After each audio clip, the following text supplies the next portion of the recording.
All right, I think everything is live. It takes it a few seconds to sync everything up, but yep, looking good. I can see the audio. Looks like I've got sound. So we are good to go. So let me get back to my advancedly here. Okay, so we are back for episode 6 of my one chunk Minecraft, just having fun, relaxed gameplay, just a chance to live stream and invite everybody to join me, and just welcome to chat. Let me know where you're watching from. And just any suggestions for things I need to do, or if you see me making a mistake, kind of give me a little heads up. And the goal for tonight is to hopefully get ready and head to the Nether. I haven't ever done that from a one chunk world. I've never gathered the resources or spent that much time in a one chunk world. But now that I'm doing a live stream and having fun doing it, that's my incentive to just to see what type of things we can do in a one chunk world. It's been a few years since I've done this, so a lot's changed to the game, and there's a lot more options to be able to do more things in one chunk than you could do years ago. So just gonna have fun with it. I do want to go to the Nether, so I think we're gonna go ahead and harvest some of our diamonds, make a pickaxe, collect obsidian, make a flint and steel, head into the Nether, and see where it puts us. We're at the spawn point, so it's luck of the draw. Maybe we'll get lucky and there'll be a stronghold or Nether fortress right there, or maybe we'll land in lava and it'll be a short trip. So we'll see how that goes. Depending on how things go in the Nether, also wanting to clear some more of the chunk to see if we can find some more resources. We do need more gold so that eventually we can maybe get a witch and a zombie villager and be able to cure them to start a village for trades and maybe even an iron farm. So gonna try that out. Also, we haven't had any animals in the chunk, so I was thinking maybe trying to go up higher. We have some grassy areas that maybe they could spawn in, so we will give that a shot and see if maybe we can get some animals during this episode. So let's get into the game. All right, here we go. We stopped playing right here on this level. This is our one chunk. Which, let me go ahead and turn on the chunk borders. That's F3. If you're doing this at home, you want to play a one chunk world, just spawn in and you do F3 to get your debug, F3 and G, and that'll give you the chunk borders. So I just spawned into this new world, set up my chunk borders, and I haven't gone past this grid of lines around the edge. It's a 16 by 16 block section. From the build limit at like y equals 320 down to bedrock around y negative 64. So we had a lot of space that we can still look at as we're building in our one chunk. I'll just go up here and kind of give you an idea looking up. What you see above us is last time we were able to make a mob grinder, because one of the big challenges in this world was it was 48 days before I finally got a bed to sleep, because there were no sheep in my chunk. The only other way to get wool to make a bed was by getting string from spiders. And I got a few over time, spent a couple of them on a fishing pole just for fun, and hoping that I would eventually build a mob grinder to get more. And then last time we got it built, it was successful, and we got plenty of string. We got a bed built, which was good because I had my first death around day 50. Until I had the bed, I had the, and right on cue, I think we still have, I think that's what I saw there. We had phantoms every night, so it was really dangerous to be outside at night. No, I think that's torch smoke. That's what I'm seeing. It almost looks like a phantom. I'm paranoid about the phantoms after 48 days of no sleep. You kind of start hallucinating them during the day. Of course, we had a lot of rain, so we did have a lot of them during the day. We ended the last episode right here on this level as a reminder to me, and I'm going to go ahead and try to get my live stream playing so that I can follow along, make sure it's still stable, and it makes it easier for me to see the chat if it's on my screen here. All right, looks good. I got sound. Let's go ahead and turn that down, and good to go. Okay, so yeah, we stopped the last episode here on this chunk because I need to gather more wood. It's been a little while since I've gathered the wood here on this level, so we just need to gather resources and replant. So with this one chunk, I needed a place to get wood, so I kind of optimized it as much as I could. The goal is also I didn't want it to grow the really tall trees, because those would potentially grow outside of my chunk and I wouldn't be able to collect the wood, I wouldn't be able to get rid of the leaves, and we would just end up with a bunch of random leaves all over the place. So hopefully this prevents that and we can just gather up our wood, replant. You can see I've got a grid here. I think I ended up with about 42. I did a 7x7 minus a few that were right here at the center. So I think I ended up with about 42 trees. So plenty of wood. But yeah, just gathering it as needed, replanting and letting it grow again. I could gather up all the leaves if I did shears, but that would be iron that maybe I don't have right now to replace that. So just trying to be careful of the resources that I have until we know that we've got a way to replenish some of those. Let's see, I was coming over here to make another axe, and let's see, here we go. We'll stick with stone for now. And I have to be very careful I don't wander off the edge of this. I do need to put up a border around here, because if I'm looking up harvesting trees, it would be very easy for me to wander off the edge. So, trying to be careful here, especially when I'm on this last row. Alright. Yeah, I've been looking forward to this all week. I'm so excited to get to bed last time, be able to sleep. And then having that mob grinder, that opened up a lot of options for us as well. And then before we finished, we got a fishing hole up at the top so that it's exposed to air and made it deep enough that we can fish for treasure. So now we have a source of string and a place that we can mine for treasure. So that opens up enchanted bows, enchanted fishing poles, enchanted books. So yeah, I think that's going to give us a few more items that are going to be very helpful as we continue this. No set ending to doing the one chunk. I don't have like a set time or how long I'm going to play. I'm just going to play as long as I'm having fun, and if there's people, as long as they're wanting me to keep playing. So at the moment, it's just me, but I'm sure that'll change over time. All right. So for now, I'm just going to talk like I've got, 100 people in chat, and maybe eventually we'll reach that point during the episode. For now, it's just a lot of looking up and chopping down trees. And since they're so close together, I don't think these leaves are going to despawn until I've cleared quite a few. There should be enough leaves that we get plenty of saplings. We're going to need, like I said, 42 saplings to replant. And so far we have one. Yeah, why don't we switch that out? We can see how many saplings we get as we go. And we're going to need the apples. I was talking about curing villagers. So yeah, we need to hold on to those apples. I ate a few early on in the game just because I was tired of eating rotten flesh all the time. But we do have a garden going now. Since we have the mob grinder, I was able to get some potatoes last time. We had already gotten a carrot before, so I'm trying to reproduce the carrots, planting those and expanding that each time. But yeah, now we have potatoes. And in fact, and we have a second apple already. It's very nice. The thing there is I'm going to need to cure at least 2 villagers. And I think right now I've only harvested 6 gold. So I do need to explore underground and see if we can find more gold before we start trying to cure the villagers. Because ideally I want to try to do them both at the same time. I'm thinking we have a mob grinder. If we can get a witch pulled out of there, have her in a boat.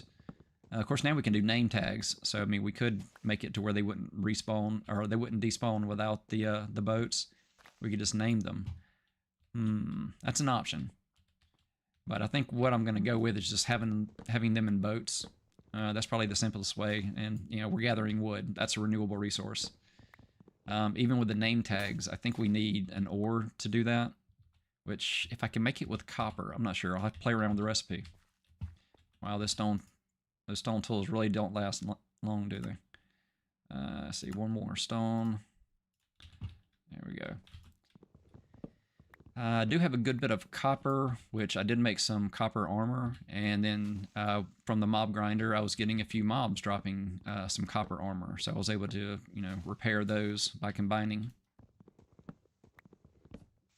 I'm hoping eventually we'll get some some iron armor from the drops, or maybe even better. There's a very small percentage chance, but I think you can actually even get diamond armor.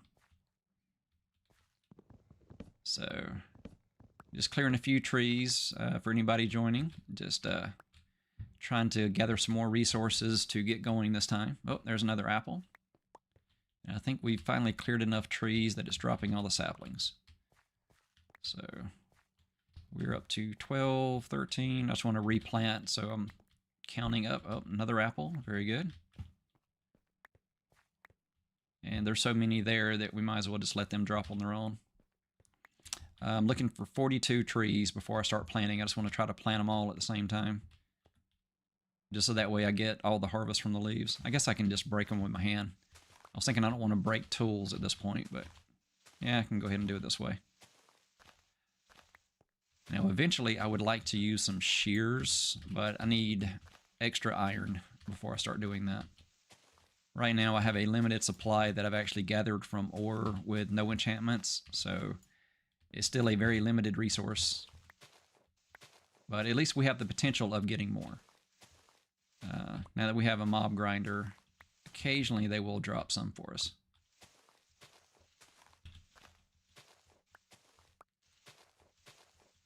Alright, here we go.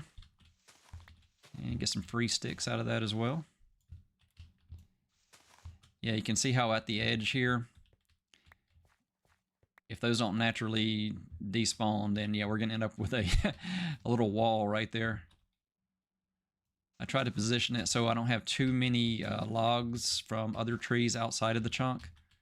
So maybe we don't, yeah, see like that one right there?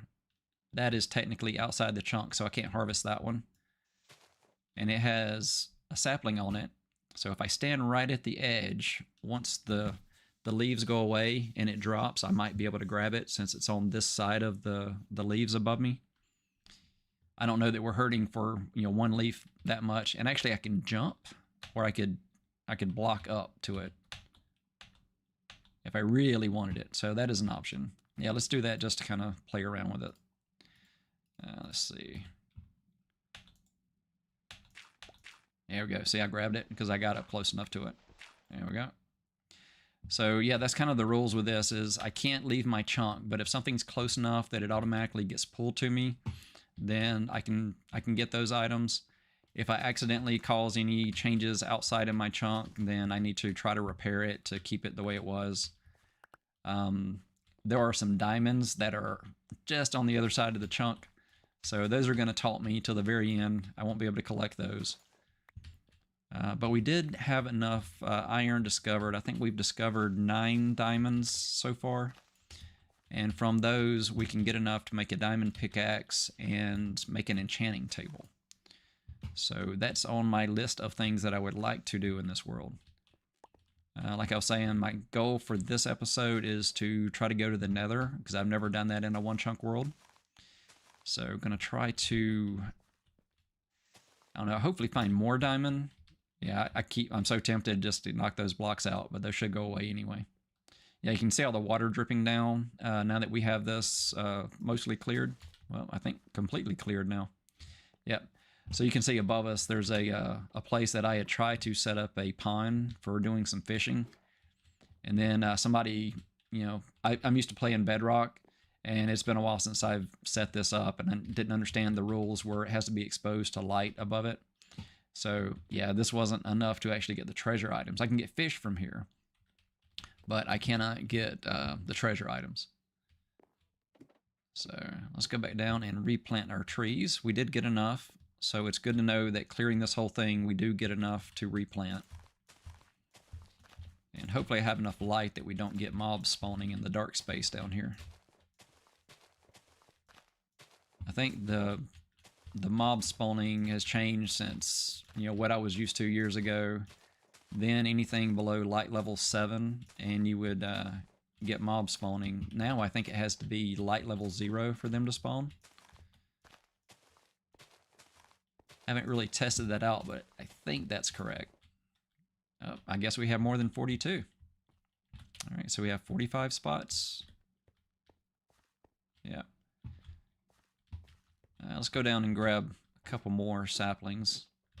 And I need to be careful coming down here because I have come down this and there were creepers waiting for me. So I have to be careful. Yeah, this is what I was saying with trying to get some animals maybe, is I was able to build to the point that I have grass. So if I can get far enough away from it by going up, maybe that'll give the game a chance to spawn in some animals within this chunk. It's not a definite thing, but it's possible. And then here's the garden. This is our carrots and our wheat. And the way I've set this up is if an animal wanders in, then they'll be able to go over the fence, but then they can't get back out. So it should trap them in this chunk. Of course, it also does the same thing for, you know, creepers and skeletons and other bad things. Although the way this is set up, if they go into this space, even a creeper, I think, is not, it's too tall, because technically the fence is a little bit higher. So if they try to go over the fence, if they're 2 blocks tall, especially for the zombies and the skeletons, I don't think they can go into the garden. But I'm pretty sure the creepers can. Yes, like I can't walk directly over the fence. So I left a little gate over there near that corner so I can go up and down, in and out, kind of explore each of these levels. And then going back down to the base, which... Okay, and then we had this level. This was kind of ground level. I cleared all the dirt from this chunk. Got our starter little garden there. You see the water outside of the chunk. It's close enough that it will irrigate the crops right there. Even though it's outside, I still get the benefit of there being water close by. And of course it helped that a creeper blew up there a couple times. It kind of made the water a little bit closer to the edge. So yeah, now we have our starter garden with some wheat, and then we have the other garden with carrots and wheat above us. And then up top, next to where we actually fight all the mobs that are dropping down from the mob spawner, all of those are potatoes. So I'm growing a little potato garden up there. All right, so this was the first little base area that I cleared out when I started the world and had to hide the first night. Dug into the ground here, started clearing an area, and we made this little just starter base at ground level. I like this nice open window here. Then I can just kind of hop up the ladder. So it's a little way to go in and out, and I have a view without it being completely closed off. And I put that little button there to close that hatch, just so I don't have things dropping down in on me. With the blocks the way they are, if they try to drop down on me, they should drop down there, and then I can fight. And if I go around the corner, I've got a couple of like foot level openings here where I can, you know, swing at their feet. And then a little door to go out into the garden. So it's worked out pretty nice. I did find water down below. So I tried initially to get water using a cauldron and trying to collect the rain. That never worked. So fortunately, as I was digging down, there was a cave that was flooded. So there's a good section of water. So we have, you know, pretty much infinite water in our chunk. That's always very nice. All right, so we've collected a lot of random items at this point. We even got an iron spear from one of the zombies. So we've got some water bottles. We do have one name tag. I think there's a recipe where I can make name tags now, but I don't think I want to use those resources yet, so fishing is probably our best option. There's the cauldron from trying to collect rainwater. You see we've got a little bit of iron. We have about 18 pieces of iron. I did make a bucket and an iron pickaxe. Other than that, I think that's all the iron I've spent in the game. Let's see. Yeah, we got about 31 saplings here. I don't want to take all of them, so I think I'm just going to take just enough to finish planting and then leave the rest here. Or actually, let's take them all and we can... Well, no, I'm going to store them in multiple places. Yeah, it'd be better to keep those separate, just so if something odd happens, we don't lose all of them. Let's see. Nothing we need from here. All right. I think we're ready to go up, finish planting our trees, and then I'd like to go back up and take a look at the mob grinder again. That was a big achievement last time, just getting that mob grinder all set up. I kind of want to harvest carrots, but yeah, we'll come back and get that later too. All right, just kind of closing things as I'm going up. just to make it a little bit safer once the mobs start spawning in. All right, you see we've already got a few trees growing. Very nice. All right, so we have plenty of wood. I think I will store most of that here. Let's see, I think I'll keep that. Yeah, I'll keep a stack worth, or a stack of planks worth. And one more of those, and there we go.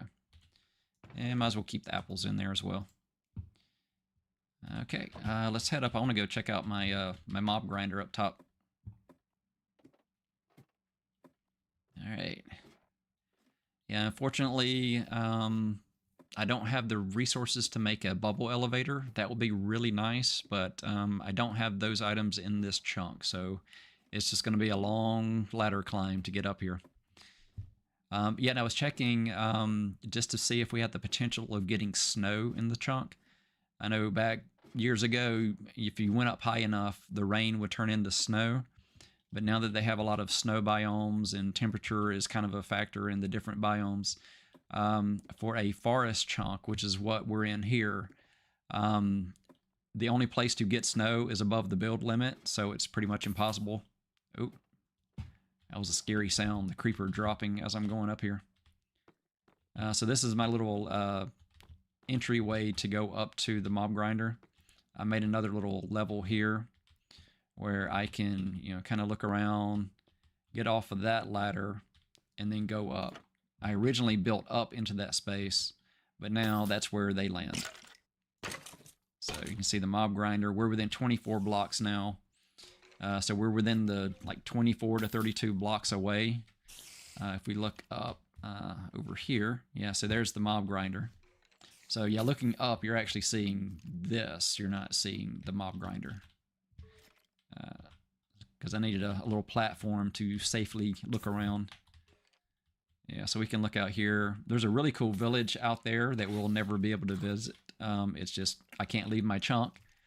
But that village is far enough away that they also won't get zombies attacking them every night because I'm out of range. So the village should be safe, and we can just, look at it from up here. There's a second village over on this side, out that way. And yeah, we have a few sites up here, but the main thing up here is we have a little fishing hole, so I can collect food while I'm up here. We have our first bed, finally. So we can sleep at night, make it morning again, and that way the phantoms won't attack. I think my last phantom attack was on day 54, so we probably do need to sleep this night so that we don't have phantoms. Yep, and now we have what should be one-hit kills here, unless they've got some special thing or they landed on something else's head. And then I've got these little spots at each of the corners. Since I don't have enough iron to make hoppers, this gives me the option of, kind of getting close enough that no matter where something drops, I should be within a block to pull it to me. So yeah, now we are collecting, we've got our gunpowder, our rotten flesh, stacks of arrows. We've had a witch, so we got some sugar. We're getting bows, getting some armor. That's from fishing in our little fishing hole. See, we've gotten spider eyes, which in my my main series that I'm doing recordings and putting those out about every day. I'm up to episode 51 of that now. So yeah, in that one, I'm breeding the armadillos. So I wish I had this many spider eyes in that world. But we have the chance to get experience, and I'm hoping eventually we can get an enchanting table going with enough books for us to start enchanting items. The thing there is we're going to need, like I said, we're going to need to make the villagers, but we're going to need cows for getting the leather. You can fish for the leather, but that is a lot of leather to fish. I don't know if maybe we could do like a really long live stream one weekend and just fish until we get enough leather. But if we can get some cows, that would make that a whole lot easier. We do have a garden growing, so we can breed the cows once we get a few. But yeah, we're going to have to work on getting those resources. If we... Wow, that was an enchanted spear coming at me. That was a little scary.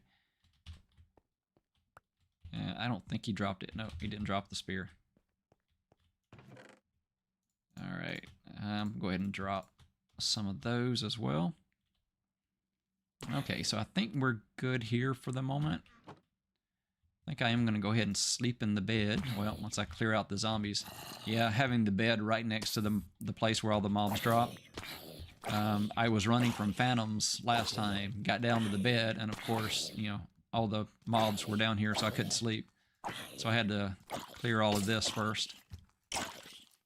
Yeah, see, sometimes they don't take any damage when they fall. I don't know if they're landing on each other's heads or what, but... we make another sword. There we go. Yeah, I did get an iron sword to drop, so we do have the chance to get better weapons, but, you know, for one-hit kills out of mob grinder, it seems a waste to use the iron sword. And I'm getting, you saw in there were several enchanted bows, but until I get enough iron to make an anvil, then I can't really combine them. We might have more iron down below, but it's still kind of a limited resource. You know, I think I've gotten this one iron so far from the farm. So, oh, and we got another drop. I need to get into bed quicker next time. We're going to miss our chance to sleep. There we go. And there we go. That should reset so that we don't have phantoms once we go up and start fishing and it turns to night. I think we'll go ahead and do a little bit of quick gardening here just to kind of get some extra food and multiply our potatoes.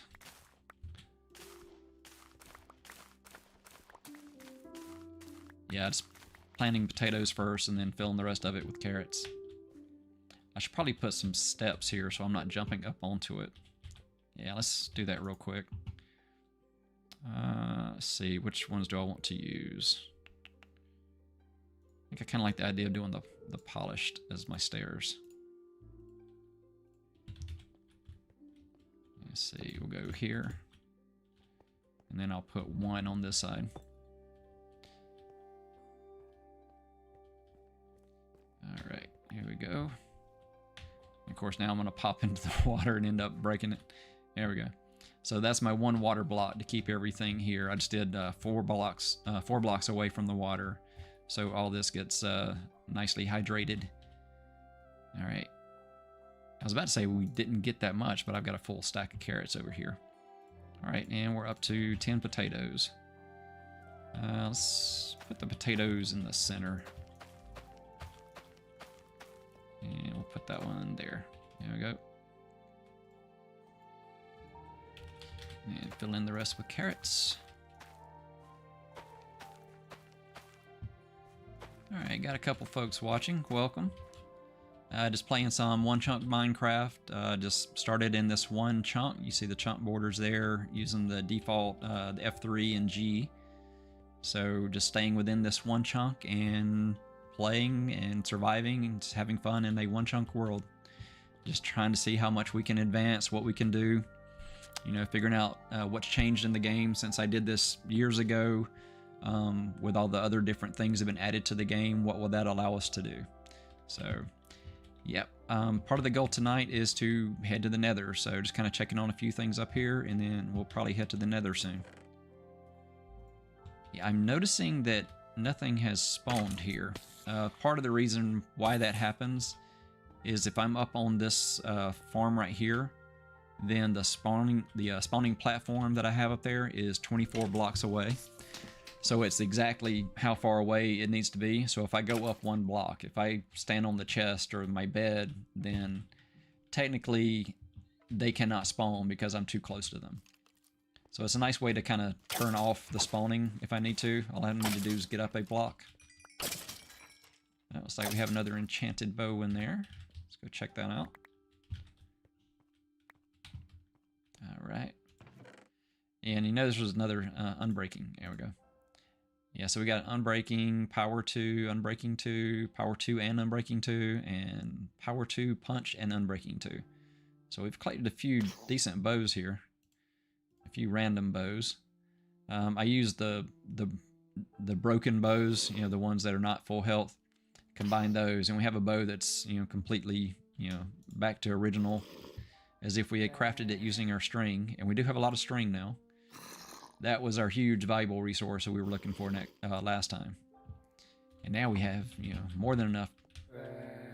Oh, look at the little guys. That's kind of funny. We just got 2 baby ones in there. They have got such a reach. I can usually get to here with everybody else, but they can see me, so I guess that extends their range when they punch. But yeah, wow. Have to be aware of that. Let's see. Keep my stacks together. Yeah, we are collecting quite a few resources there. Yeah, I'm going to have to add more chests. See, last time we went fishing for a little bit, so I think I'm going to go back up and fish some more. See if we can get something fun before we go down and, you know, start mining again. So, heading up. Yeah, so this is right here, the mob grinder. So, I built a fishing hole up top. So, the mechanics for fishing is it has to be at least 2 blocks deep.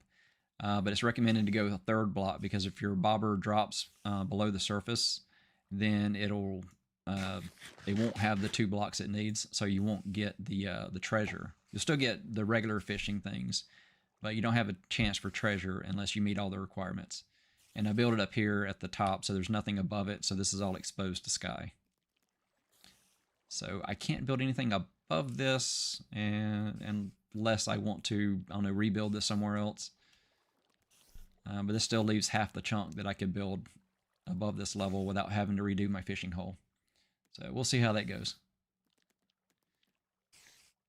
All right. There we go. Let's see if we get something good. Yeah, you can hear all the spiders down below.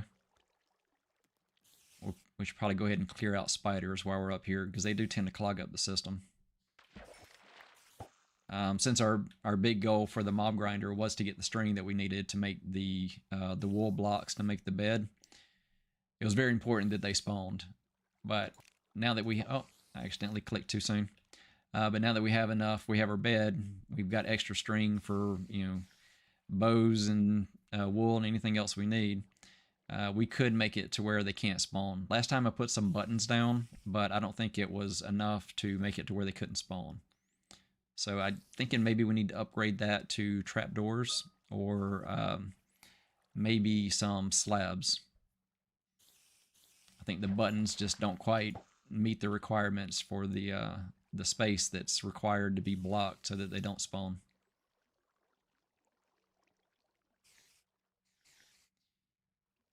Just nice relaxing time. Yeah, kind of the whole goal for this channel is just to keep it relaxing gameplay. Right now that's been focused on Minecraft, but I could technically play any game I want to on this channel, so if anybody has any games that you'd like for me to play, let me know.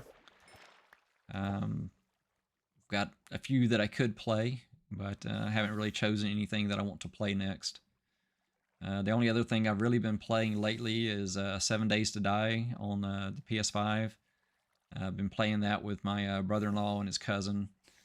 I've been playing some No Man's Sky whenever they have an expedition. And before that, I was playing a lot of Farming Simulator. My main channel is kind of focused on me learning the skills to become a farmer in real life when I turn 55 in about 820 days. So I'm counting down the days. So I'm going to be retiring and becoming a farmer, but I don't have farmer skills. So my main channel is focused on, you know, just kind of sharing my experience, learning the things to prepare to be a farmer in less than 3 years.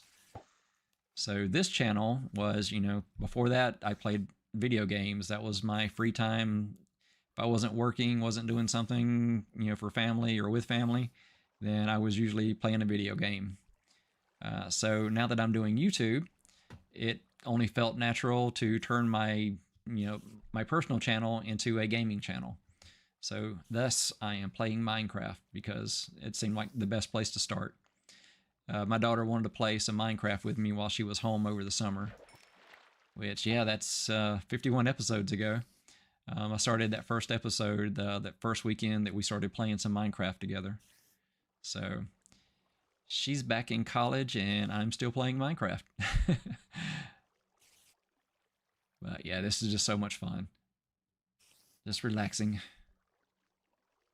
Hopefully we get something good with this fishing pole before it breaks. Or maybe another fishing pole. So far it's just the common stuff. Yeah, I do need to go kill those spiders. I guess they will despawn if we get far enough away. Spiders are an odd mob. Because they're a hostile mob, but, you know, they're also just a daylight mob. They don't despawn when the sun comes up. And they go non-aggro. Yeah, and it seems like the ones that are inside of there, I can stand right next to them and they didn't attack me. So for some reason, they're not aggro once they spawn inside of here. Not really sure why. Or maybe it's because I'm in there when it's not completely dark. Maybe it's a light level thing. Maybe if I went in there at night, which would be dangerous because then everything would be spawning. Maybe then I would have to worry about them. I guess I could test that by, you know, going through the hole that I've got to get into the mob grinder for maintenance and cleaning out spiders. If I block that off briefly, I would be close enough that nothing else could spawn and they could still attack me. So I might give that a try to test it out.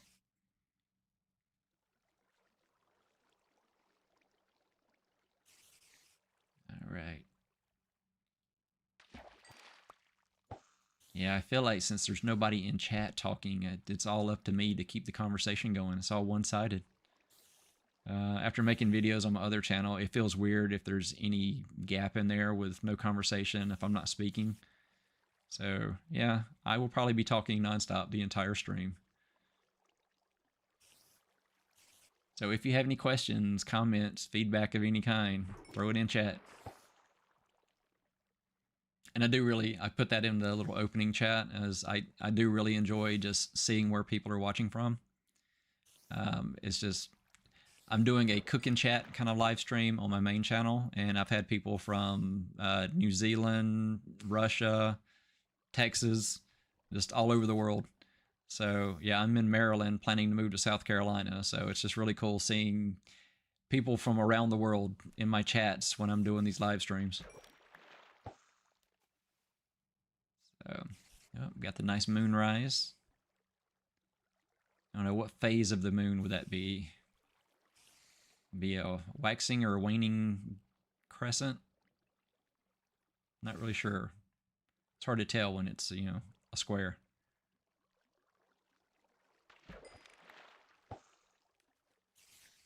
I don't think we've gotten any treasure yet. I know we meet the qualifications for it because we did get some treasure last time.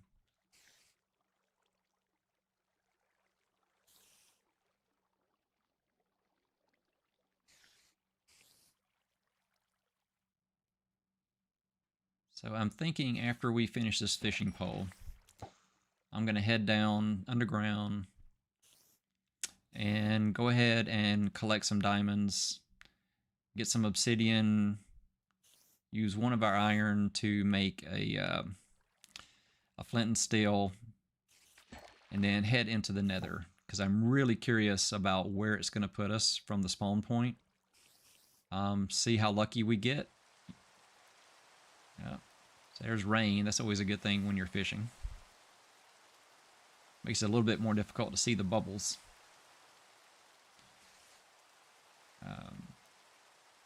So the thing I'm not sure about, and the thing I would really appreciate any comments in the chat, is where should I build the Nether portal? We're in a one-chunk world, so would it be better to build it, you know, above ground, below ground, high up in the sky, down at Bedrock? Where would be the best place to build the Nether portal? So open to any suggestions there. I can show you what the different levels look like if this is the first time you're watching this series. I'm kind of thinking maybe in that first level below the ground level base that I showed you. That area is already cleared, so we could go ahead and start building it in that area. I think that's probably what I'll go with, unless somebody has a better recommendation in the chat.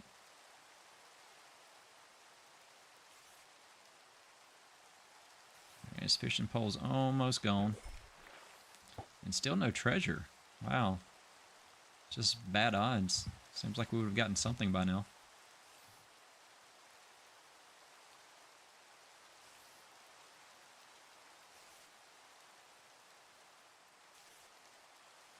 Yeah, just checking, make sure the live stream's still working right and seeing how long we've been going. It's about 40 minutes, so having fun. I know last live stream, and I'm still new to all of this, but last live stream, it seemed like it took about an hour before people kind of started checking it out and sticking around. So I didn't want to get into the Nether stuff until, give it a little chance to, let the algorithm find some people to watch first. All right, well, no treasure with that one. It wasn't a full fishing pole, but yeah, still makes me question if it's still working, if we broke something. But yeah, this should be right to be able to get treasure. It's just still you're fighting the odds, random number generator. While we're up here, I am curious about the spiders. This is the area that I kind of left open for us to get down easily. You can see they're kind of piled up there. So, yeah, easy thread. We've been up here long enough that everything should have fallen off. So it should be safe in here. It should just be a few random spiders in the corners.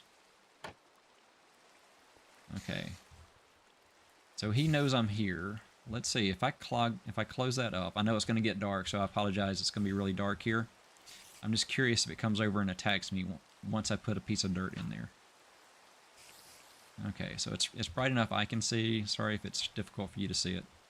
Yeah, see, they're non-aggressive. I'm not sure why. And this whole place should be light level 0.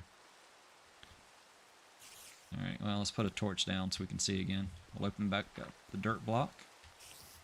Let's go ahead and kill the spider since we came down here. Okay, well, if I hit it, now it's aggressive.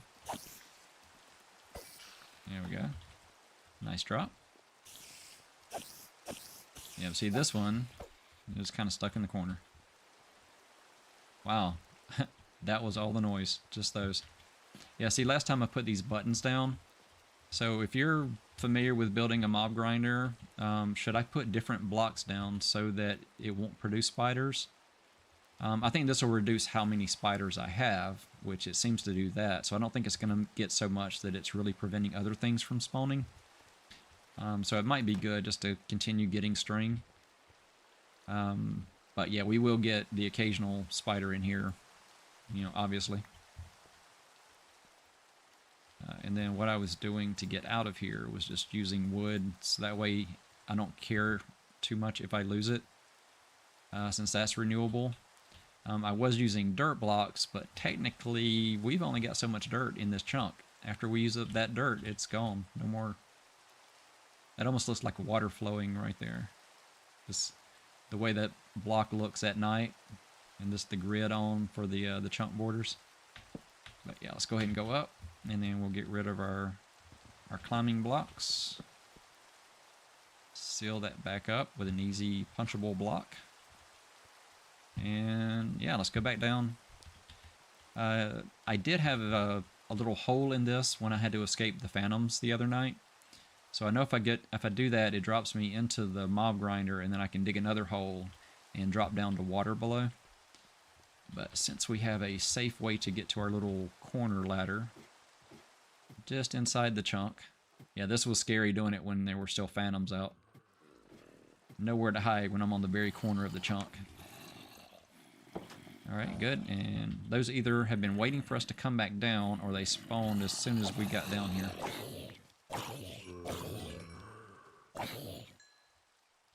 And one more. Alright, I've got a little bit of growth in the garden. Toss a few of these items in here. Clear my inventory up a little bit. And let's see. think I'm going to put this back in here. We'll keep food and water handy, and these will be blocks that we're using to dig and different things. We're pillar back up once we dig. Is there anything that I want to take back down to the base? I think I'm going to leave my potatoes up here since they're all planted. Yeah, I think we're good to go down. Hey, dog's here. Good to see you. All right, very nice. Yeah, appreciate you joining the chat a little bit. It's always nice having people in chat talking to me. Yeah, don't feel bad about the lurker thing. I've always been the lurker in most chats. I'm still really hesitant to do any kind of social media. It's just I've worked cybersecurity my entire adult life, so that's part of what I'm learning is I'm getting better with social media. So YouTube is something I've watched it so much I'm comfortable with it, but yeah, I still need to get on Facebook and Instagram and all the stuff. I don't even know what all the stuff is these days. I'm that out of touch. Yeah, my kids laugh at me, but I'll get there. I'll get there. That's part of what I'm trying to get better at. Yeah, clear my inventory, then immediately kill a mob. All right, so I went ahead and slept, so I know that day 62 is when I need to worry about the phantoms again. And I like my little hatch here, so I can just go down there. Now I'm down below the mobs. This was, like I said, that was right at the center of the chunk. So now that's the column that they're all dropping from. So if I broke that block, and I think there's a slab on top of it now, just so that the creepers can't see me. I learned that lesson the hard way. There was a creeper that blew up when I was talking about building the fishing hole up here. And yeah, had to do some quick repairs before all the mob grinder stuff started falling on my head. But this is now my way down from here. Still love that village over there. That is just a cool village. I really wish I could visit it. Especially that smithy that's over on the island part of it. That church looks really cool. But it's outside my chunk. The only way I'm going to visit a village is if I build one from scratch. I still don't remember what that little platform up there was. I think I just built it for just like a little observation platform. I need to go back and watch the earlier chunk episodes and see why I built that. Yeah, I started the episode with replanting over here. So you can see all my trees are growing. I think I'm going to make a quick pass here and clear a few of the leaves just so I can walk around a little bit if I need to. I'll leave the ones at the edge just to give us a little, you know, safety net so I don't accidentally walk off if I'm looking up. And I did leave 2 blocks on this side, so I could put up fences along this side and I think the far side over here. I think those were the 2. Yeah, I left this side and this side 2 blocks. The rest of it I did a 7x7. So I think we counted last time I needed 45 saplings to replant my tree level of the base. Yeah, see now that's 1 along this side. Okay. Alright, now I do need to be careful going down because I have had a lot of creepers invade my base and just kind of hang out here waiting for me. They were kind of spawn camping me at one point. We had a traveling merchant that met me here last episode, and I tried my best to get him to come over to my chunk so I could see if there was anything I could trade with him for. But he wouldn't move. I was trying to lure his llamas over. I had some blocks of wheat that were hay bales, and I was just trying to lure them over. I was able to feed one, which was wasting 9 pieces of wheat, I guess.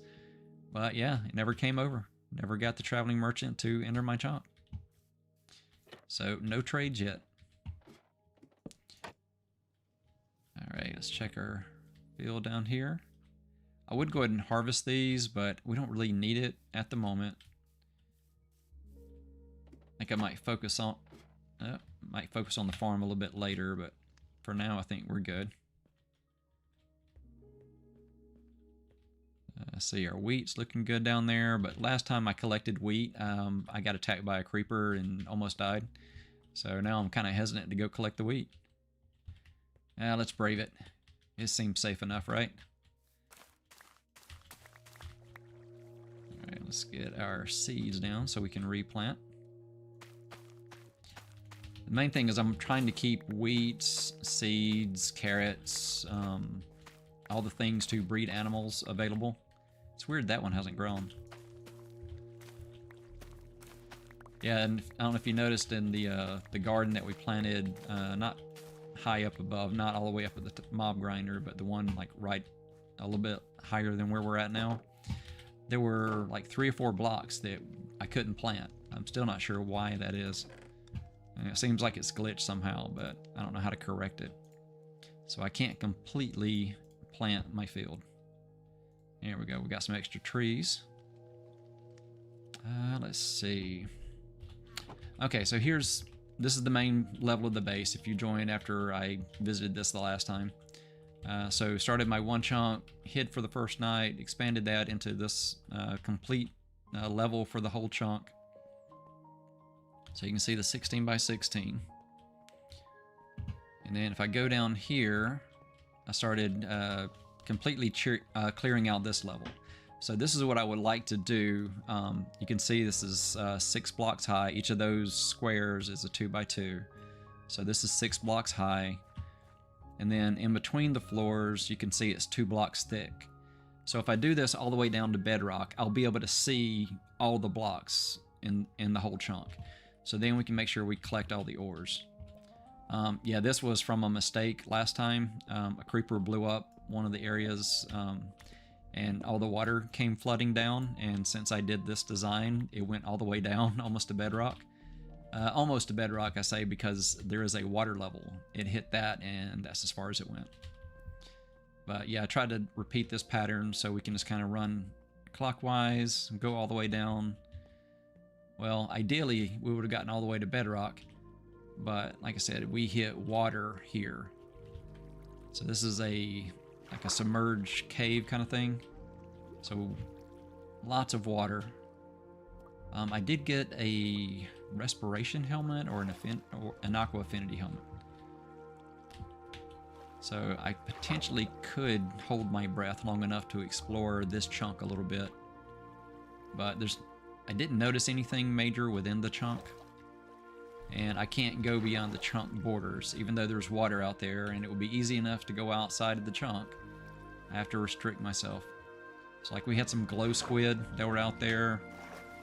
It's like there's some interesting blocks, but those are all outside the chunk. Digging down to bedrock, this made things a little challenging because I couldn't keep my same pattern because I would have to build my stairs going through the water.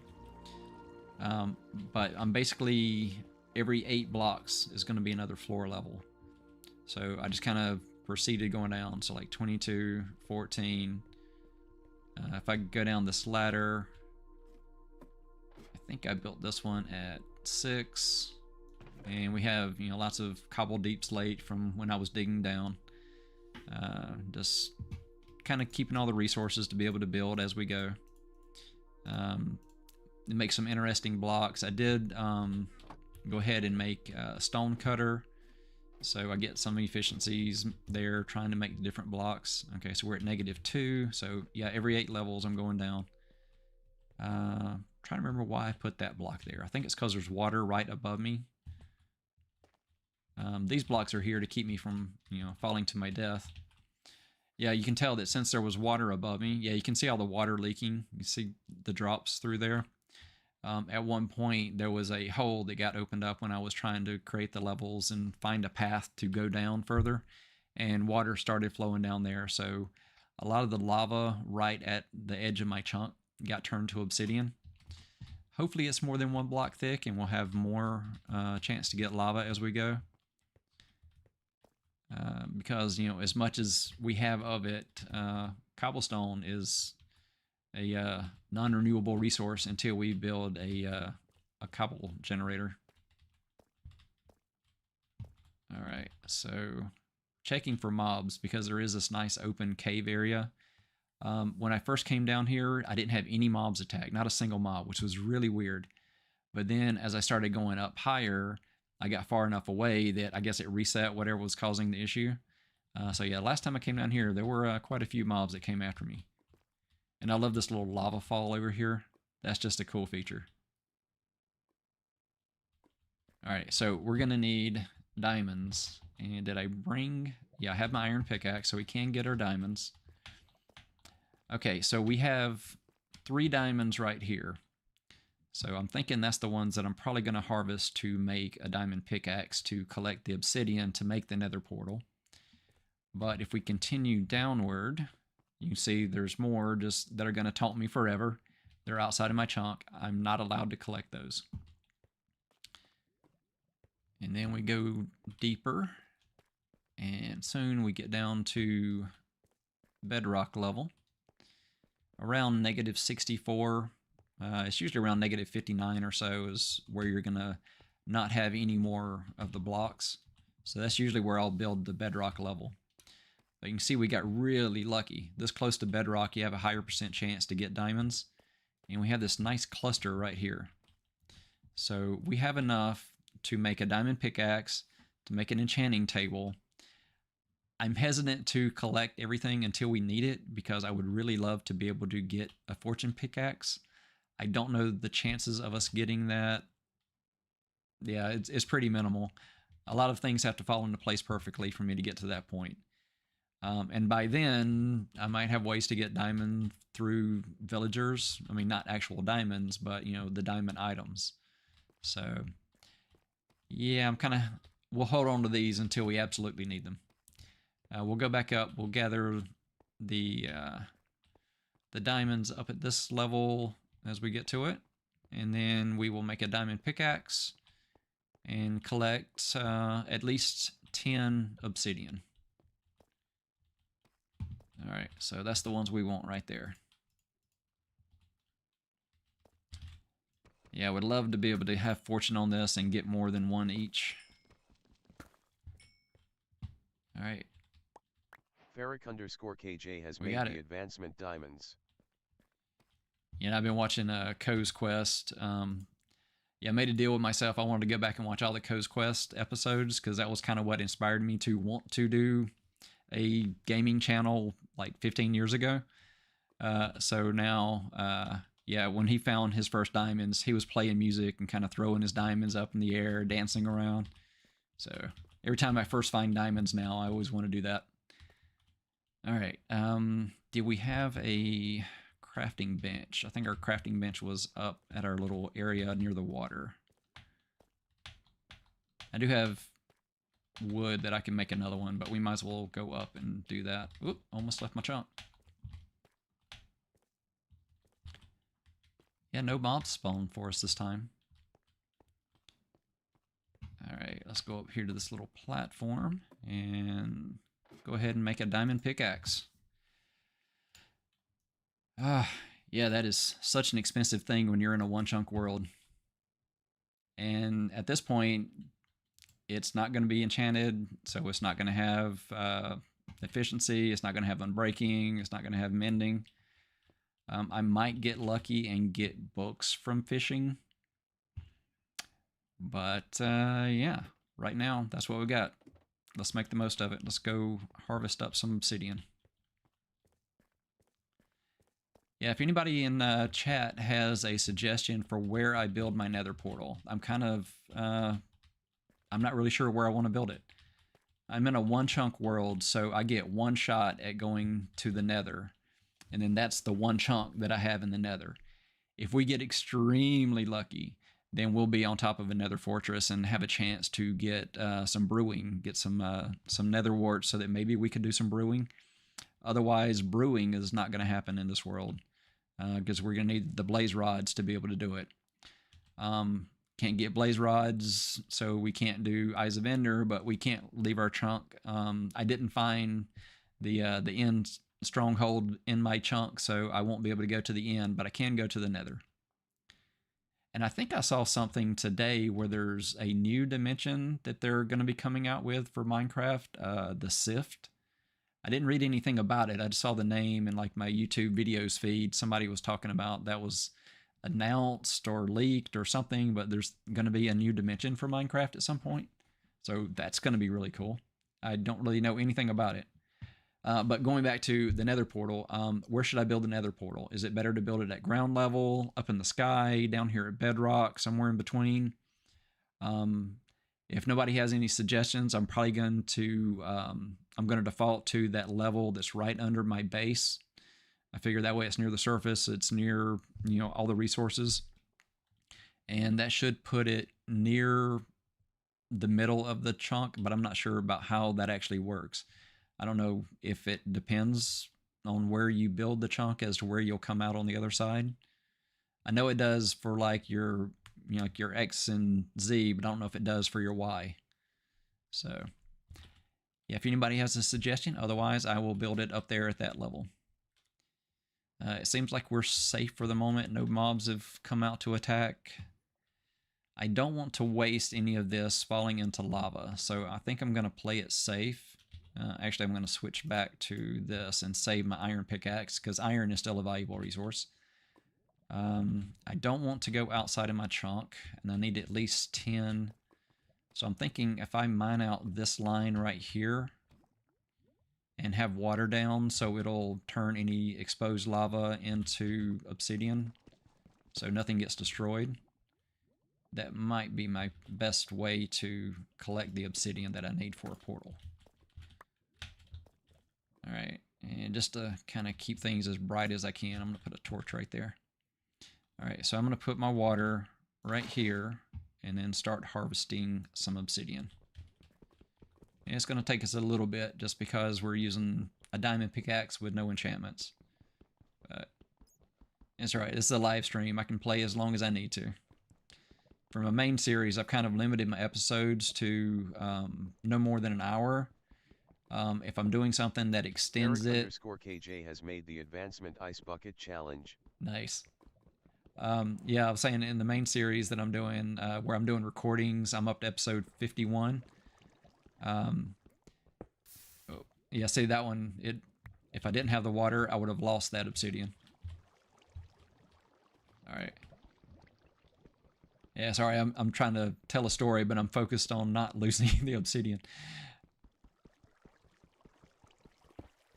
Oh, there we go. And see, now it's at the point that it's flowing weird. Let's change where our water is so we know where it's going to flow. Let's just flow it that way. Okay, and let's go ahead and switch our stuff here so we know how many obsidian we have. Alright, so we need 6 more. Sorry, I lost my train of thought. I forgot what story I was telling there. Yeah, I'm really used to having depth strider boots when I'm doing this too. So the water pushing me like this and fighting the current. Oh, you know what? I'm using the wrong pick. It's a good thing it takes longer than it should when you do that.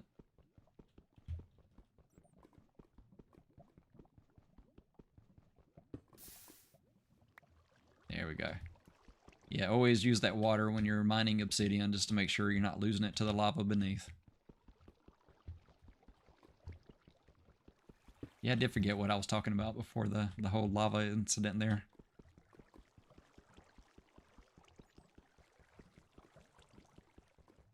Alright, here we go. Up to 7. We almost got it. Let's see. And I was thinking when I go through the Nether, we need to kind of figure out what supplies I should really take with me.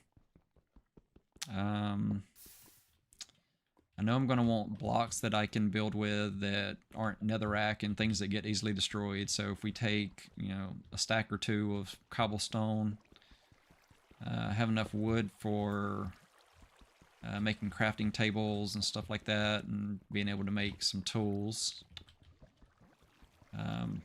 Definitely keep our flint and steel on us so that we can relight the portal if needed. Alright, so we're up to 10, so that's enough to do without the corners. Let's see. Let's go ahead and finish this part of the chunk. I'm kind of curious of how much lava is beneath these. Because I think we are limited in how much obsidian we'll have within the chunk. You know, we might have a way to collect more obsidian, but I don't know if we'll have a way. Well, if we're going to the Nether, lava is not really an option. It's not really an issue, is it? We can always just have a bucket and collect all the lava we need. So I guess at this point we have near infinite. Well, I guess it depends. We don't really know. Oops, I'm at the edge. I lost that one. Yeah, see, didn't pay attention, and water only travels, I think, 8 blocks. So, yep. I'll tell you what, let's put one of these on top of that just to kind of mark that spot. And see, we've got 2, 4, 6, 8, 10 here. Yeah, that's not too bad. We've got lots of spares. That's the main thing. Enough to build an enchanting table later, and lots of spares to build other stuff. Now see, I want to continue going up this way because I have that pattern with the stairs. And I'm pretty sure that I aligned it right, so that's the correct place for that level to continue just the spiral all the way down. If I can get, I don't know, respiration, aqua affinity, be able to go into the water, maybe we could fix it so that we can continue the stairs all the way down to bedrock. It might be a project for later. Let's see. I didn't really keep any cobble here, and we used a lot of cobble when we went up to the surface. So I'm thinking cobble deep slate is probably our block of choice for heading into the Nether. Yeah, because I really did use up a lot of the cobblestone building that. Okay, so we're back up here at the water level.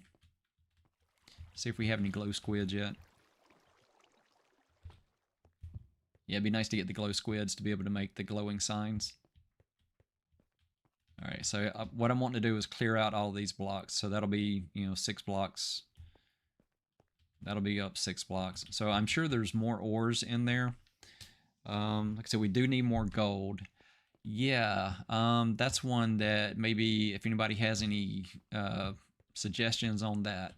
Should I make some gold boots when I go into the Nether, just in case there are the piglins around?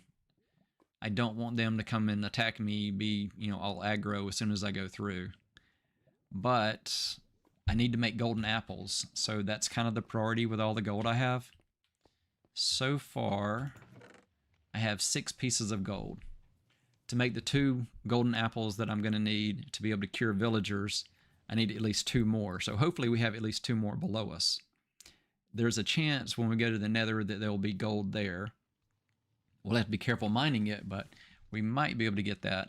And then potentially we could make a gold farm if we really needed it. We could make portals and set that up. I don't know about doing that in a one-chunk world. That might be kind of difficult, but I think it's possible. It's not going to yield us a whole lot, but we don't need that much, really. So yeah, I might have to play around with that idea. But for now, I think it's probably best. I think it's better to die and respawn than to use up our gold. So we'll go with that for now. Yeah, it's like we've got a few viewers now. That's really good. So yeah, if anybody wants to give suggestions for anything, let me know where you're watching from, or just say hi. Appreciate the chat. I'm still learning all this live streaming thing, doing this for fun and just to learn some YouTube skills and just have fun playing Minecraft.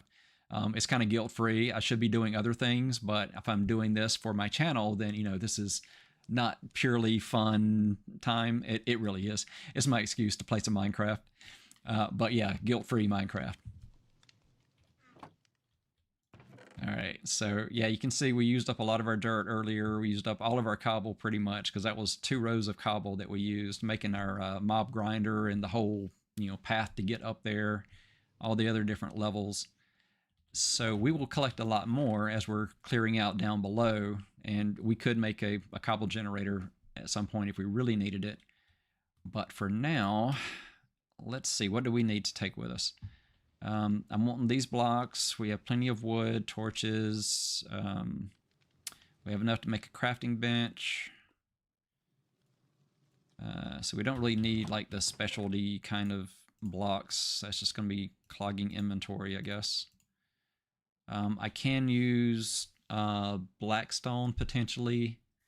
I'm pretty sure I can make tools with cobble deep slate. Let's double check that before I go. Okay, so I can make tools, so I've got plenty of resources to, you know, keep making just stone tools. I don't really need the copper hoe. I'm not planning on doing any gardening in the Nether. I don't think I need the ladders. Don't need all the wheat and seed. I can go ahead and take the carrots. You typically use up a lot of carrots trying to heal yourself. Do I have any use for dirt? I don't think I do. I can collect netherrack, and that'll be my easy, like, you know, nerd pole kind of thing. I can leave. Might as well take those with me. Have a few spares just in case something bad happens. I see, yeah, I don't really need the water. That's not really going to help me do anything. But I might as well take the bucket and if I need to collect lava or anything like that, so it doesn't hurt to have a bucket with me. I don't have a whole lot of extra iron, but even if I lost that, I don't think it would be too detrimental. I'm definitely going to leave that behind. Definitely leaving that behind. And I might as well leave this one behind because I'm not going to use my iron pickaxe. Is there anything I need an iron pickaxe for in the Nether?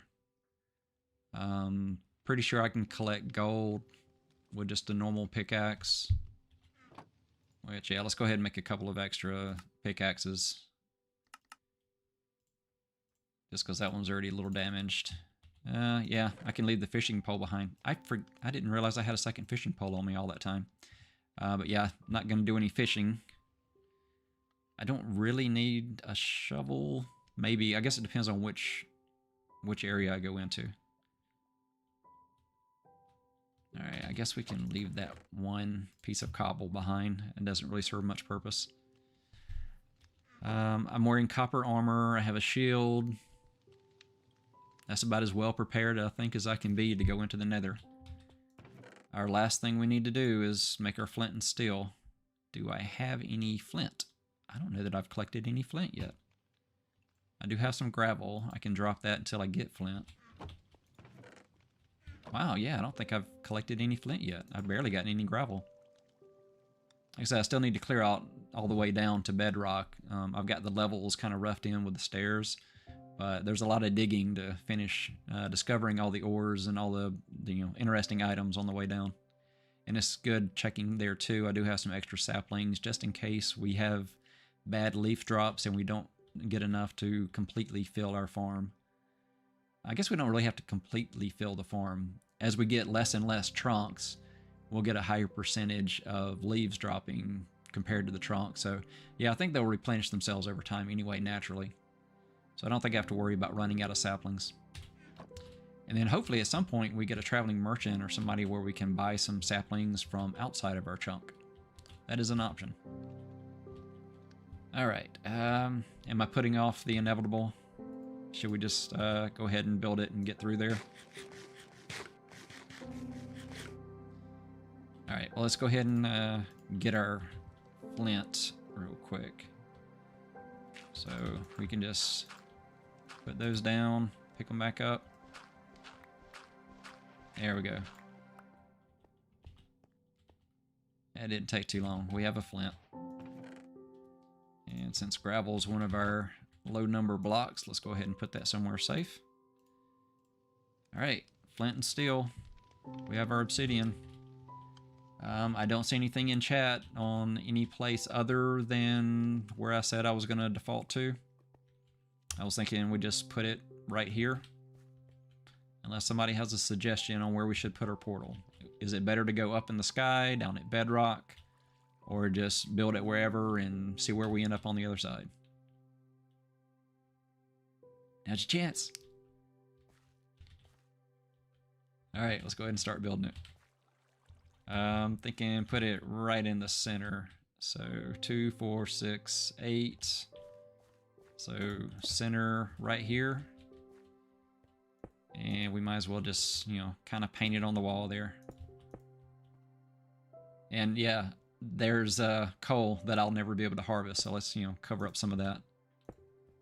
Okay, that's where it's going to be. We got a couple of spares on us just in case we need them. Let's light it up. All right, are we ready to go to the Nether? Plenty of blocks just in case we have to defend ourselves quickly. All right. Yeah, I'm always on edge the first time I go into the Nether. All right, here we go. Let's do it.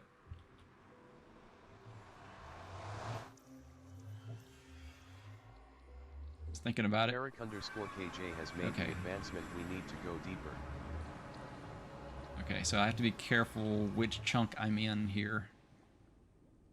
Okay, so that's my chunk border. So let's block that side. I can't go out that way. And we'll go ahead and make sure that it's blocked off so a ghast or something won't break it. Okay. Alright, so we are in a Basalt Delta. Yay! I'm not a huge fan of the Basalt Delta. But, for a one-chunk world, it's going to give us multiple resources. I don't know if there's a chance that it would give us a... Let's see, where's our chunk border? Okay, our chunk border goes past that. So I think we're safe building up to this point. Just to get it as tall as the portal. Oh, I hear magma cubes. Yeah, that's one of the things being in the Basalt Delta. We're going to have to worry about magma cubes. They're not going to come in from this way, but they could fall on our heads, maybe? Okay, so I see basalt, I see blackstone. See, we've got lava right outside the chunk, none in our chunk, which is good. We do have our first mushroom, so there's already something new that we are able to collect in here. I'm thinking I have enough blocks. We should probably go ahead and protect ourselves and just make a roof at the, make a roof at the portal level. And then we can safely go in and out of the Nether and just start exploring up and down. Yeah, I don't remember the exact heights and, like, you know, how high and how low does the Nether go. It's been a while since I really paid attention to that, so I'm not sure. I know in my other world I've been playing to where I have like a little Nether network where I'll go up to where there's bedrock above your head, since you know you're below ground in the Nether. Yeah, I've been watching Co's Quest, and it was still called Hell at that point because he was preparing to go to Hell, and I just got up to those episodes, which is really cool because he's at the episodes now. Because like I said, I'm up to episode 51, so that's when they first introduced the Nether 15 years ago. So that's part of the reason why I wanted to visit the Nether in this episode. But yeah, this is awesome. Okay, this could have been a lot worse. I think we're going to have minimal things that we can do because it's a Basalt Delta compared to if it was, you know, a Nether waste or somewhere where we had a better chance of having a stronghold or other things. But yeah, we'll make the most of it. We can at least get some magma cream, but without having access to any blaze rods. I think we're still kind of limited on what we can do with it. I'll collect that on the way back out. Okay, well now that we have a roof, let's go ahead and clear this entrance level. See what we have. Okay, and we're at Y76. Yeah, if anybody knows the build limit, like where you hit bedrock and how deep the Nether goes, if you can throw that into chat, that'd be awesome. Other than that, we'll just find it out by digging or pillaring up if we get to an open area. What I'm wanting to do right now is just figure out where the edge is. Oh, we got lucky. There is some nether quartz here. So we do have some nether quartz. That'll give us the option of having a daylight sensor if we need it. I'm not sure what else you can make with nether quartz. That's the only thing I think I've made. I mean, like, you can make decorative blocks kind of things with it. But as far as tools and stuff like that, I'm not sure what else you can do with nether quartz. I see, digging through this netherrack, even with a stone pickaxe, I have to be careful not to mine outside of my chunk. Yeah, and I know it's already kind of fairly lit, but yeah, let's go ahead and light this up because I don't want it to be too dark for anybody viewing. You can see I still have the chunk borders on, so it's showing that as the blue line because there's a wall in between me and the edge of the chunk. Yeah, see, now you can see the yellow because there's nothing blocking it, so that is the chunk border. I can't dig past that. Now let's go back to the corner.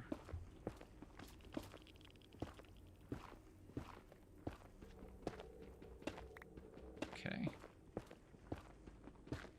Trying to be careful not to dig too fast through the netherrack, so I'm ready to switch off as soon as I break it.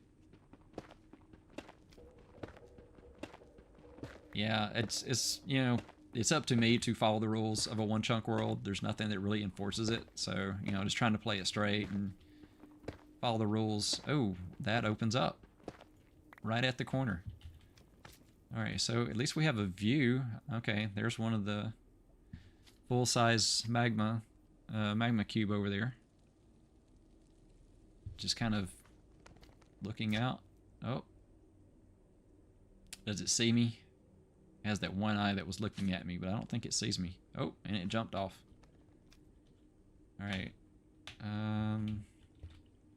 Let's put another block right there and just look out carefully without leaving the chunk. Alright, so we got glowstone up above us, so hopefully we find some glowstone in this chunk. I'd love to have some glowstone. Alright. I think we're safe enough with that corner that we're not going to get the big magma cubes. I think only the little baby cubes could come through, so still fairly safe in here. Just give us a little bit of space in the corner, and then I'll start digging to the other one.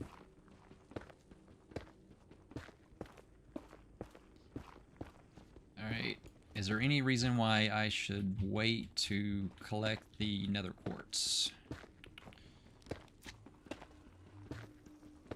I can go ahead and collect it, but you know, there's no need to have it yet, so I think I'm just going to leave that exposed for the moment. Just because resources are very limited. Alright, since we have a secure base, let's go ahead and make a crafting table. And we'll just go ahead and put that over here. I think the lava's far enough away that it's not going to spark anything over here. And then we know we're going to need chest. Might as well make it a double chest. And I don't know, is there any reason why we would need a furnace in the nether? I can always build it later if I need it. I don't think I'll need a furnace for anything. The only thing I can think is maybe if we get some gold items as drops. But I'd probably end up processing that in the overworld. I don't think I would stay here and do that.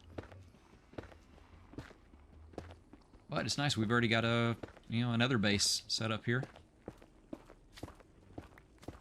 I'll clear this out a little bit, get to the edges of the nether quartz, so it's just kind of freestanding in the center. We'll just keep it there as a decoration until we need to harvest it. Okay, and then sticking to my chunk border so I don't leave. And once we clear this level, then we can start exploring up and down and see what we've got. But yeah, I think we'll spend a good bit of time here tonight. Not sure how long I'm going to play. I guess, I mean, we're up to 21 people watching right now, which is really cool. It just still amazes me that people are watching me play Minecraft. I love it. But yeah. Oh yeah, I should be careful about that. If I make this 3 blocks tall, then I think we could actually have magma cubes spawn in this area.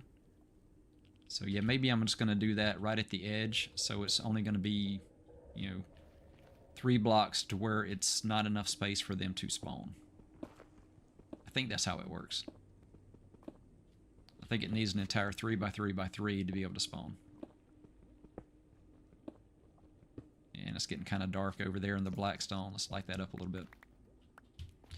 Both for you, and so I don't mess up and, you know, go somewhere I'm not supposed to. But yeah, we're in the Nether. This is awesome. Now, it would be really cool if there was a way to go all the way, you know, to the end. I think you would have to choose your seed. I just did a random seed to create this world. I'm sure if you looked online, you could find a seed that would give you a an end stronghold at spawn. So you could do a one chunk and have the potential of going. In fact, I think I've yeah, I watched a video not too long ago where I think they actually didn't move at all. Am I using the wrong? Yeah, I'm using basalt. That's not what I want. I can use blackstone, but I think blackstone is still a rarer resource for us. We'll go ahead and make 3. It should be enough to get some digging done. Yeah, doing these like that reminds me of Co. I don't think they had all the keyboard shortcuts to be able to move stacks and stuff like that, so every time he moves things, he kind of moves it item by item.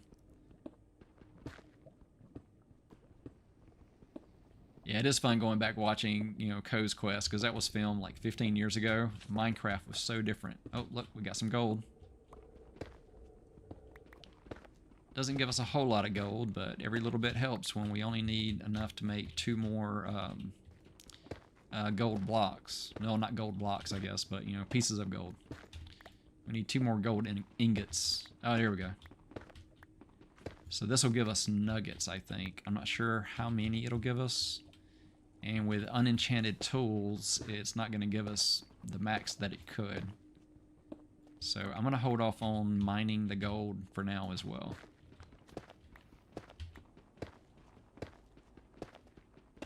Trying to think of how hard it would be to get to the point where we have villagers to be able to get diamond items that are enchanted as a purchase item from them. First we're going to need to... Oh, there we go. We're at the edge. Okay, so that's not going to take too much to finish clearing this level. And only 2 gold.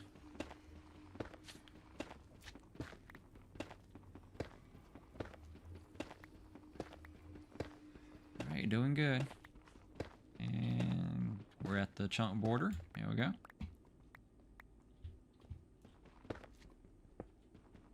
Yeah, these stone tools are not the best for doing this, but I really don't have the resources to upgrade to something better.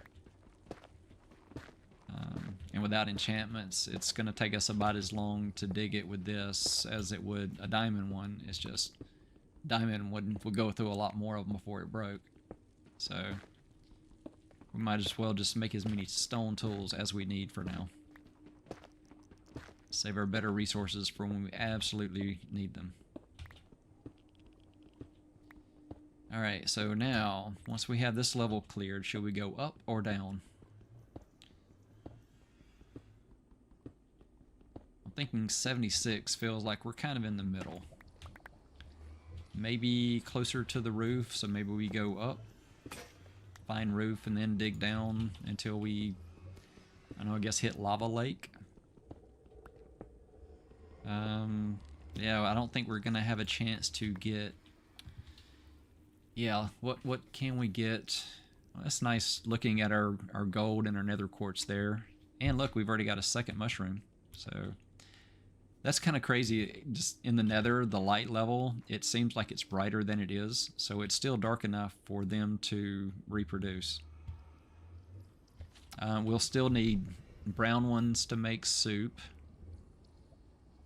We could use bone meal to make the big ones and kind of collect as much mushrooms as we want that way, or we can make a dark room or have a place in the nether where we breed mushrooms.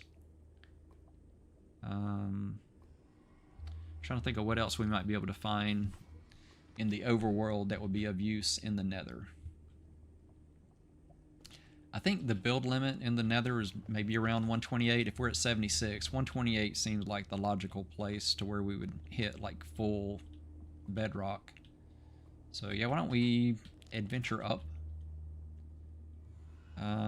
Is it better to pillar up, or if we get some? Yeah, I was talking about having the roof 2 blocks tall so that the magma cubes can't spawn.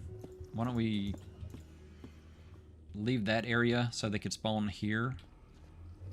But let's close off this area next to our portal so we at least have some response time.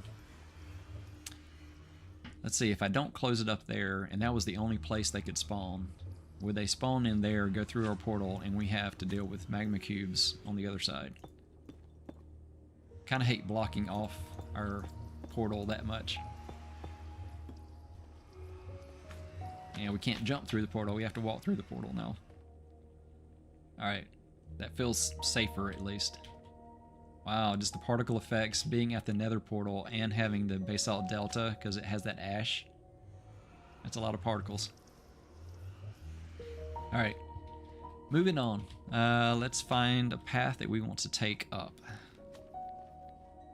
It feels like this corner is probably going to be our most exposed because it looks like there's nothing connecting it here. So we could go up there, have a better view, but we'll be exposed. We did make a roof over this, so we could just make a path up. Let's go ahead and dig out. We'll dig out this corner and we'll use that to make a way to go up. And I'm pretty sure we have magma cube on our heads. I'm pretty sure there's one that's wandered over and it's bouncing around just above us. Alright, let's go ahead and finish clearing this out to the chunk border.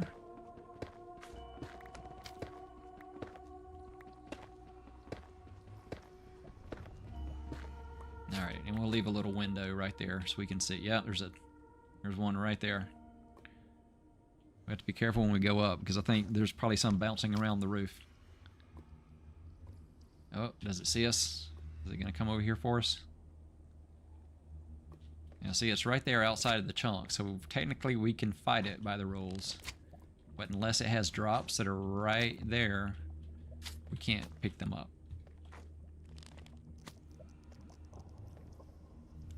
I think we'll go up and we'll give them a chance to come over and we can fight them when we go up.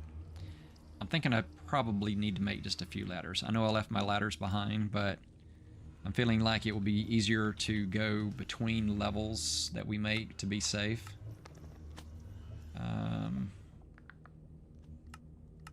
Let's make a dozen. I think a dozen should be all we need. Alright, so should we switch to... Yeah, let's go ahead and throw a few blocks in the chest. I got lots of basalt. Got a little bit of blackstone. I've got more blackstone than I thought we did. Okay, so that's good. And then netherrack is kind of our freebie. We're going to collect a lot of that most likely. We used up almost all of our cobblestone though. If we use the blackstone or the basalt, do those get destroyed as easy as the netherrack if a ghast happens to be nearby? I think the odds are low that we encounter a ghast in a basalt delta, at least from my experience in my other world. Let's take a stack of the basalt just in case. We can test it if we need to. Alright, so I'm thinking portal here. We go up in this corner. Oh, I spoke too soon. Just heard a ghast. Alright. So should I say we're not gonna... Yeah, I'm digging straight up in the nether. Yeah, don't do this. Yep, that's why. Never dig up in the nether. Alright, okay, so we know that's not safe. Maybe we do it over here closer, maybe this corner. Alright, well, I know my reaction time, as long as it's a couple blocks up, we should be fine. Alright, so that's still blocked in. Yeah, I think this corner over here is probably our way to go. Because we know this is open because we were up there at the portal.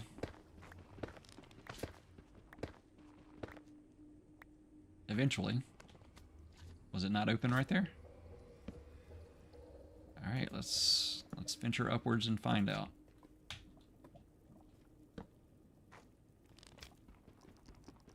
Okay, if you're on a ladder digging up in the nether, will the lava stop at the top of the ladders or will it continue?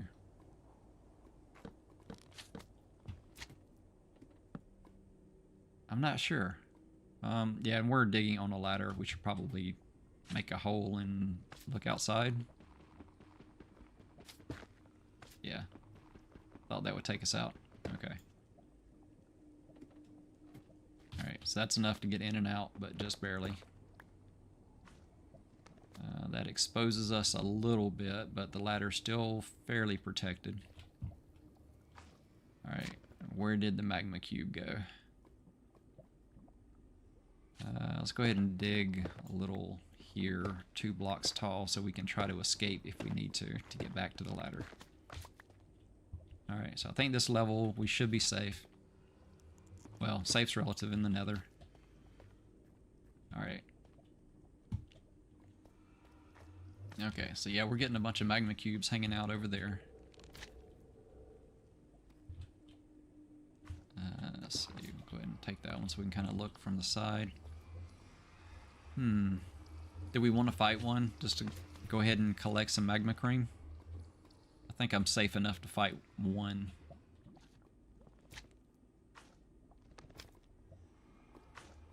There we go. We'll bring him over here to us.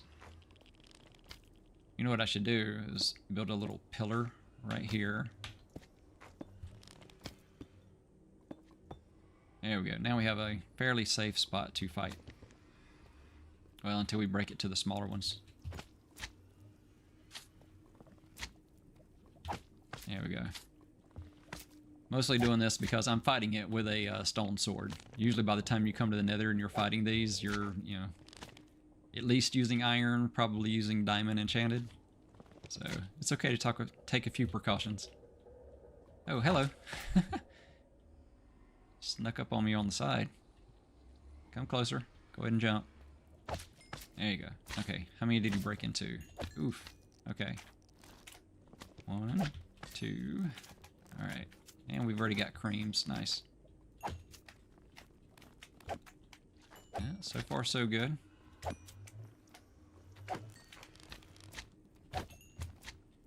Oh, no, knocked him off.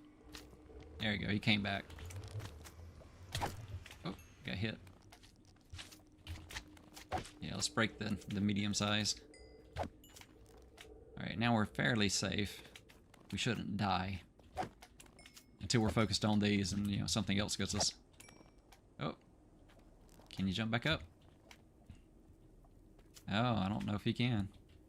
The medium size could make the jump from there. I don't think the little guy can. So we're going to have a little squish outside. Yeah. Okay. So now we have this nice open area above our heads. Shall we just pillar up until we bump our heads, make a floor so that we can continue upward? See if we can get up to the bedrock above our heads. So we're at 80 now, so it shouldn't be too much further up. I don't know, we'll see what level we're at when we get all the way up there. But we've already used most of our ladders to get up to that point to get to this level. Definitely not using ladders to go higher. I think it's time to pillar. I think our best bet is to get into this corner and pillar up from here. And then be careful when we get to the top, and then we can always just dig the netherrack back down. Listening for ghasts and magma cubes. We don't want to expose our head and immediately have a magma cube land on it. A nice bouncy view of the nether. There we go. Less bouncy. Okay. What can we see from here? Lots of things we can't get to. We can't get to any of the glowstone. See, above our heads, nothing interesting really. I think I'm going to continue building that corner wall as we go up, just so nothing throws us out of the chunk.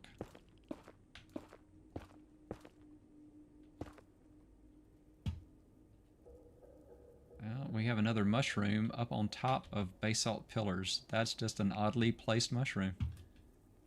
Oh, there's another one. Okay, so that's the lava that we exposed when we dug up. More interesting glowstone. We got a lava flow over there. I'm kind of looking around just to see if, you know, we are like within view of a nether fortress, and we just got that close, but no fortress. No, I think we're just Basalt Delta. Oh, and we're up to bumping our heads. Okay, now here's the scary part. We need to dig up. There could be lava above our heads. I could maybe get lucky with, like I said, if a ladder will stop lava. Otherwise, what's our second escape route? I don't really know. Maybe we make a little quick platform right here just to give us a place to run if we had to.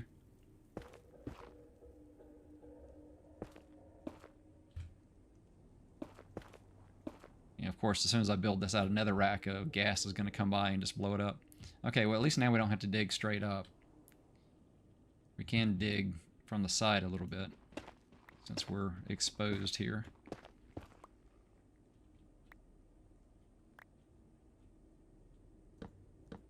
Okay, and if I'm going to dig with, if I'm going to continue going up with ladders, then I'm going to need more ladders. So I guess we're going to pillar and take our ladders back. Yeah, I think that's probably the best bet. Let's go with grabbing our ladders. Yeah, really quiet chat tonight. Yeah, you're welcome to, you know, not be lurkers. It's okay if you are, but, you know, you can say hi. I'm trying to get used to the whole talking to people while I'm doing this, so I think what I'm going to do is switch out that one piece of netherrack and put the cobbled deep slate there. So I know when I come down, if I dig below that, then I'm digging below this for the netherrack. Alright, so now I want to... I think I want to put one here. Yeah, I think I'll pillar there and dig the corner, and then I can use that next time, and I can pillar all the way up. And now I'm not digging straight up. I'm digging the blocks in front of me. And we can add a torch just to make this to where we can see it a little bit better. Not quite straight up. There we go. And I'll just do a 2x2, continuing that line all the way up. And then build up so that I can reach the next part. And I'll start with digging the far blocks, and that should tell us if there's lava. Oh, and I'm hitting my head. Oh, nope. There we go. Okay, this is working. We're going to make it up to bedrock. Now, I'm trying not to dig too fast, so if there is lava, we should see the drips. But that's one of the things I hate about the Basalt Delta, is there's so much ash in the air. It's really easy to miss the lava drips. It'll just kind of blend in with everything else going on screen. And we are almost out of our pickaxe. We have one more. Alright. Still looking good.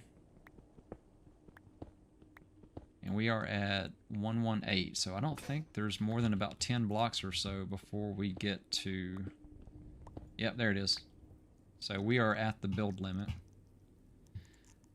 We could make a little level cleared at the top of the world, and then we can start digging down and see what's below us. Yeah, I'm kind of liking that idea. Let's go ahead and go up. And then, let's see, we will do here. And do we have a different block? I know it's kind of weird, but I'm going to put wood right there. And that way we know that is our way, that it's open air beneath that, and we need to go on this one. So we've marked we need to go down on the netherrack. But this is where we want to build back up, and that'll be our build up and down instead of using ladders, or we can eventually put ladders there and we can climb ladders to the top. Yeah. All right, let's go ahead and clear a few blocks here.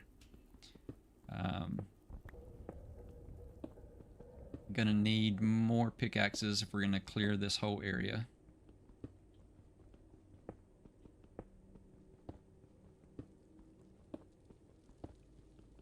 Alright. Yeah, this is fun. I wasn't sure what to expect coming to the Nether for the first time in a one-chunk world, but this kind of works. It's, again, not ideal as far as being able to do additional things in the game. It does close some doors for us. We don't have blaze rods. We don't have nether wart for brewing. But what can we do in a one-chunk world where we're in a Basalt Delta? See, we'll get lots of magma cream, but without being able to brew, that doesn't really give us anything.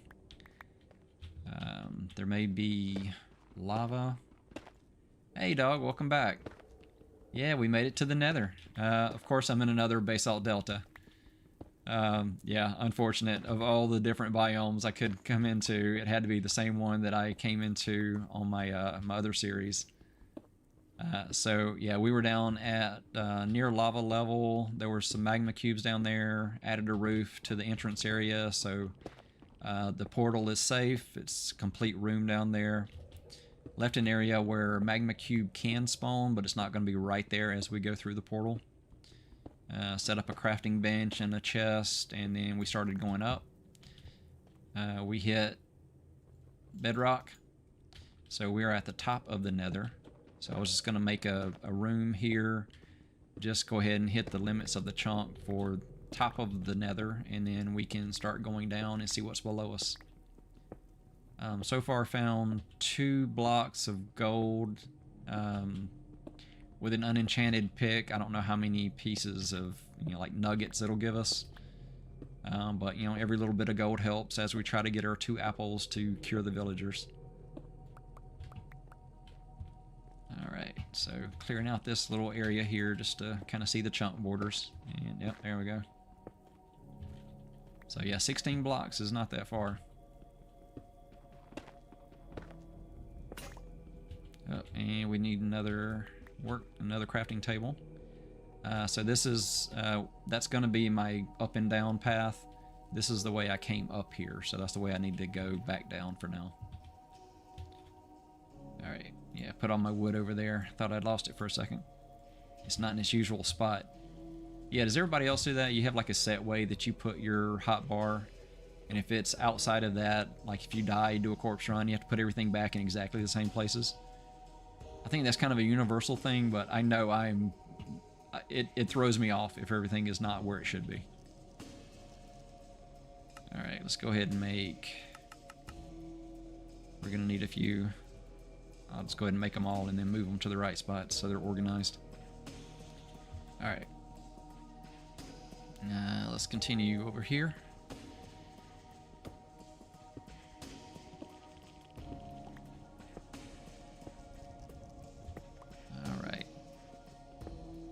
Yeah, my other goals for this episode, if you didn't see the opening, I did like do the quick little advancedly thing where I'd made some notes about what I wanted to try to do this episode. Going to the Nether was kind of the main objective, just to see what we discover once we get to the Nether, what kind of biome, and will we have a chance to get brewing and, you know, maybe a chance to get some other cool stuff in the Nether, but yeah, Basalt Delta is not going to happen. The other ones where I was wanting to try to continue digging beneath ground to see what other ores and resources we find, see if we get enough gold. If we get enough gold, then we might start trying to figure out a way to get a witch and some zombie villagers out of our mob spawner. Our XP farm, mob grinder, whatever we want to call it. Once we get enough gold, that is an option. I figure we'll just use boats and approach it that way.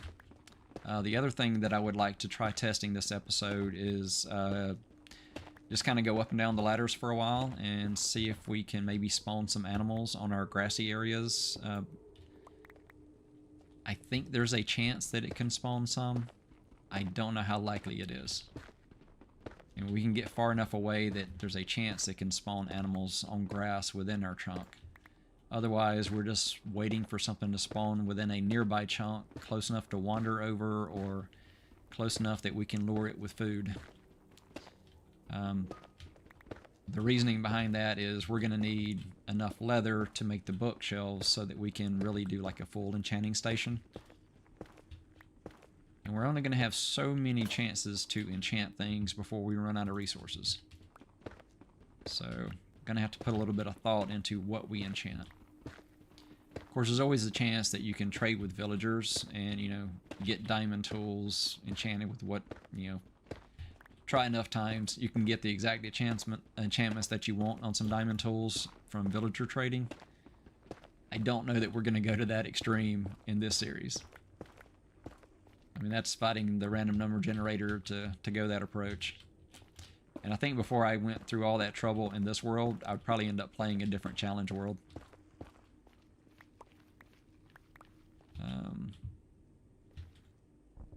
Yeah, I know I've really enjoyed playing Skyblock and some other things. I'm sure there's some really interesting challenge worlds I've never tried, so yeah, I'll have to take a look at that sometime. Or if anybody has any suggestions on, you know, maybe what the next series should be, what you would like to have me try out.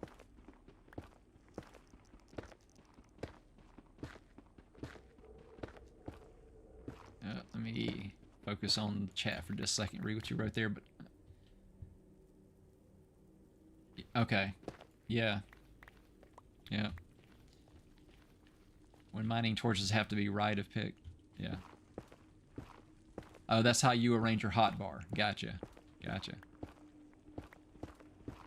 Yeah. I didn't notice it when you typed it, so I'd already moved on to topics. Yeah. I got there.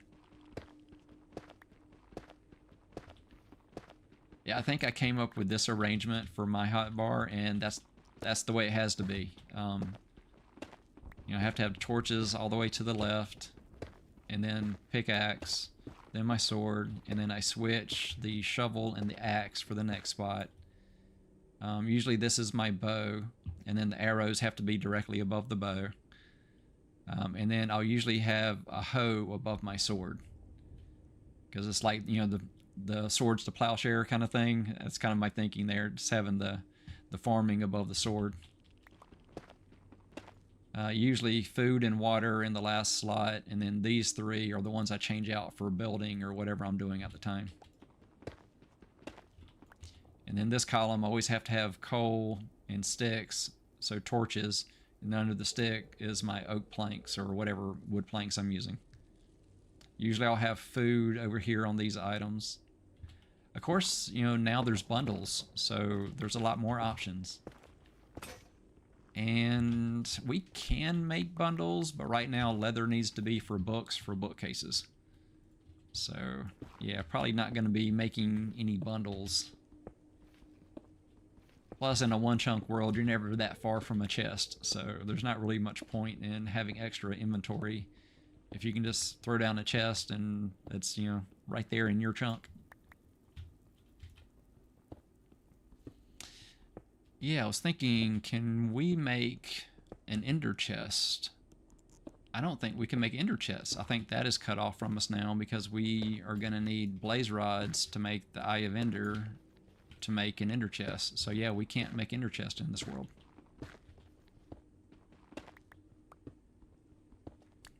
Let's see, what else has already been cut off that we can't do in this world? I haven't seen any glowstone here, but we can get glowstone from witches. We have some redstone, but again, you can get redstone from witches. We don't have any sugar cane, but we can get sugar from a witch. But without the sugar cane, we can't make paper. Oh no, we can't make books. We don't have paper. Ah, I didn't even think about that. I don't know that we can do our enchanting station unless we find a source of paper.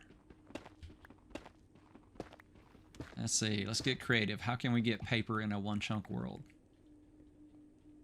I think we may have to get villagers before we can do enchanting. Yeah, I think villagers is going to be the priority. And I think if we start getting trades with villagers, I think that'll open up a few doors for us. Okay, to get a librarian, you need a lectern. So we're going to need books for a lectern. You can get enchanted books from fishing, but I don't think you can get a regular book. Can you use an enchanted book to make a bookshelf? That might be an option. Maybe we go fishing and see if we can get more enchanted books and see if that allows us to make a lectern. If we can make a lectern, then yeah, we've got all the paper we need to make the rest of the bookshelves. So that's probably our easiest path, is if we can make it with enchanted books from fishing, we can make a lectern, use the lectern to turn a villager into a librarian and trade with a librarian to get the bookshelves to finish up our enchanting station. Okay, yeah, we figured that one out. And look, there's our whole chunk. While we were figuring that out, we finished clearing this. So we have an entire chunk at the top of the Nether. All right. Don't think there's anything we need to do while we're up here, so let's head back down. All right, and this is my spot to dig down.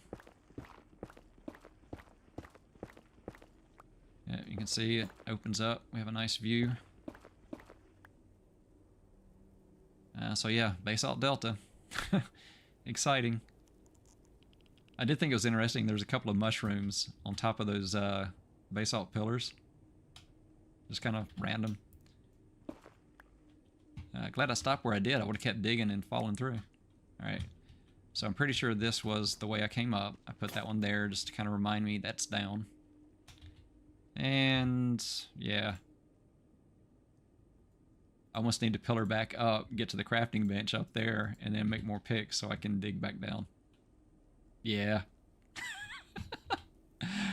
Alright, but we can now dig here, get rid of the wood above us. Yeah, that'll work. Get rid of that torch. That's going to throw me off when I get up there. We will put a light on that one. Maybe that'll keep things from spawning on our tiny little platform there. I don't know that we're getting far enough away for anything to spawn on it anyway. We're not getting at least 24 blocks away. So, should be safe. Alright, yep, and that got rid of the torch that was on that block. I'm thinking we'll leave a hole there. And we need to cover this hole. We don't want to accidentally fall through there now. And we'll put another torch right there. Alright, let's make a couple of stone pickaxes. Well, nope. First we're going to make some more sticks. That's good. Trying to conserve my oak planks just in case we need something else. Yeah, we're going to need some more picks as we journey downward. Okay. Alright, so this is our spot. And let's dig back down. I like this because, you know, it's something to my back, so I'm not going to get knocked out of my chunk. I'm not going to fall out of the chunk. Ooh, crazy creepy noises. Alright, digging down.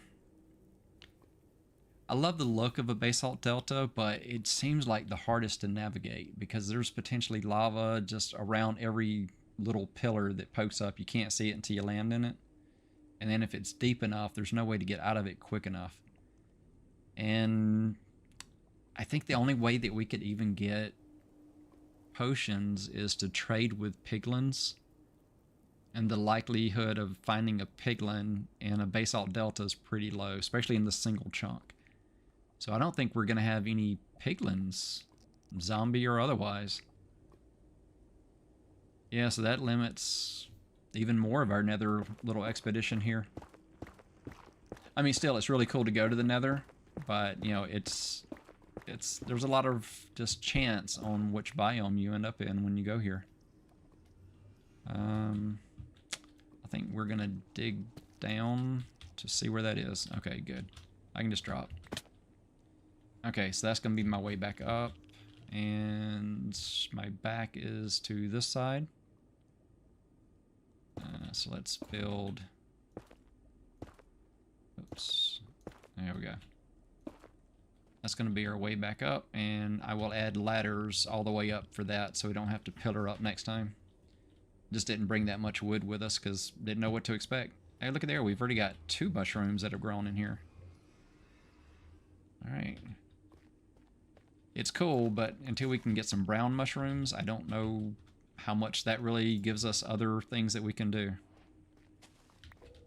Yeah, we have mushrooms. Let's kind of spread them out over here so they can continue multiplying. Yes, and we have a torch over there, so it probably won't grow any. There we go. They're kind of spaced out so they can grow around those. We did get a couple of gold blocks, and there may be more underneath, but with no enchantments, I think it's probably like a 1 to 3 nuggets maybe, so we probably won't even get a full like gold piece out of those. I was hoping to at least have the zombie piglins to drop some occasional things. Now we do have we do have infinite gold. I didn't really think about that, but yeah, if our mob grinder in the overworld, if they're wearing gold armor and they drop it, we can always smelt those pieces of armor to get more gold. So we can definitely get enough gold to get our 2 golden apples. So yeah, I'm pretty sure that we can make a village. I don't think there's anything we're missing on that path to be able to make it. It's not ideal, but it's possible. I'm going to make some ladders real quick, just while I'm thinking about the ladder thing. Oh, I ended up with a couple of ladders anyway, didn't I? Let's see. Up above is right there. Back to that wall. I'm thinking this side. There we go. So that'll be the ladder path that we start to go back up to the top of the world, if we need it. We're at Y76 for our portal. I went out on the surface over here to go up on this roof. So we have a little place that we can fight magma cubes. We fought 1 magma cube. That's the reason why we had that 1 magma cream so far in the inventory. We've got a little lava, more mushrooms, right outside in the Basalt Delta. But that's pretty much it. We could mine out all the blocks from, bottom of the world to the top of the world. It could be a completely empty chamber within the Nether. Now we could potentially make a mob spawner, but it's not going to function the same way as it would in the overworld. So I think even with a mob spawner trying to generate magma cubes, well, there's not much point anyway. What are we going to do with extra magma cream if we can't do any brewing? But I don't know that we would be able to get any piglins. Alright, well, things to think about. But for now, let's, I guess, go to bottom of the world. Let's go ahead and throw some things in a chest. I'm thinking that's kind of my goal for this episode, is I would like to go top of the world, bottom of the world in the Nether, and then we'll go back and start figuring out what we need to do to be able to get a village started. And maybe see if we can get some animals. See if we can get enough gold to make our 2 golden apples. But yeah, actually making the village, that'll probably be next episode at the earliest. Let's see, which blocks do I want to take with me?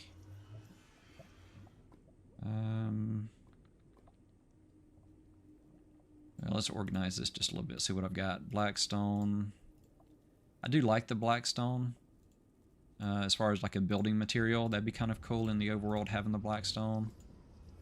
Let's see, that's our cobbled deep slate. We need to hang on to that. And then our 1 magma cream.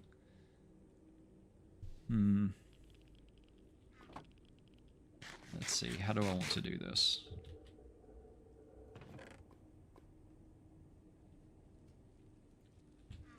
Can I make anything with... I'm pretty sure you can't make tools with basalt, can you? That would be too convenient. Alright, so we're limited to the blackstone for making tools from the nether. Okay, so we can make blackstone tools, but that'll eat up kind of a limited resource. There's only going to be so much blackstone in our chunk. Now, there may be enough that'll be more than I would ever use for anything, but it feels like a limited resource when I know I can make more cobble. So I'm thinking we head back out and we get some cobble from the overworld.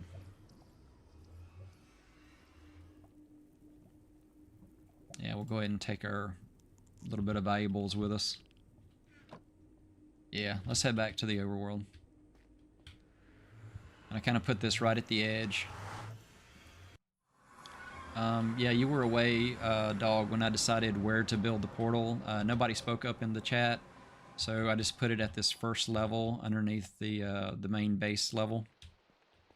So it's right here, which is convenient. So it kind of works, and it put us out in a good spot. I just wasn't sure, like, why level, if it made more sense to go high or low with it, but it seems like it kind of put us somewhere within so many blocks of the middle.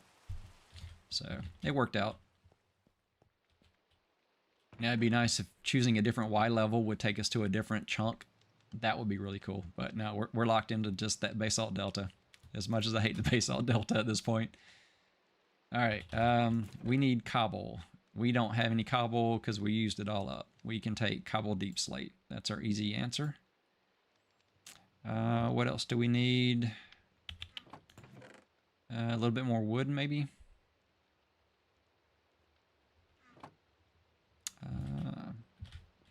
Yeah, I think I left all the wood up there at the farm, or the tree farm. Yeah, I'm still curious. Those blocks right there, that still doesn't make any sense to me. Well, I left my hoe in the chest, so I don't have the hoe to play around with it. And I keep waiting for a creeper to blow me up every time I get at this level, just because we had so many that kind of went over that hill, and they just blew it up. Yeah, let's close that just in case, too. I don't want anything wandering down into the base. Alright, pretty sure I left all the extra wood at this level. And we've had a few more trees grow. Clear some leaves. There we go. Let's go ahead and grab these. I'll go ahead and take the apples down as well, because we know we're going to need those for later. Go ahead and put that away here. Yeah, I think that's all we need. Let's head back to the nether. I haven't had to do much battle, so I don't need a lot of extra food to heal up. So I think just the carrots is working so far.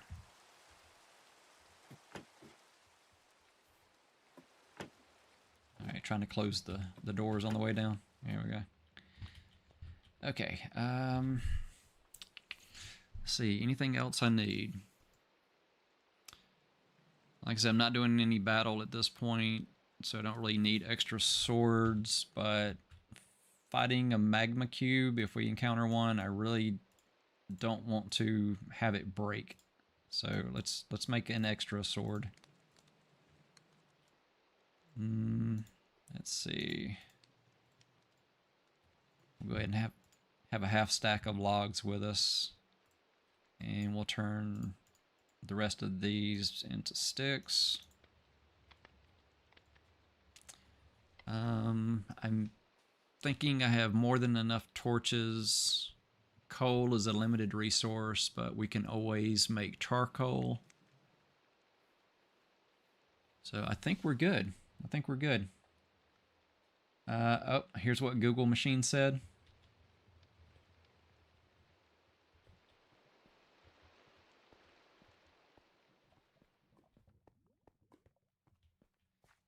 Alright, let's head back into the nether.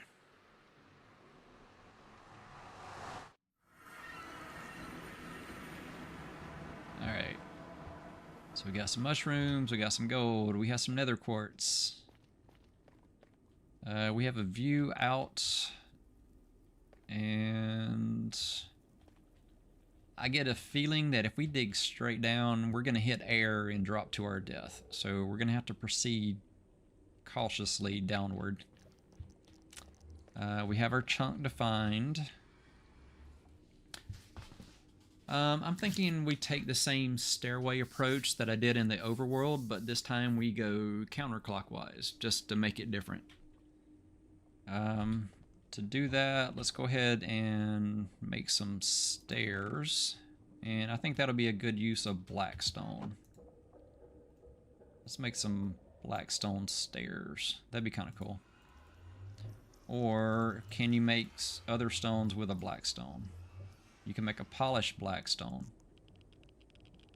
I'm liking that. Okay, can you make something with polished blackstone? You can make polished blackstone bricks. Alright, can you make anything with that? Alright, that's our limit. So we can make polished blackstone bricks, and then we will turn that into polished blackstone brick stairs. It feels like we should have more than 40 of them, but yeah, well, that seems right, I guess. Alright, let's put the blackstone away. Put that over here. Oh, okay. Lots to read in chat there. Thank you, dog.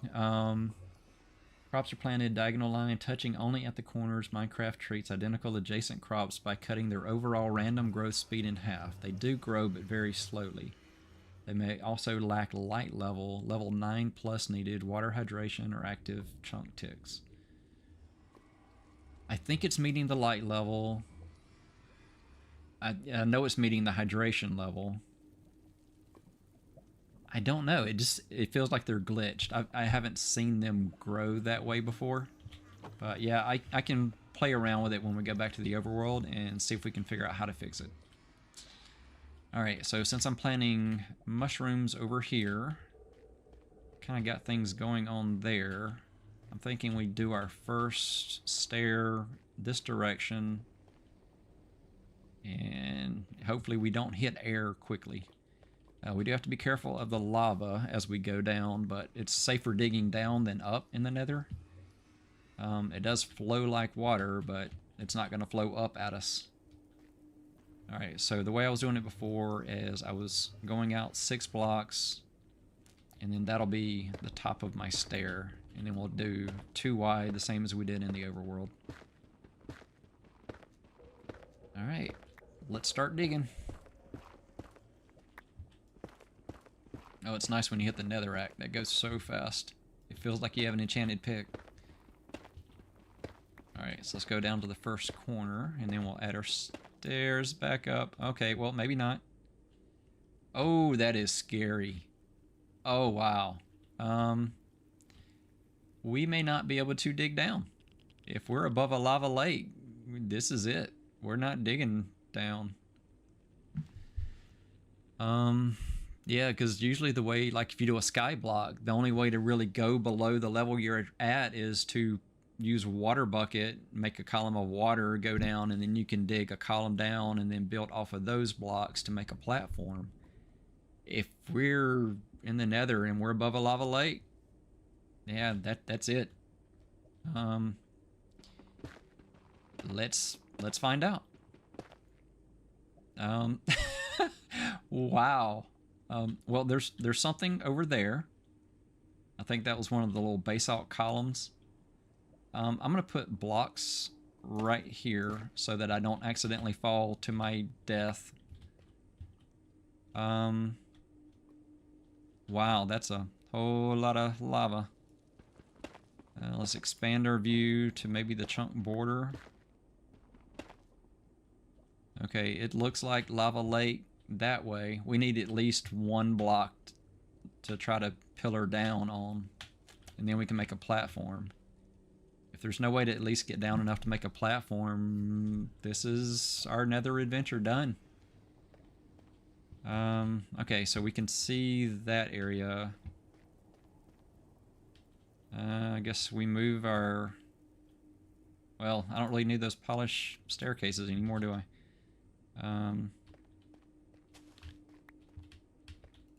Tell you what. Let's... we'll keep those there. We're going to put these away. Just, I was going to put them back down, but... maybe we'll have luck if we go this way. I don't know. This is not looking good. Okay. Need a lot of sand. Oh, that is true. That is true. I could make a column of sand. Unfortunately, we're in a forest and we didn't find any sand in our chunk.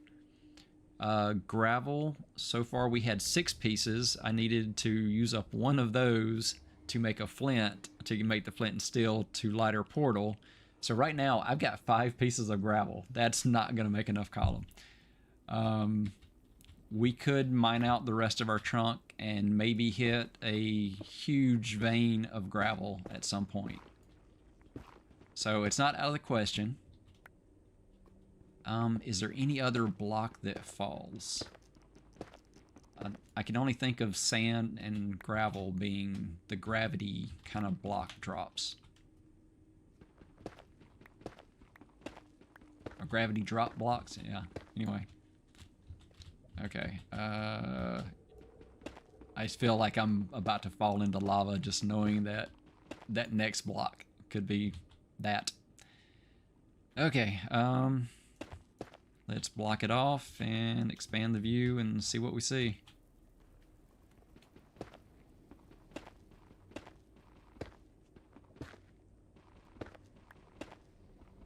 Wow. Alright, well, at least I got to go to the Nether in a one-chunk world.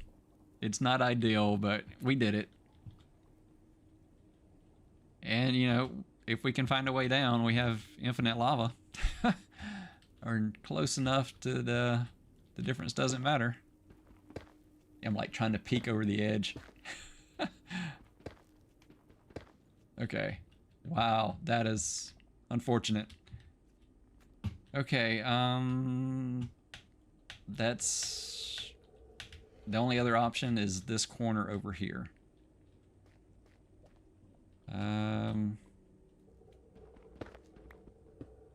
Let's dig a stair down from here and see where it exposes it.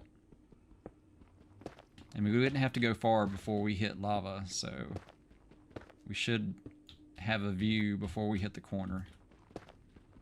Or if we're very fortunate, we hit the corner and there's a column down. Maybe. Unlikely, but maybe. Okay. No. Dang it. Let's see.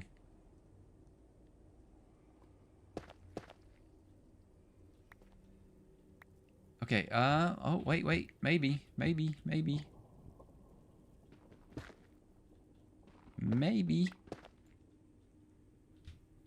Okay, that is right at the edge of the chunk. Okay. Wait, we might be lucky. If we go down right at the very corner, let's like the very corner or one block in. No, let's like the very corner. There is a potential column that goes part way down. We could survive a jump onto that block, or we could make a platform and move over to a block. So there is something at lava level. So it's not complete lake below us, but ooh, that's gonna be risky. Oh, scaffolding. Scaffolding again would be a great thing, but we don't have any bamboo in our chunk. The only option I think to get that is with a traveling merchant. I know they do have, yeah, they do have bamboo, so we can get it from a traveling merchant. We have encountered a traveling merchant, we just couldn't get him into our chunk. Even trying to lure his llamas with hay bales didn't quite get him into the chunk. But it is possible. We could get bamboo. I think it's possible. I'm looking at that. I think we can get close enough, pillaring down in the corner to get to where we can make a platform, drop onto that little bit of basalt without having to leap over lava, pillar back up, and then we could make something that would give us a safe level at lava. And then once we have that, we could clear a path all the way down to the bottom of the world. It's kind of the same way you clear an ocean. You know, you just kind of create a column, and then if you do a 3x3, that center column, those are air blocks once you remove whatever stone is in there. So we could make a path down to the bottom of the world, I think. It's just going to be a little more challenging. How large is the little island part that's there? That's sizable. I mean, it's not like we're trying to hit one block. That's doable. Okay, so what level is that at? Okay, so let's assume that about here is the top of one of the 2x2s. So let's say that's 2, 4... wait. 2, 4, 6, 8, 10 blocks down. And we are 1, 2, 3, 4, 5. So we need to go down about 16 blocks to get to the pillar and then make a platform. Go from the platform over a few blocks and then drop down, pillar up. And then we can create a level at lava and then start making a path downward. I think it's possible. I think we can still do it this episode. Like I said, more challenging than I expected, but doable. Okay. This is no longer useful, but might as well leave it. It's not causing problems. We'll do the same thing that we did on the other side. We'll leave, we drop down in the center, and then we'll dig to the corner, see how deep we can go, and see if we can expose a path to get us there. I think we're about to break through to air within a block or two.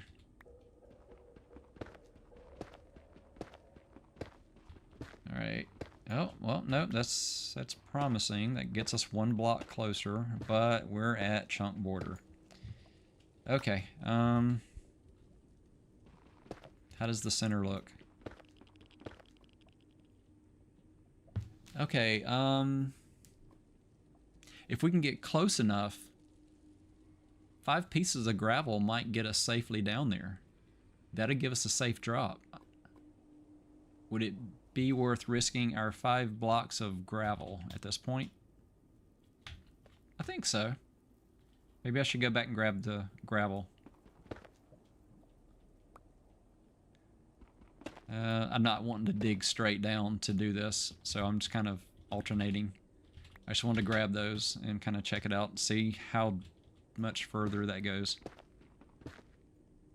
Okay, yeah, we can grab gravel and make that safely. We could probably dig down to where we're only dropping from there.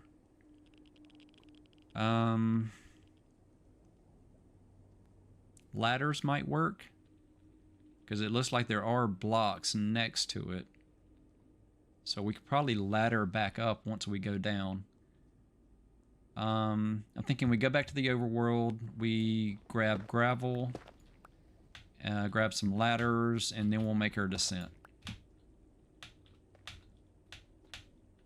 Yeah, we got this. We can do it. This is gonna work. I'm positive. Are you positive? This is gonna work. Alright, Blackstone, we can keep that here for now. We'll keep our cobbled deep slate. We'll keep basalt for any pillaring that we need. I should have left my apples in the overworld. I am going to leave this wood here, since we'll have more wood in the overworld.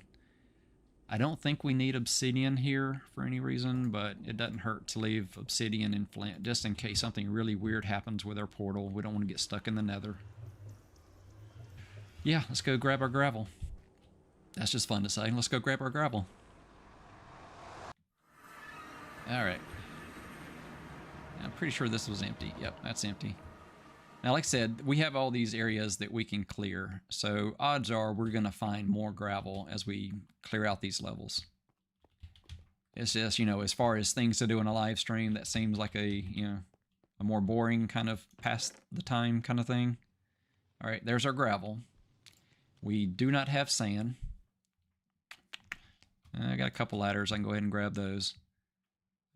Let's put our apples into the stack. I did get 3 phantom membranes from surviving the night where we didn't sleep for 48 days. So, yeah, at least something good came from that, although we don't have brewing, so I don't know that we can do anything with a phantom membrane. We can't go to the inn. We're not repairing elytra, so I think those are just souvenirs. We do have 2 pieces of leather and 1 enchanted book. We do not have any sugarcane or paper, so those are not good signs that we'll be able to make everything we need without going through the villager path. All right, yeah, I'm trying to think if there's anything else we can possibly need as we go into the nether. Yeah, and I almost have a full stack of string and another half stack of string up at the mob grinder, so plenty of extra string for making fishing poles and wool blocks for beds.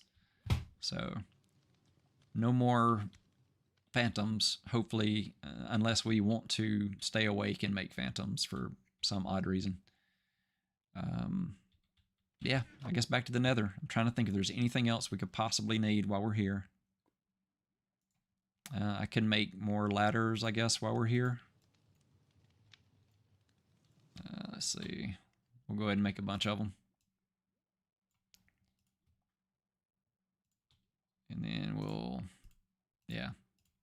turn those into more sticks. All right, gravel sticks, cobble, or deep slate cobble. Yeah, let's go back to the nether. Woohoo! All right, here we go. Back to the nether.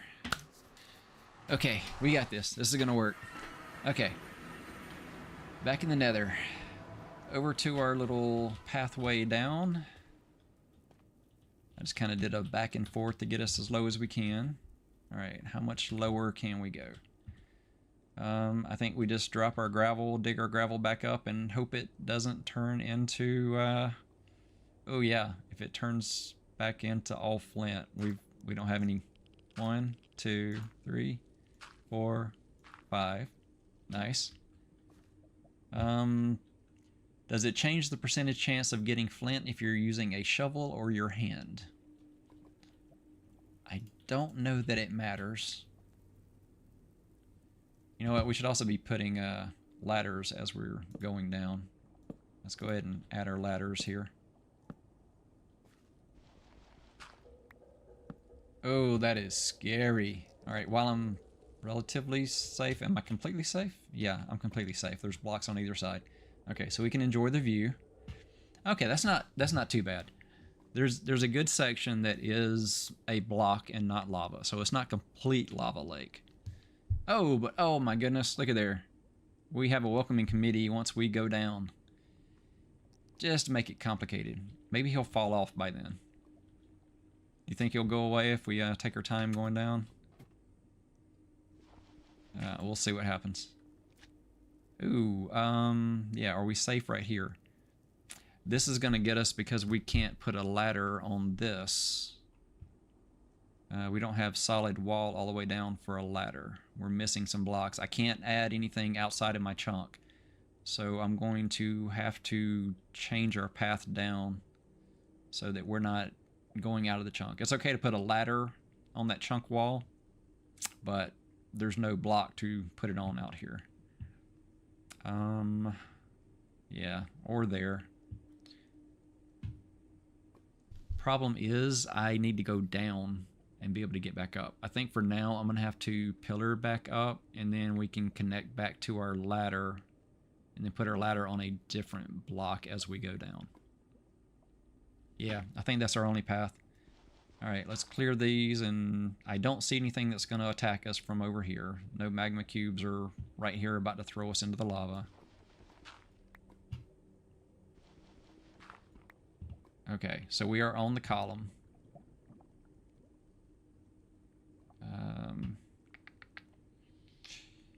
I would feel safer if we make a little platform here. And let's put a ladder here.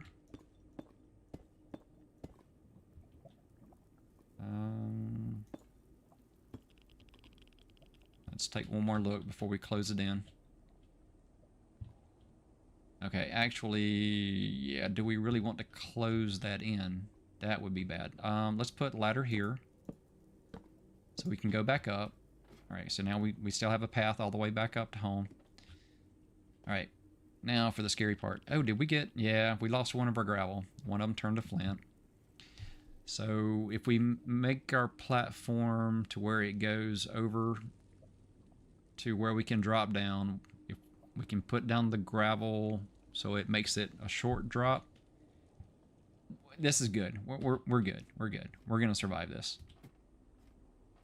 Unless something crazy happens or, you know, Magma Cube comes over and says hello, we're good.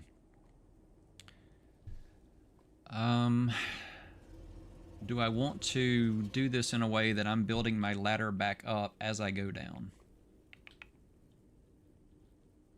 Probably so. So let's go 3 blocks at a time. Okay, so like this, and then I can build that. Oh no, I don't want to do that. Now I can't see.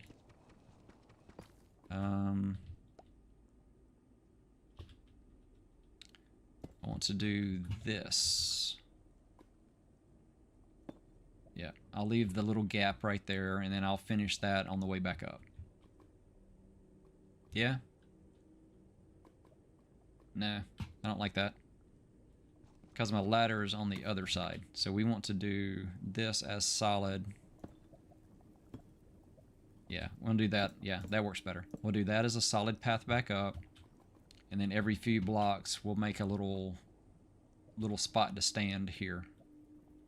And then we can safely dig down so we don't accidentally dig that last block out and drop. Okay. See if I can carefully look down without falling. Okay, yeah, so we have maybe 5 more blocks. Alright, let's drop. Alright, and get our path back up. Tell you what, let's do this so we know we're not digging out too far. Alright, and let's go ahead and add our ladders. Okay, still safe. You know what, to be even safer, let's do this so we don't dig out the last block by accident. Okay, so we'll do that.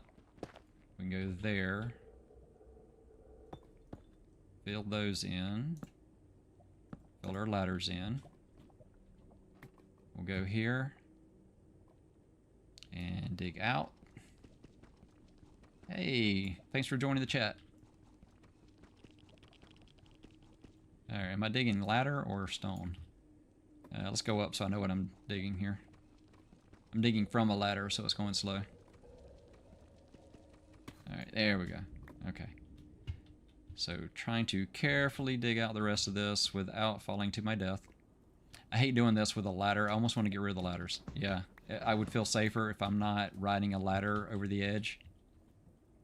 Okay, so now I know I'm looking down in a crouch and not from a ladder.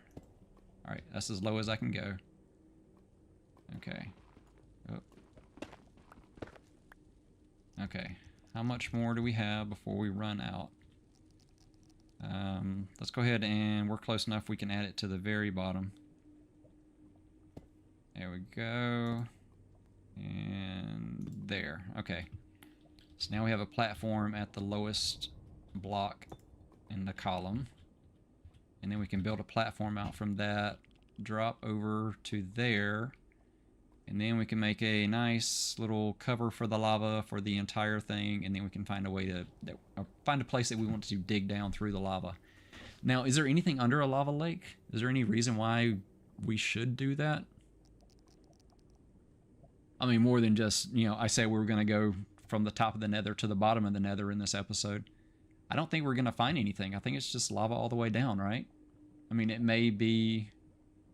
I know I've been in a lava lake before with like one of the fire resistance potions.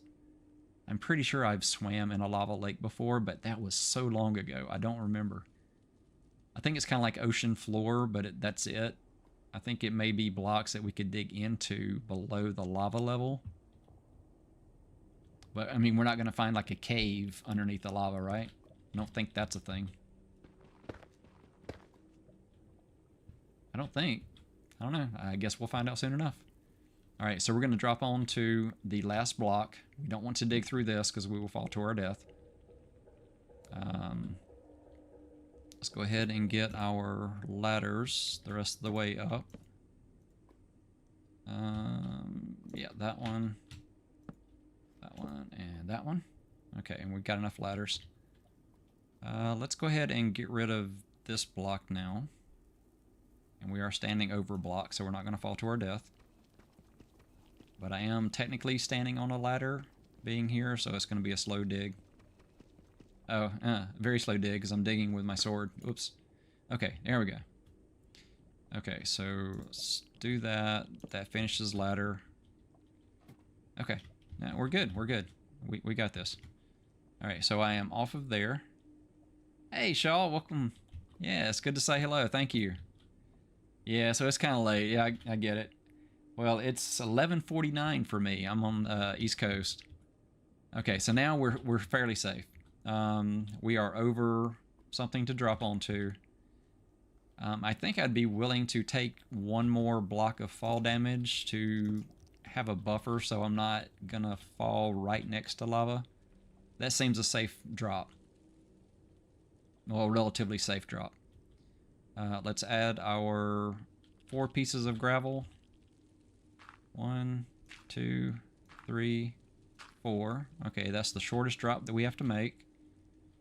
Where did the magma cube go? Let's make sure we're not going to get knocked off as soon as we get down there. I don't see the magma cube. Maybe he got bored and went away. Yeah, that's my chunk border. I can't go out of my chunk to look down, technically. Oh, look at that. Oh, we could have been over there. I've been looking for a Soul Sand Valley in my main game, the one that I'm up to episode 51. That's the last one I need to get the advancement for finding the 5 different biomes of the Nether. And look, we were that close to having a really cool place. Yeah, we still would have needed blaze rods to be able to get brewing going, but that would have been cool. Anyway, it's within view. All right, I'm putting off doing the drop. I'm worried something is going to go horribly wrong as I do this. All right, let's go for it. Let's go for it. We got it. Okay, we're good. Barely any damage. And let's pillar up. And ladders. And one more ladder. There we go. Ladder, there we go. Okay, and now we have a path down to the lava lake. 1 ladder left. So I'm going to go down, grab my gravel, see if the gravel turns into more flint. Yeah, this has been quite the Nether adventure, Shaw. Yeah. We made it all the way up to the top of the Nether. And I should have brought a little bit more ladder with me. I'm going to have to pillar back up to that spot. But yeah, then started digging down and just exposed this lava lake beneath us. Fortunately, there is a little bit of place to land right here at the lava lake. So I'm thinking we're going to make a platform around all of this. And then I'm going to start doing kind of like the way you make a water column, like in the ocean, where you can like take a ladder all the way down to the bottom. We're going to do the same thing, but safely through lava. So, yeah. Fun times. Yeah, it had to be Basalt Delta. Of all the biomes, it had to be Basalt Delta. Alright. So we're going to make a basalt floor, I guess. We're going to need more stone, or more blocks. because we're gonna need 4 full stacks. Yeah, let's go ahead and head back up. We'll get more ladder. Well, yeah, we have a crafting. We have plenty of wood to make a crafting table. We're just gonna need more blocks to be able to make the base at the lava level. So, all right, there we go. I need to light that up. That's a little bit dark. I want to make sure I don't accidentally fall down there. There we go. That's better. But yeah, here's Shaw, if you're still there. This is our little entrance into the Nether. I built it in that little level below the main base level, and it put us out here at Y76. Dug all the way up, or yeah, we made it all the way up to the top of the Nether. Still need to add more ladders there to go up further. Fought 1 magma cream here, or magma cube, got 1 cream from that. So that's about the extent of it. Unfortunately, we're not going to have any blaze rods. I'm not going to have any nether wart. And probably not going to have any... We could get a ghast. So there's the potential we could get a ghast tier drop. We could get Return to Sender, which I'm still trying to get in my main series. Yeah, no matter how hard I try, I still haven't been able to get that. All right, let's go ahead and we'll make a basalt level. We just need 4 full stacks, so I've got extra. I think that's all we really need. Let's go ahead and make some ladders while we're here, I guess. We'll put it in that spot. Yeah, that'll work. All right, let's go back down and build our lava lake level. And then we will continue down to the bottom of the Nether. This is fun. Something I've never done before. You know, that's the fun of it, is something completely new. All right, so we have a way to get over here. Let's go ahead and make it to where it's a forced descent in that one spot. And let's go ahead and widen this just a little bit too. We'll just get that 3 blocks so it's an easy path. All right, and then we should be able to go down. There we go. Perfect. Okay, make sure it's still safe. I don't see any magma cubes wanting to kill us. All right. Yeah. Magma cubes are tough, but if we can see them coming, we can make sure we have some defenses and we'll be fine. I'm kind of liking the idea of building up a column right here as well. So we get our ladders, and then we have a column so that we're, you know, kind of going into a corner. It feels safer, less likely to get knocked off of a ladder. Whoops. Yeah, I'm doing this from a weird angle. Okay, yeah, it'd be safer just to climb the ladder, hold the duck so I'm not moving, and do it from there. Okay, now that's just an odd little thing. It's just floating. You know, if we don't do something about that, that's where the magma cube is going to spawn and drop on our heads. Yeah. Alright, let's be careful. There is lava below us, and I'm not sure the exact shape of this right now. I'm thinking we build it at right above lava level and do that for the entire chunk. Yeah, we might as well build to the chunk border. And I'll feel safer once we're at the corner. Okay, looking good. And one more, and we have the corner of the chunk. Alright, looking good. This looks really cool at lava level. Check that out. Yeah, I can get the magma cream, but I can't do anything with it because we'll never have brewing. We're not going to have nether wart or blaze rods. So, you know, it's just a collector's item from our trip to the Nether. You know, souvenir from hell.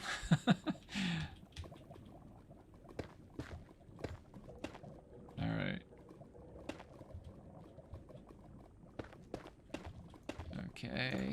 go, looking good. I've only got 7 blocks left in this stack. I'm building it 1 level above the lava, so I'm not destroying the lava. Yeah, just because in a 1 chunk world, every resource is valuable. You don't want to just destroy something if you can potentially save it for later. I mean, we can come back with our bucket and collect as much of this as we need, take it back to the overworld, because we do have a limited amount of lava in the overworld, so not a problem at this point. We have all the lava we could ever need from this lake, even in our single chunk. So, looking good. Alright, there we go. Yeah, and for anybody watching, because right now it's showing 48 concurrent viewers, small channel, trying to build it, gonna be doing this every Friday evening, that's my plan. So go ahead, subscribe, come back for more. I've got a series going, I'm 51 episodes in on a series trying to get all the advancements in the game. So yeah, that's my one pitch. Other than that, I'm just gonna keep playing. Alright. We are making progress on filling out this one little, you know, island above the lava. This is feeling safer already. I should be careful saying things like that. That's usually when the ghast appears and shoots you in the back.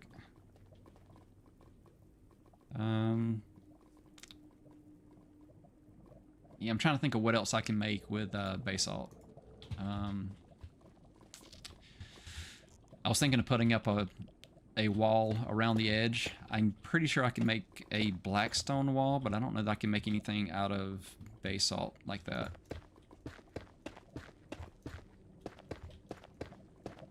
There we go, looking good. Go ahead and get to the edge. Trying not to walk outside of my chunk as I'm doing this. This does look amazing. Oh, look at that. That is a cool little mushroom. It is the ruler of its own little island right there. Oh no, it has another one right there, so it's not alone. There's 2. That's cool. It's the little things.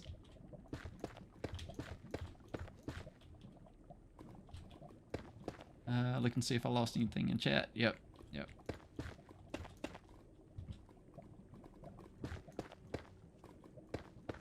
Alright, just trying to concentrate so I don't accidentally fall in the lava as I'm building this out. Okay, so I'm thinking if we're gonna have any magma cubes come into our chunk, it's gonna be from over there, so we should probably put a wall along that part. I don't know if it could get to us through the like through the lava. Like, would a magma cube just sink in a lava lake, or would it be able to swim? I'm not sure of the game mechanics for a magma cream or a magma. Does a magma cube float, or does it sink in a lava lake? I know it doesn't burn if it goes into a lava lake, but would it sink? Okay, I'm trying to be careful not to build outside of my chunk. So that old blue line was throwing me off, because once there's a solid block, it goes to a blue line. Okay, there we go. And then I'll fill in from here. Alright, there's chunk border. Alright, good progress. Oh wow, look up above us. That's nice. Okay, so that's our first attempt at going down. That's our second attempt. That's our third attempt. And then we went out, we saw the corner, and then came down. We have a path back out through the ladders. So, yeah, this has turned out pretty nice. Okay, there's our answer. See the magma cream over there? It's swimming on top of the lava. So even if we block off the little connected area over here, I think we'd still have to put up a wall around the edge so that it couldn't swim over and hop in. But, you know, that completes our floor, I think. I don't think we left a spot over here. Let me double check. Okay, so that's chunk border. We have our little section here. Now I could make a blackstone wall. I can make a deep slate. A deep slate wall would look pretty good in the Nether. How much deep slate did I bring? Not enough to make a wall around an entire chunk. Let's see. We can go grab some deep slate and make a wall around this before we go down, just so we know that we're not going to encounter magma creams in here. I think we will go ahead and build a wall for the part that connects to land, just because they do like hopping on top of walls and getting into spaces.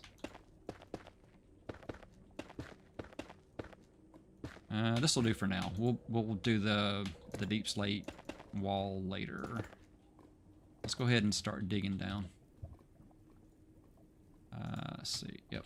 I think we'll have enough. We may have to go get more basalt to continue our path down. And we're going to need more ladders anyway. Yeah. Alright, let's make a path over to that. I just want to hop on this little thing here. Alright, and we're going to claim this right here with a little torch right on top. There we go. We landed on the floating island in the Nether over the lava lake. That seems like that should be an advancement, right? That's a big achievement. Okay. Got an interesting pattern of them turning different ways as I was building it. Okay, well, we have a cool view. I think ghast do spawn in Basalt Deltas.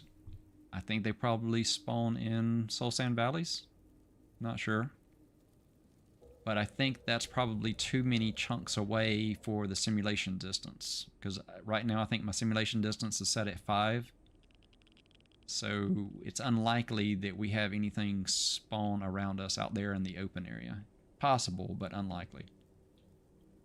But for now, let's prepare to dig downward. So I've got 9, but we can just build a little path. Okay, we'll just do this and make a little stairway down in this corner.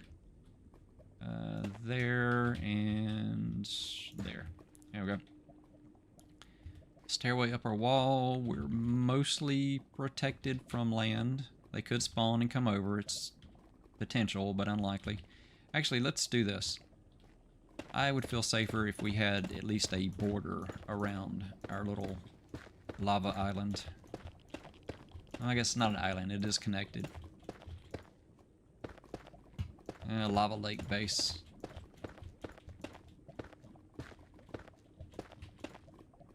And we can always improve this and make it look cool later if we're going to spend some time here, but I don't know how much time we really need to spend in the Nether.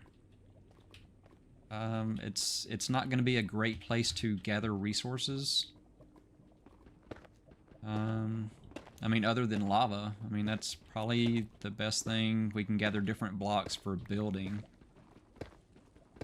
Magma cream doesn't really help with anything.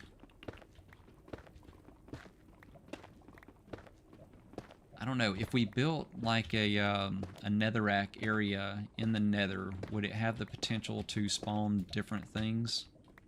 I'll have to do some research on what can spawn in a Basalt Delta between episodes, just to get some clarity on what our options might actually be here.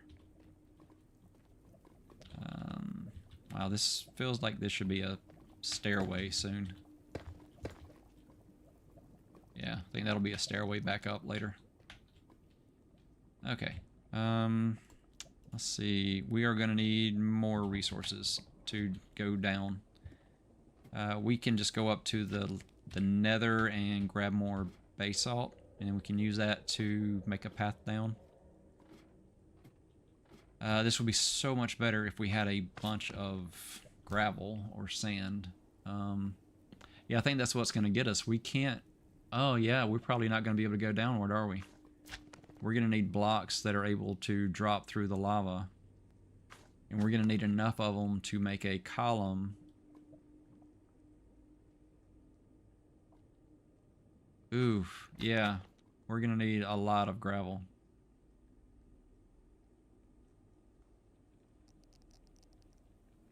Our only option is if that part that we came down on actually goes deeper.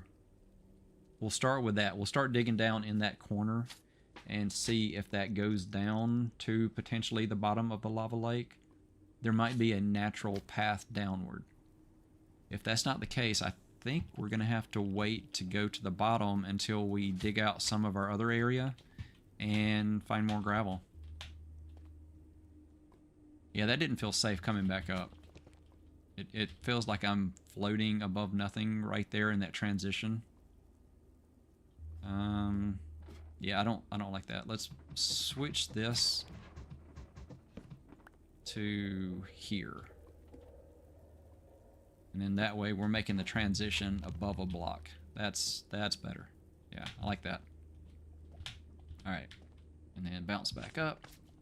Okay, let's go explore that corner.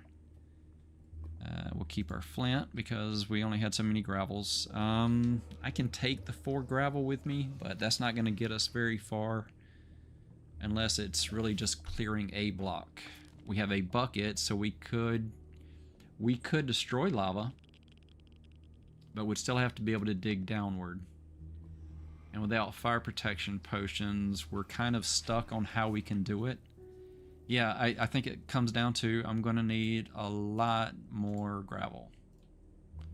Like a lot more. Like probably a full stack, you think? Because, I mean, I think the minimal you can do is picture a 3x3 square and each of the sides so that you create a 5th block in the center. Well, here, I can demonstrate here. So basically kind of like that. So yeah, I'm gonna draw in a chest. Okay, so basically the center netherrack, that's gonna be our column down, and we need enough gravel to put into these 5 spaces to make a safe path down if it's in just lava. If we can find a natural basalt or whatever nether stone that goes down, we can take that as part of the path. So I think we start digging in that corner and see how deep it goes. If it's all lava, then we have to go back up to the overworld and collect some gravel. Hopefully we have enough within the chunk. Alright, well, we have enough to get started. Let's go check out the corner over here and see what we have to work with.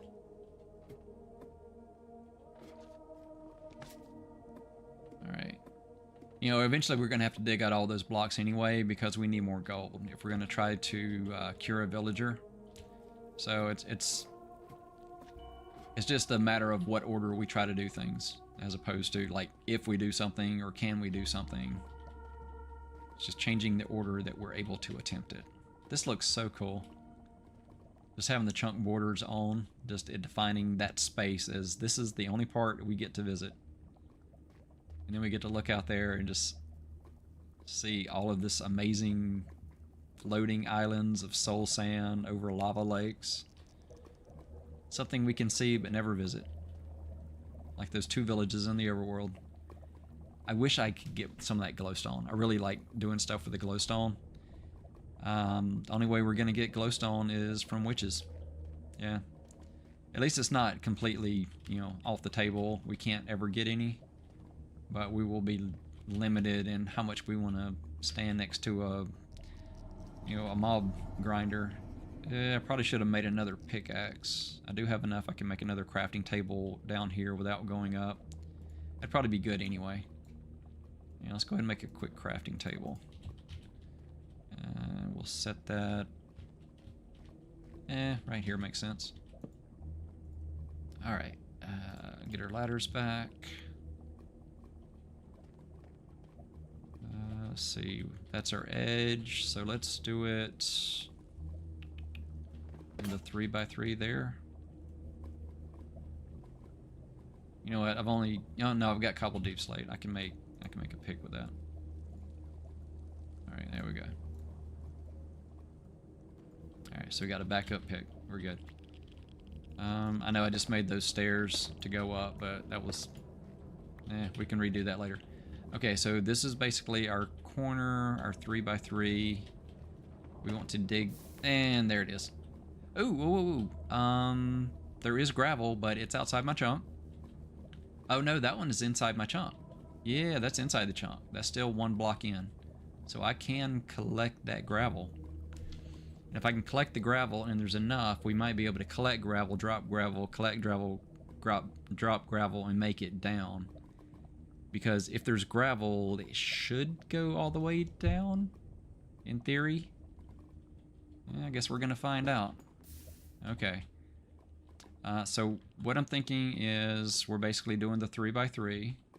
So that can go away.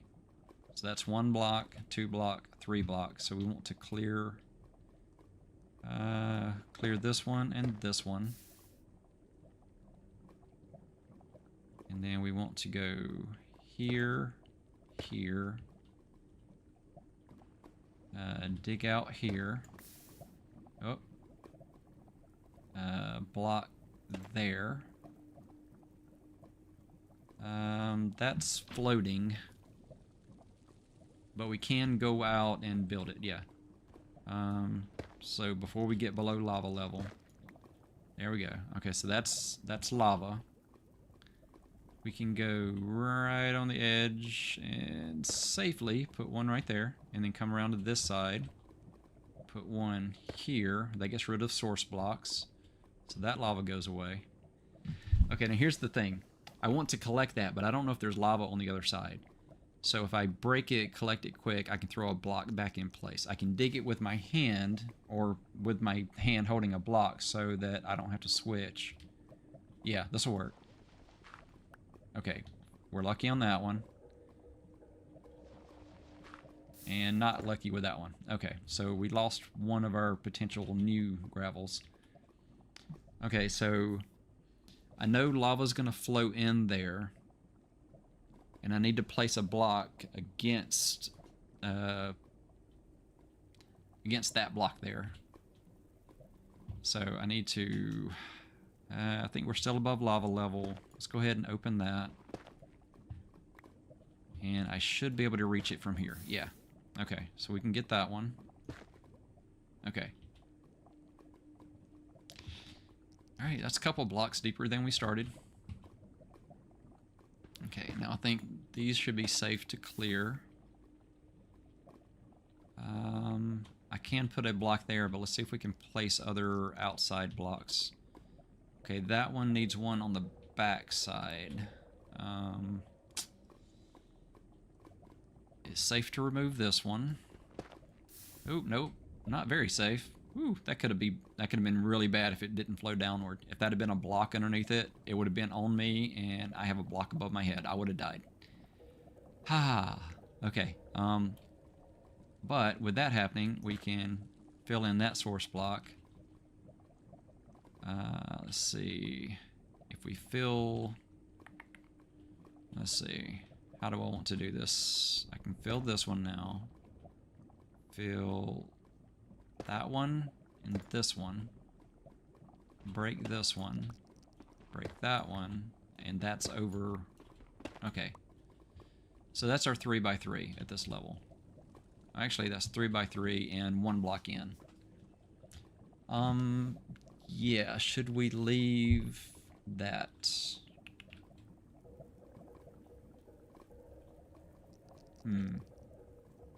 You know, now that we've got this, we can actually build our ladder all the way up to where we came down from our portal area.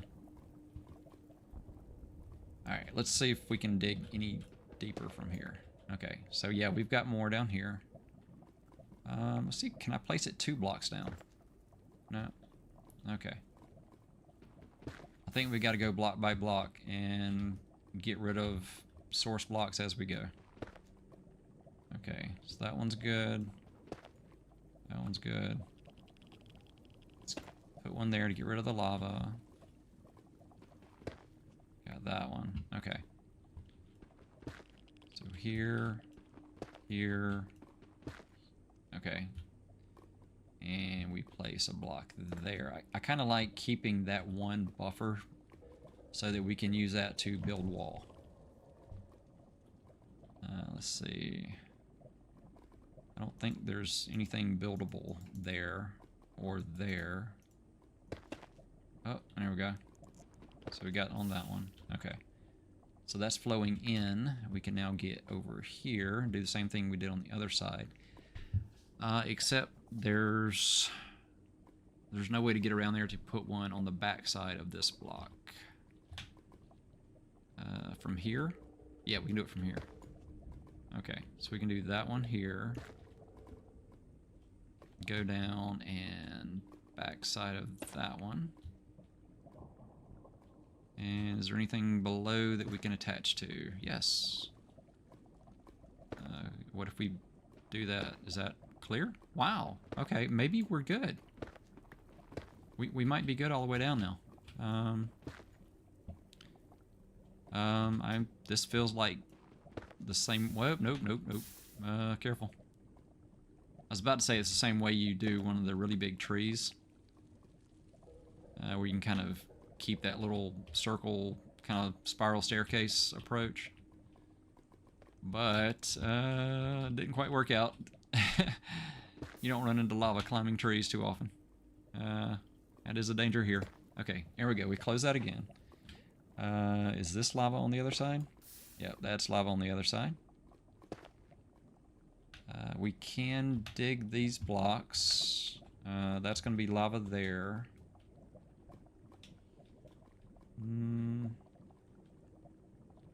Let's see, which one do I need? Okay, I need to put one there. Got it. Okay. And let's get rid of this one so I can go one deeper. And there. Okay, no lava. That's good. Okay. I feel like we should go ahead and... Whoa, nope. Oh, careful. Ah! Okay. Yep, can't dig against this wall. That's lava on the other side. That was close. Whew, okay, yeah, let's make a better path in and out of here for the moment. Oh. I'm getting so lucky with my being unlucky. Some very unfortunate things are like one block away from me. Whew, okay. Let's not dig into the lava lake. Okay. Need a breather. Hydrate. Been in the nether too long. Oh, sorry, just catching up with chat. Thank you, Shaw. Hopefully to see you later or see you in the other episodes. You leave a lot of comments for me, so I appreciate that. So I'm sure I'll be seeing you again soon. So Dog says, did my nether tunnels in blackstone bricks. Gas spawn the most in soul sand valleys. Okay. So we could potentially get a ghast over there that wanders, but unlikely because of the simulation distance. I'm not sure how far away that is, but it'd have to be at the edge or spawning in. Well, it depends on where it makes that transition to a different biome. It's kind of hard to tell, but it feels like it's at least 3 chunks. It's possible. I think it is possible. And I did hear a ghast. So we could have a ghast in this area. So with this big openness above us, if we get enough distance, potentially a ghast could spawn in this chunk. I don't know that we really want a ghast other than the potential of getting the advancement if we can return the fireball. We could get a ghast here, but we can't make potions with it. Yeah, I think that's about it. Alright.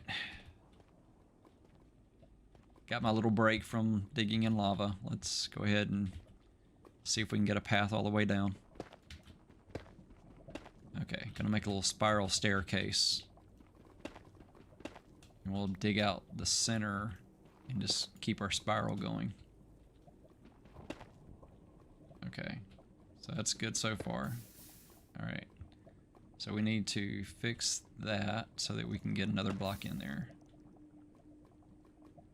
I don't think that's going to let me get in there without getting rid of these blocks, and I'm not entirely sure that's safe either. Alright, let's close that. We'll close that. Alright, Alright, we're going to close that, but I know there's lava on the other side. If I dig down here... well, if I put a block here and dig there, then it's going to flow onto me. So I want it to go down. Yep. Okay, so at least I did that the smart way. A little dangerous, but it was the way that I could not die from. Okay, we'll let that go away. Okay, so that one is there. If I put a block in here, there's nothing to touch. Okay. What about going this way? Nope, nothing to touch there. So this is exposed lava. That might be where we have to put our gravel.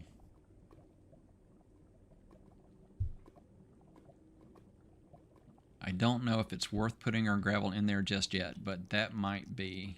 Tell you what, let's put a block there, and we'll mark that with a torch that is one that has lava on the other side. Okay. So we are one block from border edge right there. And if we dig down, what can we see? Okay, well that's encouraging. I mean that's solid down to that point. So I think we have a path below the lava. Okay. We'll bring those blocks back up to us, and then we'll dig a place for lava to go. Okay, yep, so that is lava beneath there. So I think we're safe in the 2 here, but not the 3. And the only way we're going to be able to block that is to go one more block out and build against the solid blocks. Alright. Can I get to the other side and do that? This one is safe to dig out. That one's safe to dig out. Okay. So I think if we get over here and dig there, does that give us a way? I don't think that's enough. We need to get on the back side of that block. So I need to be safe going one more over. Alright, let's find out. Nope, not safe there, but... nope, I was thinking that there was a block there. Okay, not going that way. Can we go in the corner? Okay, corner is safe so far. And down is safe. Let me hop up one block before I take that one away. Okay, that one's safe. Okay, so far so good. And we can go down in that corner. Down in that corner. Okay, this is looking good. Okay, it does turn back to solid. I think that's the bottom of the lake right there. So I think if we get one more below that, once the lava goes. If we clear that one. Yeah. Alright, I think we found a path. Okay, let's give ourselves some place for the lava to flow. So if we do expose lava, it'll go into the center instead of toward us. There we go. Yeah, that's below Lava Lake. Okay, so now I think we're safe. Yeah, there's chunk border. Okay, I think we might be able to get to the bottom of the world. Yeah, we're at 22, 21. All right. All right, we're making the final 20 blocks. Okay, let's see if I can widen it up a little bit. Let's go up a block, and yep, there's lava. Woo! That's scary lava. Okay, block there. Torch. Let's not dig that one again. What about digging down a little bit here, maybe? With our pickaxe, not our sword. Okay, is that one safe? Okay, that one is safe. Okay, so I think we're back to our 3x3. Barely. Oh, that's scary seeing the little lava drip. Yeah, I know what I was trying to say. Alright, here we go. Alright, this is looking good. Yeah, I think we got it now. I think we can do a little spiral stair the rest of the way down. Okay. Yeah, there we go. 18. 17. 16. Alright, this feels like we need a little light. It's getting dark down here. Let's put a torch right there. 15. Okay, there we go. We're getting closer. There's chunk border. 14. Oh, we got netherrack. That's odd. Okay.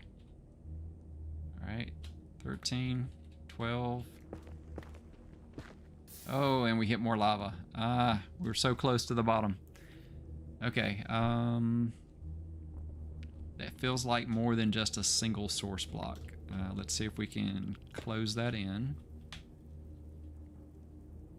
I guess our best bet is to clear the rest of that area.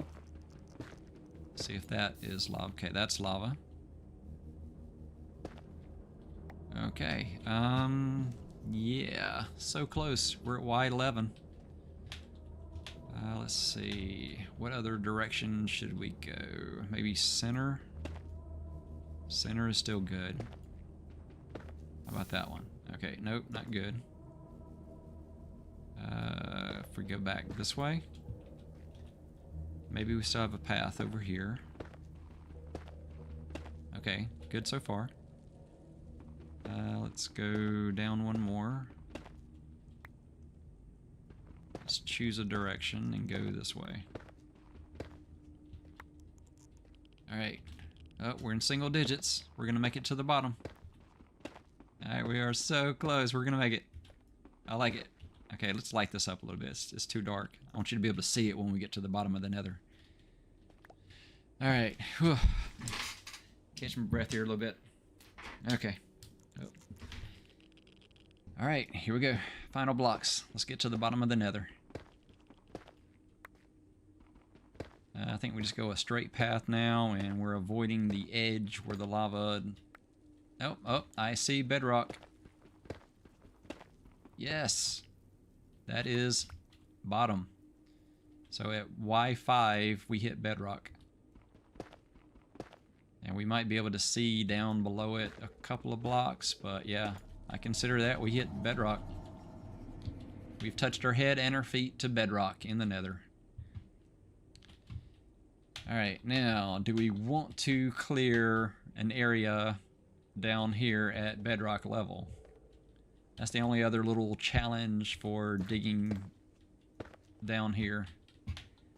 We can do it, but we have to keep in mind that we know that there's lava on this edge at this level.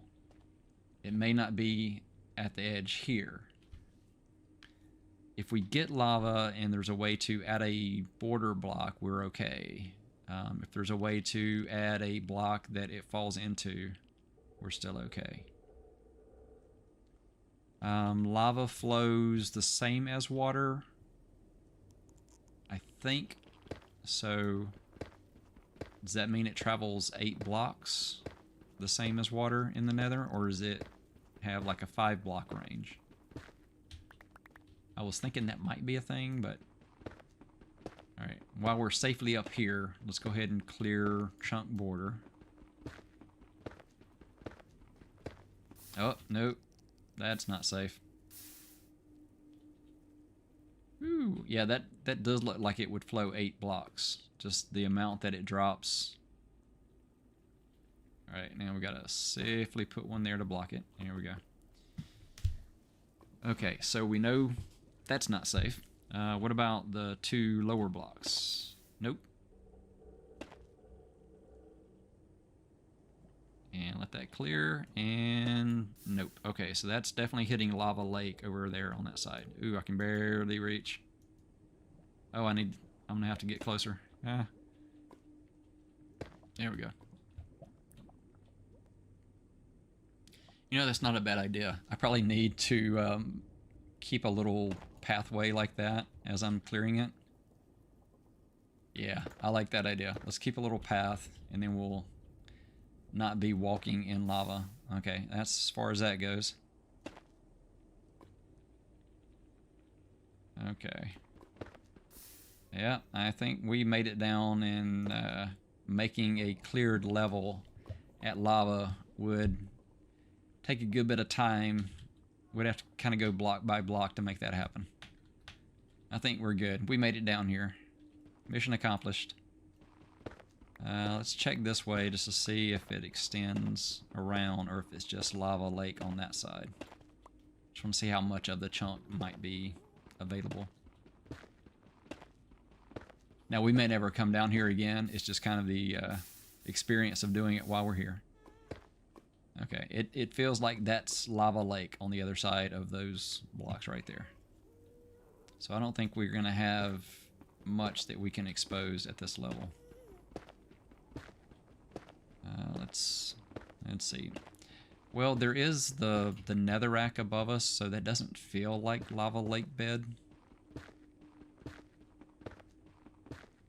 I wonder if we could get a strider.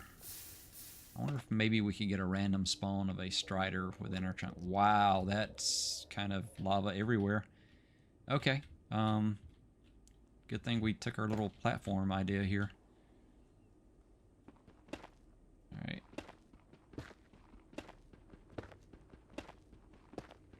That is a whole lot of lava on the other side of this little bit of basalt. Okay, we got this though. Let's extend this a little bit further. Oh, and we ran out of pick. Alright. Okay, I think that may be the end of our little adventure down here. I think mission accomplished. Anything else that we should do while we're in the Nether? If anybody throws anything in comments before I leave, I can hang out in the Nether a little bit longer. Otherwise, I think it may be time to head to the Overworld. See if maybe we can get some animals, or see if we can get some more gold to pursue the villager. Whoa. Okay. Yeah, we got a little friend over there wanting to visit. I don't know how high he can jump right there. But yeah, we definitely need to build a wall to make it less likely. Ooh, and that one's falling from that platform. Yeah, I don't feel too safe here, even not being right on the lava. That's all. Have you ever played a flat world? Basically, there's only like 3 blocks of dirt above the bedrock, and that's all you've got. But since you have so many exposed chunks, the likelihood of having a slime chunk is pretty high. So when you're on that flat world, there's slimes everywhere, full-size slimes like that bouncing around. That's what this feels like, but you know, the hell version, to where it's magma cubes on a lava lake instead of walking on grass. Yeah, this does not feel safe. Oh, and that one seems like he's staring me down too. Yeah, let's move on. All right, let's get back up our ladder. We can look at them safely from above. Yeah, I think it's just there's only so many things near us, and it's nowhere near the mob cap, so it's gonna spawn in a bunch of slimes. All right, let's go up, get back to our little portal entry, and head back through. I guess we got some magma cream as a souvenir. Got basalt, blackstone, netherrack. I guess netherrack gives us infinite light sources without having to use charcoal. We could, yeah, and we could use our flint and steel and netherrack and have plenty of lights in our chunk. I was thinking, kind of like how you use a campfire to do like certain farms. Like I'm making an armadillo farm.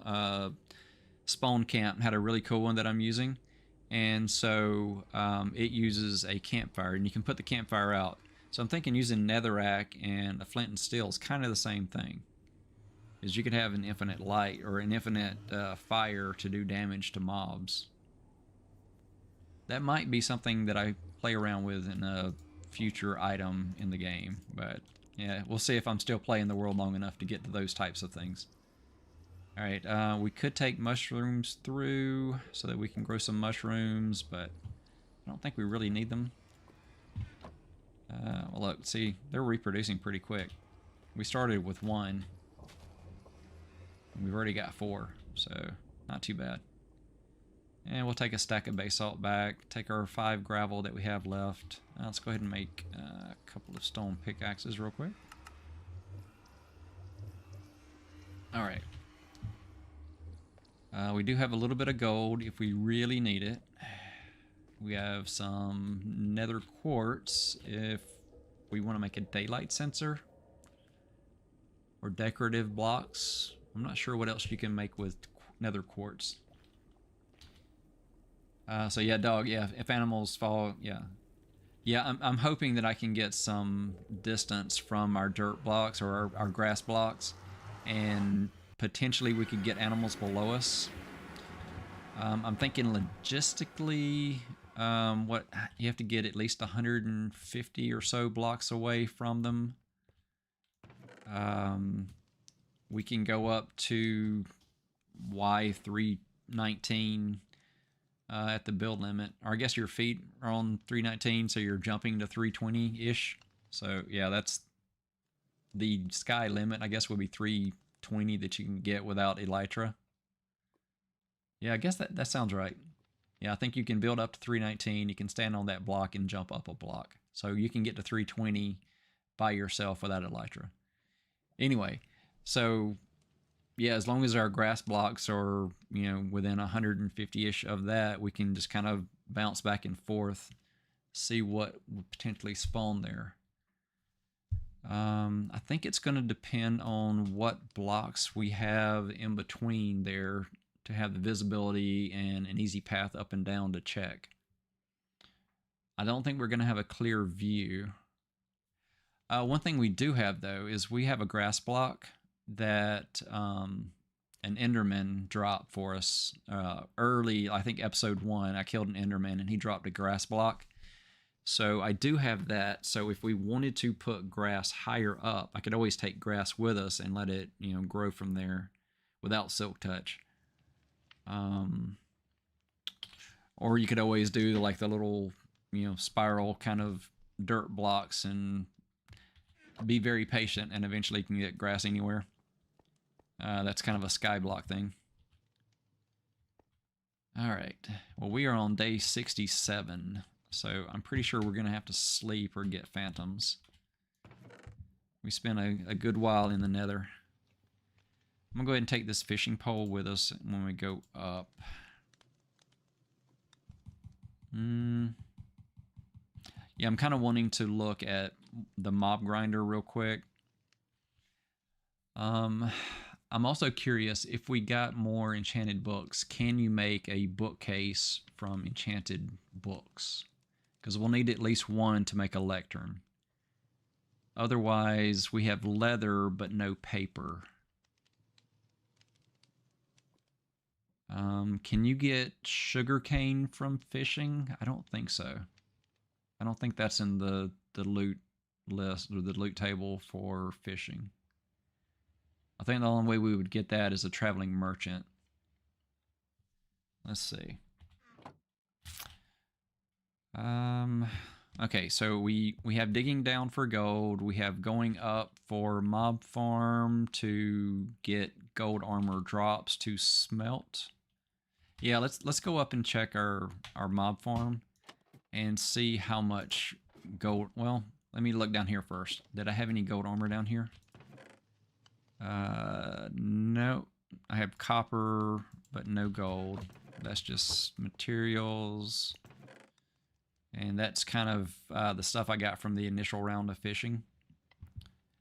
Which lily pads are nice. Trying to think if I have a good use for a lily pad anywhere, but yeah, I'll just try to remember I have that. Yep.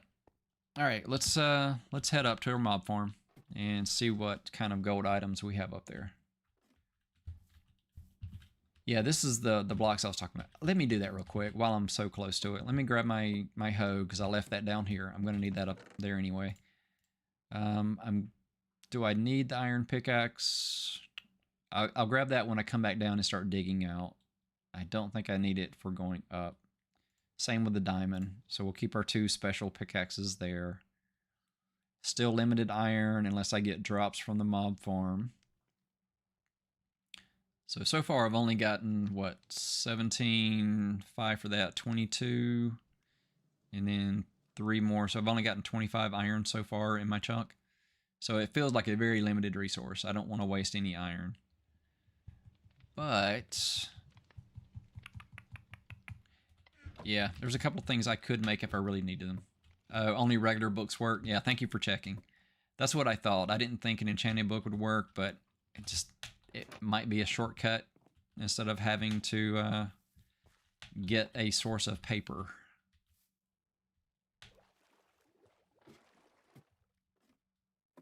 All right. Now the long ladder climb up. Oh, I really wish I could make a bubble column. I think eventually I could. No, I don't know if there were any magma blocks within our chunk. Potentially there could be, but yeah, I think we probably would have seen it while we were going through there. So yeah, I don't think we have any magma blocks. We definitely don't have any soul sand. So yeah, I think the bubble vaders are out.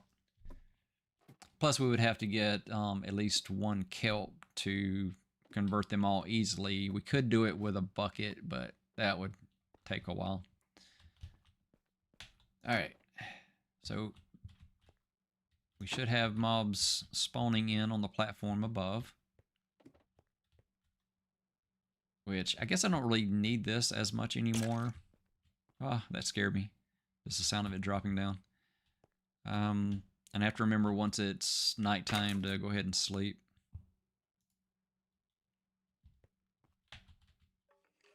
Yeah, we are above the clouds. Yeah, I was checking too. I was hoping I could make snow, but I think that's something that changed in the game a while ago to where you have to be in cold biomes for it to actually change rain to snow once you get high enough. I think it might have been when they changed the height limit. I think that's when they made the change. But can craft a magma. Oh, you can craft a magma block. What's the recipe for a magma block? Oh, you can. Interesting. Oh, we have a use for magma cream. Okay. Potentially. We'll still need the kelp or lots of water buckets. But yeah, no, thank you. That's awesome. That's good to know that we have a use for magma cream. So we might find a way to get some more magma cubes into our chunk in the nether. That would be cool. Oh yeah, thank you. I didn't realize that was a recipe. There's so many things in this game. I mean, you could play this game nonstop for years and still be surprised at things in it. All right, there we go. See, that's kind of our goal there, is if we get gold armor like that, we can smelt these down. Fire protection would be nice, I guess, but it's about to break, and we can't really repair it without an anvil, and we are not going to get an anvil until we get a lot more iron. So, yeah, we need more chests, which I need more. What did I do? I had all of that wood with me, and I left it in the nether. Yeah. All right, we'll do that later. All right, so we've got a little bit of gold here. Does it make more sense to mine for gold? Probably. Our limited gravel. Yeah, we do need more gravel too, so it might be a good thing to go ahead and start mining.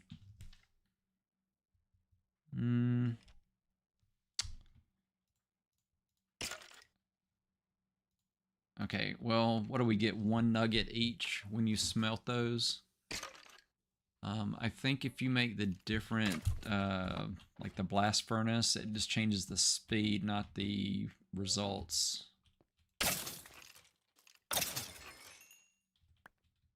Okay. Yep, there's some more gold, maybe. Oh, and a little guy. Oh, yeah. I think that was even an enchanted one. I think the gold items would only be worth it if they had mending on them. I don't think I would ever wear the gold items that are dropping. Protection and breaking. But yeah, it's going to be in the smelter. Yeah, let's go ahead and make that one chest, and I'll start putting gold items in there. Oops, I grabbed half, and it wasn't quite enough. All right, here we go. So this is our gold.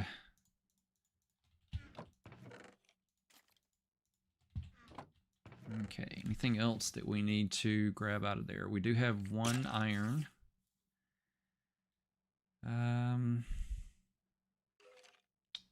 Can we do anything with the gunpowder that would be useful? We don't have sand, so we can't make any dynamite, which limited use for that in a one chunk world anyway.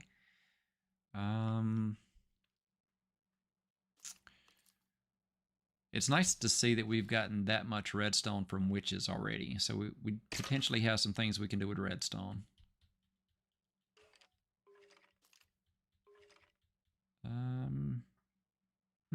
Yeah, redstone. I'll have to play around with some ideas for redstone. I think I have a couple of things I've done in other one chunks that might be kind of fun here. Just have to put some thought into that for next week, maybe. I know there's ways I can improve the mob farm with some redstone. Just make it flood the platforms. And I don't remember it being that costly. I think the biggest cost to us right now would be the iron that we would need to make buckets for each platform to have its own dedicated, like, water dispenser. It's doable, but I would need to collect more iron before I would consider spending that much iron on an upgrade that's, not really needed. All it would do is slightly speed up the drops.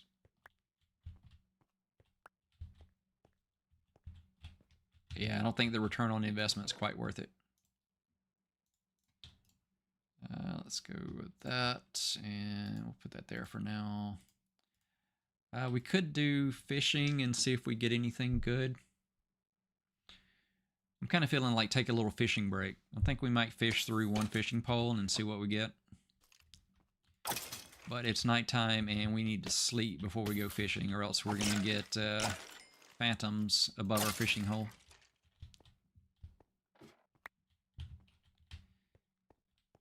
This does produce quite a bit of items.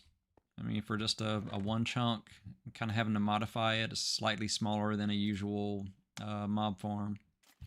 Like if you're doing one in Skyblock, you're going to make it massive, multiple layers, and, you know, as wide as you can. Everything that'll be in range to get as many drops as possible.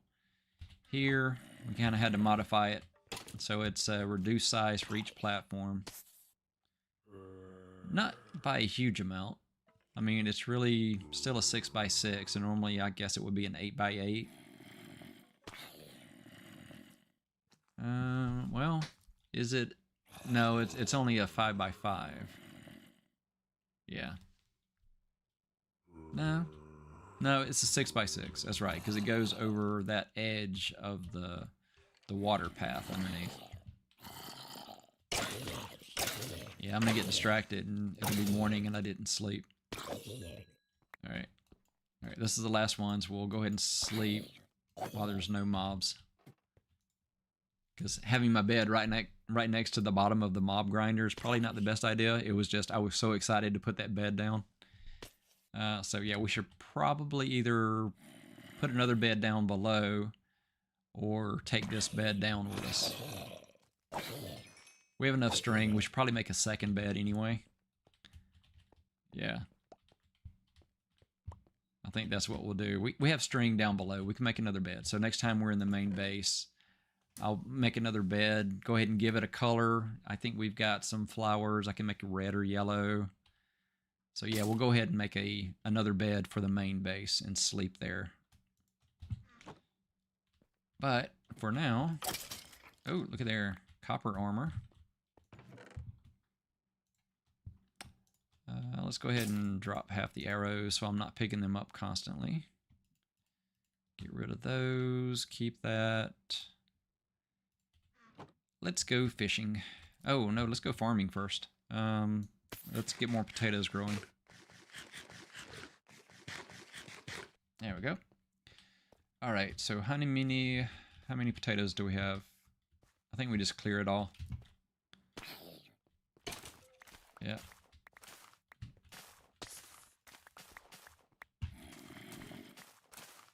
Yeah, that's the main reason why I put this farm here, because I figured I would spend more time here for things to grow than down at the base level, where we're most of the time just passing through.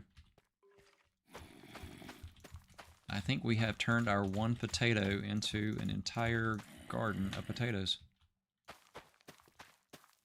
Yeah, very nice. That didn't take too long. I mean, admittedly, it's a quarter the size of my usual gardens, because I'll do 4 in every direction. Well, I guess it's slightly more than a quarter because we're doing both. So that's a quarter plus 4 for a full farm. But now we actually have a stack of potatoes in our chest. We'll go ahead and finish those. Full stack there. Let's go fishing. Yeah, I want to go fishing. Alright, so to go fishing, we have to go out our little door here, carefully stay on this one block, and then climb the ladder up. And last time, I started the episode one up here and fished part of a fishing pole, and didn't get any treasure. And the entire time I was listening to spiders make their hideous noises right beneath me. So I think we're going to fish for a little bit. Whoa, whoa, whoa, whoa. Why was there an arrow? Where'd the arrow come from? Is there a skeleton here? There could be a dark spot that it could spawn in. Is it in the water? Oh yeah, we have a skeleton in our pool. Okay, I guess that platform there was within range that it could spawn. And it's not getting burned up because it's in the water? Alright, well we need to put a torch there. That was my little safety spot when I got phantoms spawning when I forgot to sleep on about day 54. I died on day 50, so we were fishing on day 54, and phantoms reappeared. Made that little shelter, and then we made a path down through the mob spawner. Alright, I guess we're fighting a skeleton in the lake. I can use my shield while I'm swimming, maybe? Now I've got arrows. What am I thinking? I've got arrows. Yeah, let's... Yeah, we're gonna test our aim here. There we go. Oh, can he get out? If he gets out, I can use my sword. I just don't want to swim and try to block his shots.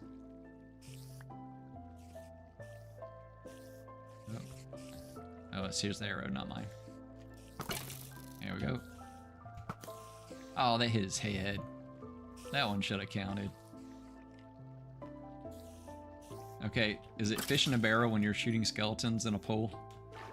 Does that apply? Alright, there we go. Oh, and got extra arrow. That was one of mine. Alright, nice. Okay. Well, that was a surprise. Did not expect to have a skeleton swimming in our lake. We got a little bonus bone there. Alright, so my back's against the wall, so I should be safe. And let's fish. Okay, so what am I fishing for? You said that we can't get any, we can't use enchanted books for making a bookcase. What else is in the loot table? Enchanted books, enchanted fishing poles, enchanted bows. We can get leather, which we do need leather.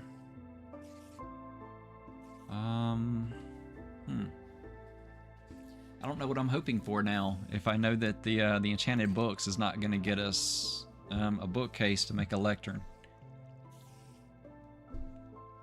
Can you get sugar cane from a farmer or from one of the other trades? Oh, what'd I get? Oh, nice one. Power 4, piercing 4. Not bad. All right, let's see what else we get. But that's good. When I fished that first partial fishing pole, I didn't get any treasure items. So it's good to know that this is still working. Yeah, especially considering this is what, my third, fourth pond fishing hole. Yeah. Yeah, and I know that the traveling merchant, he has a chance to have the sugar cane. I wasn't sure if there's a villager that has a chance. I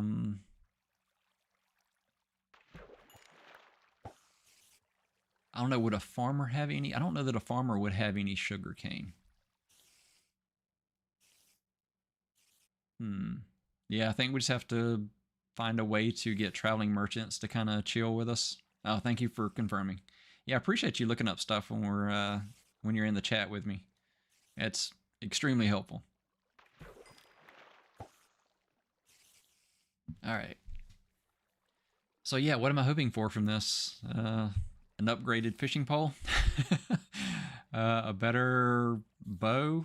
I'm not really sure.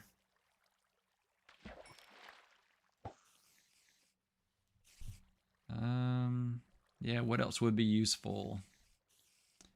You can get the hooks for like the trap chest and for making a crossbow, maybe. I don't know that I really need a crossbow for anything, but I think we could make a crossbow from fishing items. Or does that one use a piece of iron as well? I can't remember the recipe.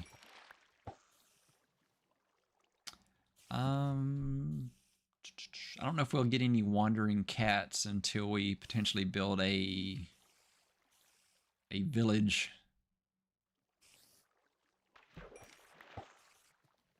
But I was thinking we're getting all the fish. We could tame a cat, but I don't think we can spawn a cat unless we have a village. And even then, I'm not sure how likely it would be to spawn a cat.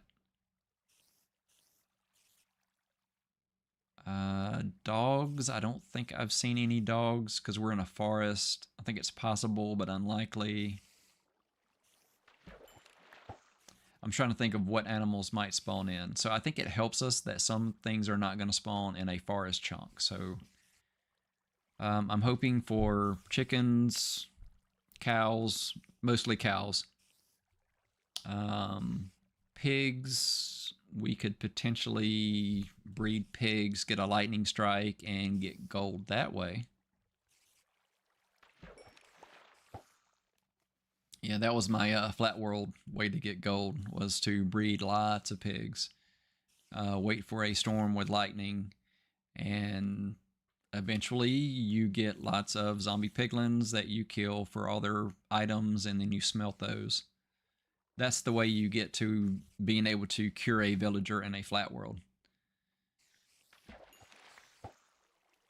Still the same thing that we have to do in this world, though, is we need to get a witch separated to throw the weakness potion at me, and it's a splash potion, so it affects the zombie villager.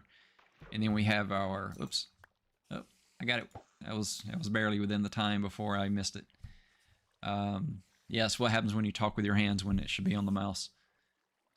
Okay, trying to think of what else. I think we need to focus on gold. Once we have the gold, we can make the golden apples, and then we can work on separating a witch and a zombie villager. Yeah, I think that's the next big goal. Once we have villagers, it'll be easier to get the things that we need, potentially. We're doing the full enchanting and doing some of the other cool items. Well, I mean, we can just trade with villagers for enchanted items. We don't even have to go the route of making a full enchanting station because we're still limited to one chunk. So I mean, it's really just seeing what we can get. I mean, like having like god tier kind of weapons and armor and tools and all that kind of thing. We're in one chunk. Does it really matter? I think it's more just what can we achieve in one chunk. I mean, already we've gone to the Nether.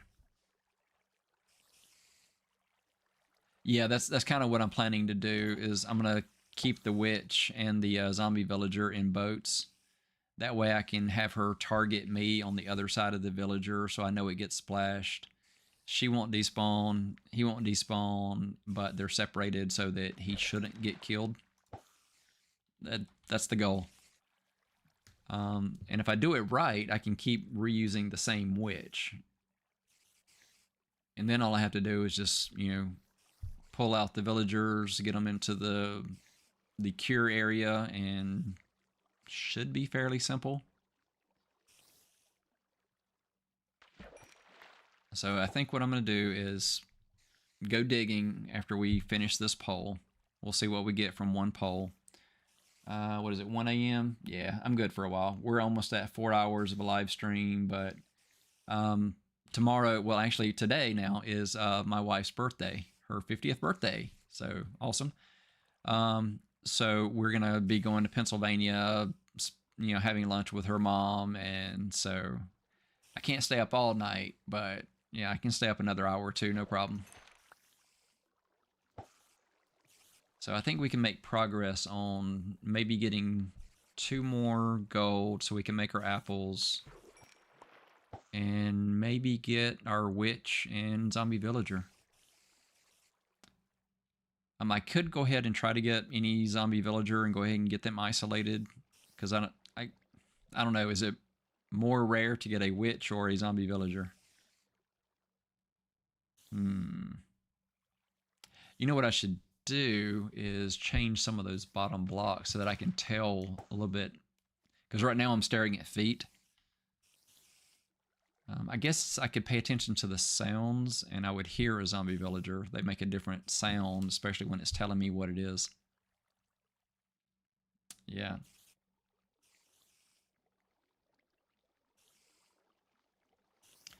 Oh, you know what I need to do? I need to put trapdoors above the drop area. So that way, once I have what I want isolated at the bottom, I can automatically trigger it so that nothing else can fall into it, so it's safer to remove them. Yeah, I definitely need to do that. I have to do boats. I can't really do mine carts. I don't have the iron to waste on tracks and a mine cart. I have string, so I can make a lead to move the boats easily. Yeah, that'll work. Yeah, I can do that. I can make some leads, make some boats, make isolated areas, put trapdoors in the drop area for the mob spawner. I think that'll work. I think it's that simple. I don't know. We'll find out what I'm missing once we try it and things fall apart horribly. I think the biggest concern is doing that and getting an accidental creeper that blows up everything while we're trying to focus on the witch and the zombie villager. But I think we can manage that. Alright, so I'm either going to finish this poll or we're going to stop at the next enchanted item. How's that? I mean, ideally, I get a mending fishing pole and, we can fish forever, but, yeah. I guess levels don't really matter. I'm already up at level 39 and I died on day 54. So somehow we're collecting a good bit of experience from the mob farm and other activities. It would be nice to have an enchanting station.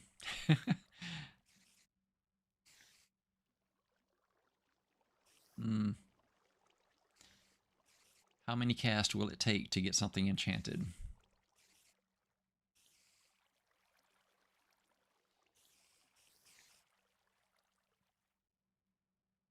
All right, we're gonna get something good.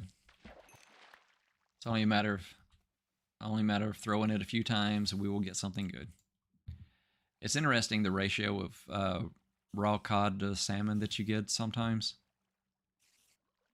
I think it's supposed to be fairly even, but sometimes it seems like you get triple, quadruple the items. Yeah, I guess it's a random number generator. Yeah, I'd have to do larger numbers to get something consistent. It can be misleading. Alright, come on, give us something good.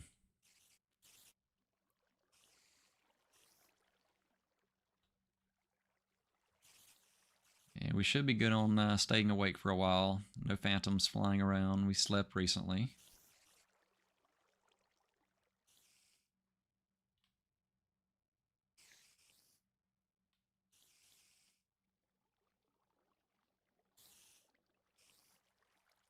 Here we go.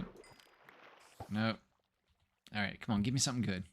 We have a nice enchanting book. We need something to go with that. That order makes more sense. I know, it's just me being weird, organizing things. Passing the time until the bubbles reach the bobber. There we go. Ah, more fish. Do I have a good use for fish in a one-chunk world without cats? I mean, other than food.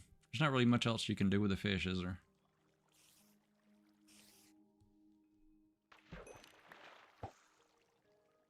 Well, I mean, we got food. We are taken care of. We should be able to survive. I want to see if I can not have any more deaths. I mean, that's kind of my challenge. Even though I have a bed and I will respawn in my chunk. So far, I've only had the one death. I'm going to try to keep it to that.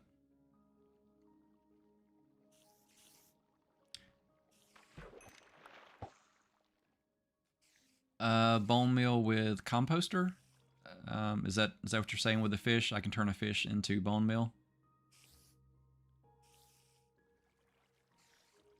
I know if, like in the lush caves, when it's spawning all the tropical fish and they're dying because they're out of the water, they turn into bone meal. Okay, so yeah, with a composter? Okay, that's cool. Yeah, I haven't played around the composters that much to know what all you can put in there. I mean, we have unlimited bones from all the skeletons in the mob grinder, but that's cool to know that you can do it that way. Okay, no, I appreciate it. That's something I hadn't thought of. I guess I should have thought of it from the perspective of the lush caves because I have done that one recently. But yeah, I hadn't thought about the composter to turn a fish into bone meal. You know, it's kind of like real world gardening. I got some. It's like the fish oil that you can put in your garden. That, and I've got the earthworm castings. I've been doing vermiculture, so I've got a Worm Factory 360. So I started with a pound of red wiggler worms, and I'm sure I've got many more than that by now. I've got like 2 trays already started, and I'm close to being able to start my 3rd tray. So yeah, I'm loving doing the vermicomposting. It's really cool. But yeah, the earthworm castings you can use. It's really good in the garden as well. All right, I don't know that we're gonna get anything else from this poll. I enjoy fishing in Minecraft. This is just a relaxing thing, and the whole point of this channel is relaxing gameplay. So I mean, look at that beautiful sunrise up near the top of the world, fishing for treasure. Life is good in the game.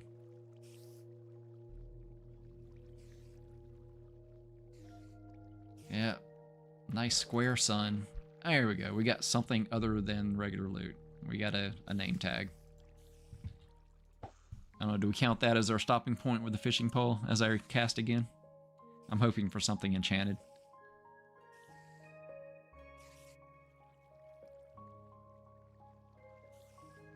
Hey, what? 3 more casts. We'll give it 3 more casts, and then we start mining for gold.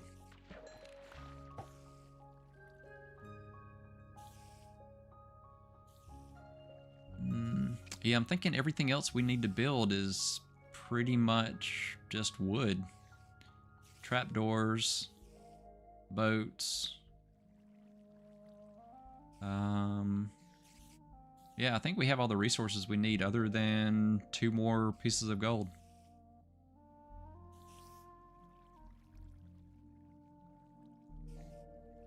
I'm trying to think of... I think we have 4 pieces of armor. I think you get 1 nugget each. 9 nuggets to make an ingot. That's a lot of smelting to get to the 2 gold. I think it might be faster to mine and get lucky. If you could check and let me know what the optimal levels for getting gold are, we could focus on those levels. That might speed things up a little bit. Yeah, if you're looking for something else to look up for me. Figure out what levels we need to mine at to have our best chance of getting gold. All right, let's see what else might be useful. I think that's probably our best course. I think trying to get gold armor drops to smelt, we're gonna need like 14 more, and all we need is 2, gold ores somewhere in the world beneath us, which there's a good chance there's more gold down there. So, yeah, I said 3 more casts and I didn't count. So this is the last cast, and we'll head down and look for gold. There we go. All right, well, we got 1 enchanted book and a name tag. I never did clear those spiders, so they've been making their noise the entire time. But we're heading down below, so they will despawn once we get some distance. Yeah, they're right there. I was worried the first time that they would bounce me out of the chunk. But since they're not hostile, I don't think they take a swing at me. So I think it kind of works out that they're non-hostile in that corner. Okay, so looking in here, we see feet enough that I think we could determine a zombie villager. Witches are obvious. Zombie villager is the one I'm not completely sure about. Okay, so half block, and then we'd have to do 2 blocks up. So the trapdoors would be at that level, and I would have to do them on all sides. The thing with putting trapdoors in place is when they're down, they're still like an edge. So if they go over the water and they stick to the wall, they could potentially land on the door and get stuck just a little bit too high.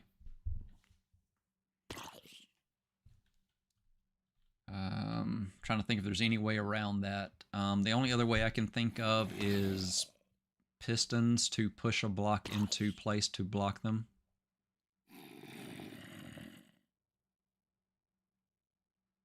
Yeah, I think that's the only good options. Okay, so less than, Y negative 16 is the highest. Okay, awesome, thank you. We will head on down there. Alright, and since we have our stairway, we can go right to that level. So we can start with our highest chances of finding some gold.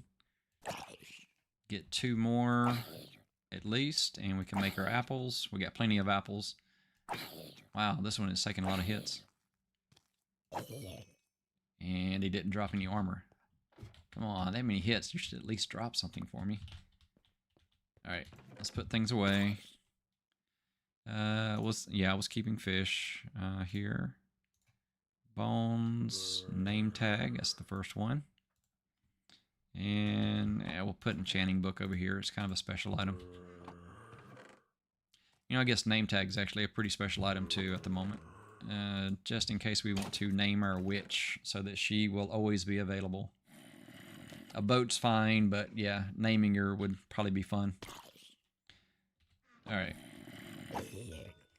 Last ones, just because they're there. We'll let him bounce. Let's head down. And close it. Yeah, I was thinking maybe sleeping in the bed real quick. Oh, that's scary. I was about to go down and saw the cloud, and it's like, ah! Okay, no, we're good, we're good. Just go through the cloud. And instead of taking the ladder all the way down, we have this little platform here, and we have water below. We're going to take the quick way down. There we go. So we at least get to speed up that part of going down. Alright, looking good.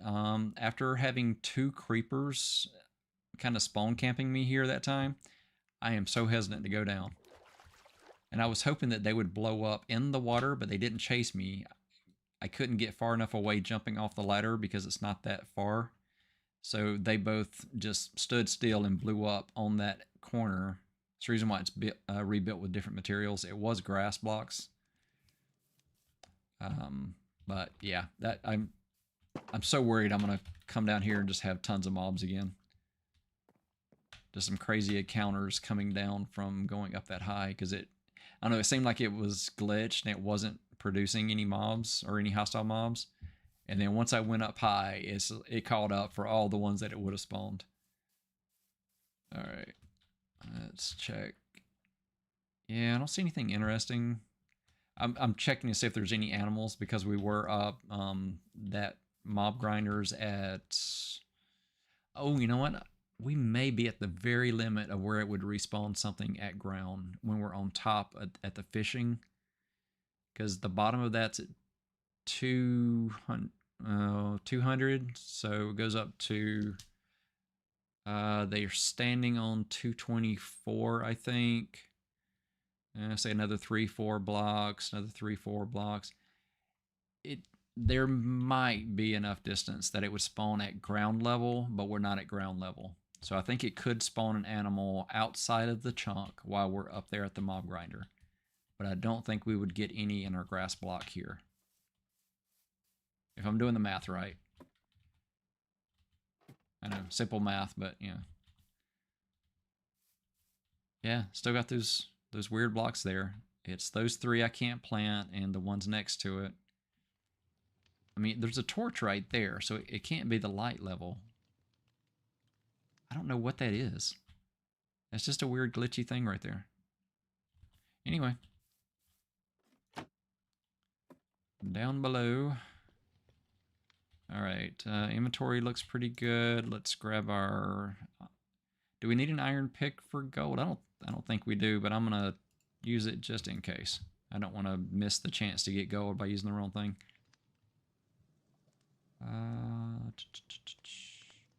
I wish there was more I could do with copper. I mean, I'm wearing the copper armor just because I can make it. Oh, we do have an aqua affinity. I didn't have a respiration. That's what it was. I knew I'd got one of them from a drop from one of the mobs in the mob grinder. But yeah, I got the aqua affinity. The respiration is the one that I need. All right, let's head down. That does look cool. It is nice having that now. All right, we went to the Nether. We went to the top and the bottom. All right, so that's pretty much exploring the entire chunk because there's not as much to a Nether chunk as there is to an Overworld chunk. All right, we're going to find some gold quickly. This is not going to take all night to find 2 gold ores. Nothing I need here. Oh, why am I carrying the lily pad? All right.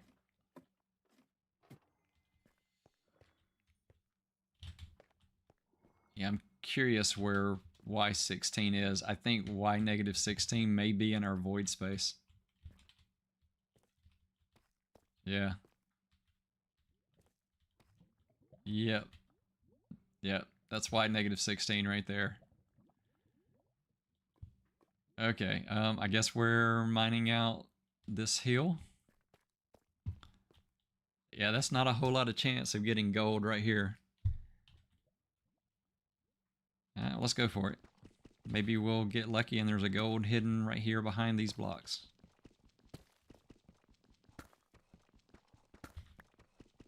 Is there a next highest concentration for above deep slate? Or is it kind of built off of this as the peak?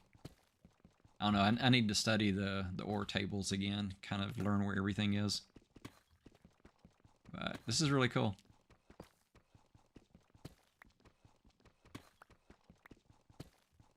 Alright. Yeah, it's been a while, so, you know, gotta say the YouTube, like, subscribe, all the fun stuff while I'm digging out these last few blocks here at Y-16. Yeah, there's chunk border. Yeah. I'm not thinking we're going to find it at Y-16. Is it better to go up or down? The odds increase better going up or down from my negative 16? Gold generates between negative 64 and positive 32. Okay, so we have a long section that we can dig and have a chance for it. Okay, thank you. We're just gonna not find it at our best odds. I mean, we did find, what, 6 pieces of... Yeah, we got 6 diamond ores at the best odds for diamond. So we did get lucky with the diamond. Just not as lucky with the gold. Yeah, there's not really much point in digging out those 2 blocks because everything was exposed when I built the stairs. Alright, yep, so I don't think there's any here. I'm thinking we go deeper. Yeah, I'm thinking we go deeper because then we also have a higher % chance of finding diamonds, and it'd be nice to know that there's more diamonds in the world, or in the chunk, or limited part of the world. Yeah, I think that's all the hill, and until I'm ready to dig out that entire hill, that'll do. Yeah, that's where I got the obsidian. So there's still, whoop, almost left my chunk. Focused on the obsidian, almost walked out. I'm surprised we don't get more mobs spawning around here. Oh, wait. Right on cue. Okay, I said, I'm surprised we don't get more mobs spawning, and I heard a zombie drop. Where is it? Did it fall in lava and die? You'll have to go back and watch the video later. No, there's a zombie. There's a zombie groaning somewhere. Where is it? I don't know. Anyway, let's keep digging. Okay, so let's dig kind of branch mine here. Okay, so we got... Let's go ahead and dig out this way. See, those are exposed. We don't need to dig those.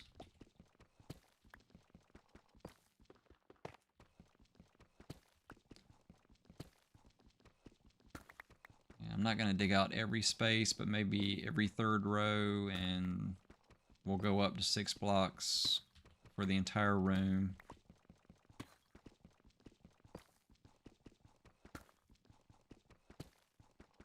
All we need is 2 gold. We'll find it. Let's light it up a little bit. It's getting dark down here.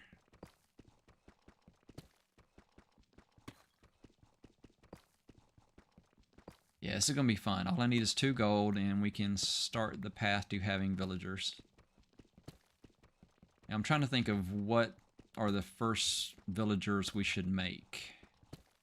What professions make the most sense in a one-chunk world? Yeah, there's those diamonds taunting me. Right out of my range. Okay, so let's go 3 more blocks. But now let's go all the way up 6 blocks. 2, 3, 4, 5. Did I do 3 blocks? Yeah, I did 3 blocks different. Yeah, that's what was throwing me off. Is I'm also taking the 6th block, and there's a ceiling and a floor above me.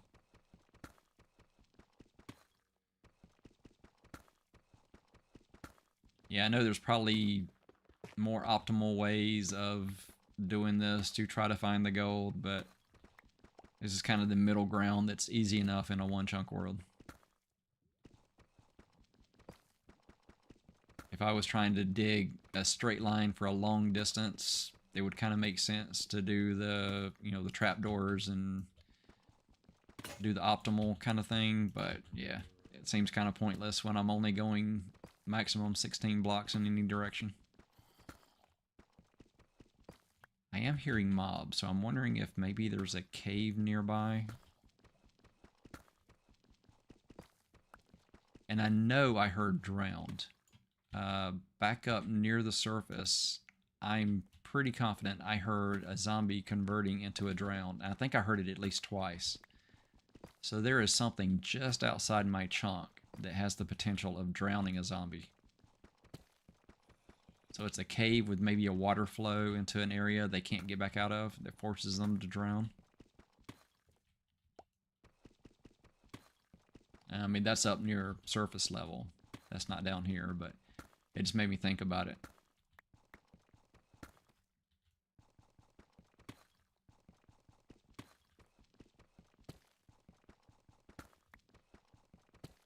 There's something so soothing about mining in this game. I don't know if it's the sound, the repetitive motion that you're doing when you're doing it. Kind of the different patterns you can make as you're digging in different lines. Oh, there's a chunk border. Now I'm hoping that when we find gold, it's not on the other side of that chunk border.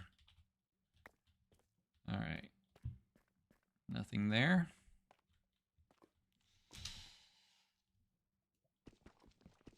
Now, would it make more sense to kind of skip or just continue going every 3?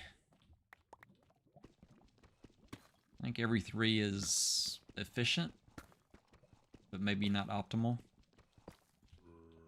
And one more. There you go.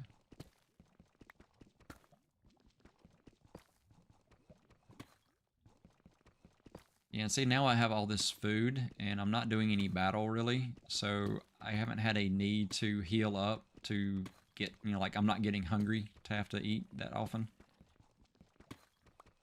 Back when it was, you know, beginning of the game, it was constantly eating zombie flesh because I was constantly getting hit. Yeah, I feel like I'm getting closer to that zombie. It's about to hit me in the back while I'm focused on digging. Yeah, there's 2 blocks, but the nether is... Oh, yeah, he's saying, if not looking, you got the nether gold. There's 2 blocks of nether gold, which I think drops nuggets. Correct me if I'm wrong. I mean, if it drops gold, yeah, we'll absolutely go back and get it now when we've got it. But I was thinking that that was most likely 2 nuggets worth of gold.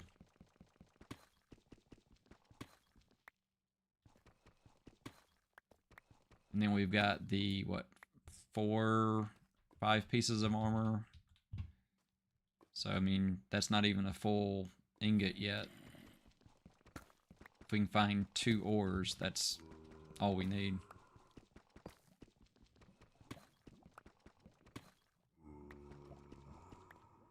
Okay, yeah. Gotta be careful digging up because that's not solid all the way up there, is it? Let me double check above me. Just because there's lava there, as we get closer to that wall, there's a chance that we dig into lava. So just want to double check what I'm digging into here. All right, we'll throw that down. Thinking we might be safer not continuing that last one.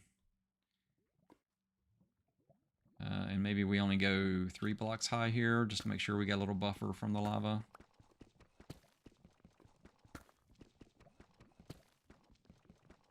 And then I can watch for lava drips. Yeah, I definitely appreciate all the people watching. That's amazing. If it's reporting correctly, there's 91 people currently watching. That blows my mind. Thank you. Hopefully I'm entertaining enough. I'm just having fun playing Minecraft. Alright. Doing good here. We haven't had lava flow into our faces yet. I haven't seen any drips. But I'm thinking I'm a little hesitant to dig that last one, and yeah, it broke right as we got 1 block into the chunk border. Let's head back up to, I think, in our nearest crafting table that's already there is up at that part where we came down. Ooh, wow, and yeah, I didn't... Oh, creeper, creeper, creeper! Yeah. Okay, woo! Okay, so there is a place for mobs to get to this area. I had a shield, but it was behind me. I don't think the shield would have helped. Yeah, I've got 3 planks, so I need to get back to a crafting table. I can't make one down here. Ooh, that was scary. I gotta pay more attention. Creeper's gonna creep. Alright, there we go. I'm thinking 5. We'll have a few extras. I don't have any spare wood here, do I? Nope, no spare wood. I do have almost a full stack of dirt. That's good to know, because we did use up a lot of our dirt making the different things up above the surface. Let's see, andesite and diorite, a lot of tuff. And we go ahead and toss those in there. And that one, and the tuff. We'll keep the gravel. Double checking just to make sure I'm not seeing andesite as gravel, because we're kind of similar. At least in the color, not necessarily the texture. Alright, let's go back. We'll dig out some more and we're gonna find 2 gold. Is it gonna happen?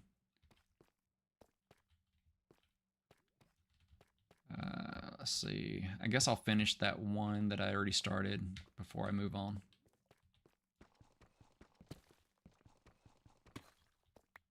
Okay. And let's see. The 3rd one puts us there, but feels like I should just go ahead and do chunk border.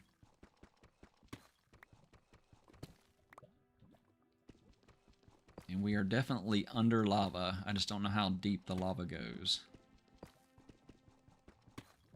So let's dig from the bottom to give me a chance to see lava drips before I start a lava flow.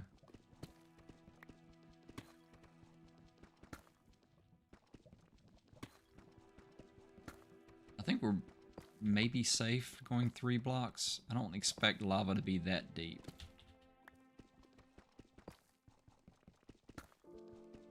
Thinking lava in a lava cave's usually not... Whoa. Oh, that kind of sucked. We hit ore and lava at the same time. Okay. Yeah. Alright, well, we can mine that one, I think.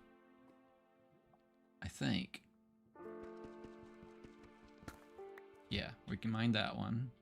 There's the lava. Okay, so we can mine below that one. We can never get this one. It's just out of our view. Now, is there lava above that one? You know what? We'll keep that as a mystery. And we'll move lower and look for gold down here. And we shouldn't have to worry about any lava down here. Alright. So you can say we can go to negative 64. So we're at negative 34. Why is there an exposed area there? Oh, that's right. I messed up when I was coming down here. So, yeah. I corrected it, but I left some of the open areas until I was going back through to finish making my different floors completely exposed. So, yeah, that's the reason why there's a partial floor randomly right there. Alright, so this is 3 blocks over. Mostly because it's past my stairs. I guess ideally if I was trying to optimize it, I wouldn't be doing this row. Oh, and I'm gonna knock a torch off the wall. Hopefully that doesn't make anything too dark. Alright. Oh, I'm going up 1 block too high. Yeah, that's too high. Because I need a ceiling and a floor.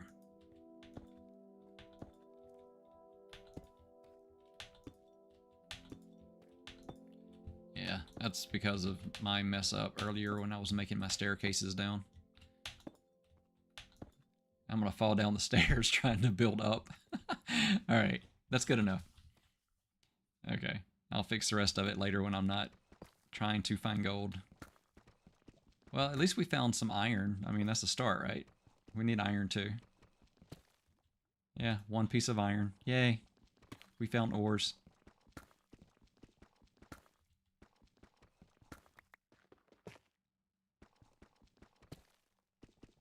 Yeah, I'm pretty sure that the nether gold. Yeah, I keep looking at that comment and I'm second guessing. Do you get ingots from nether gold or do you just get nuggets? I'm thinking it's just nuggets. I mean, that's the way the block looks. And you're getting, I mean, you don't really get nether. Okay, it is nuggets. Thank you. Okay. All right, so we do have, what, 4, 5, 6, 7, maybe? I'm not sure, an unenchanted stone pickaxe, or even, I guess I would use an iron one if I was going to mine it. But it would still be unenchanted, so it would be, what, I figure max 3 nuggets. Most likely average 1 or 2.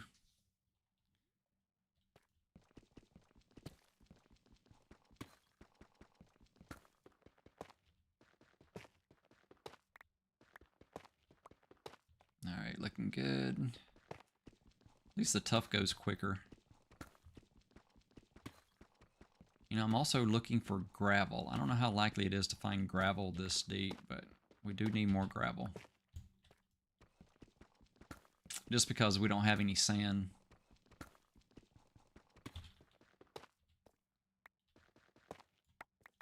I'm pretty sure we would have found sand up near the river if we were going to find any in this chunk.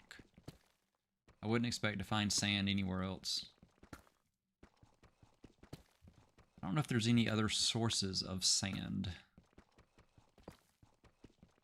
I don't know. Are there any villagers that give you anything that gets you sand?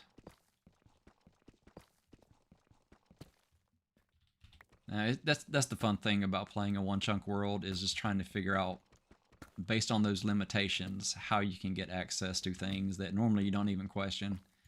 There's usually a clear path to every item in the game until you put some arbitrary restriction on yourself.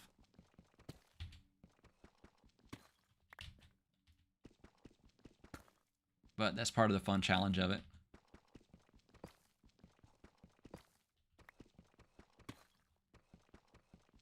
Alright, it's getting a little dark. Let's go ahead and throw a torch. Alright, we're going to find gold. We just need 2 pieces. It's got to be down here somewhere.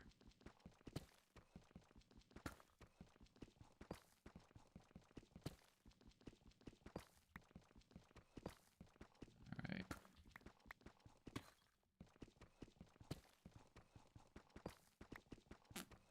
Yeah, I was thinking about my other series. I probably should have recorded an episode today so that I could have it scheduled to go live on the channel tomorrow. Like I said, my wife's birthday is tomorrow, so I don't know if I'm going to get a chance to record an episode in time to have one scheduled. I usually have them scheduled for 6:15 p.m. Oh, we found some gravel. All right, awesome. It's not the main thing we need, but it is something I was looking for. I take it as a win. All right, very nice.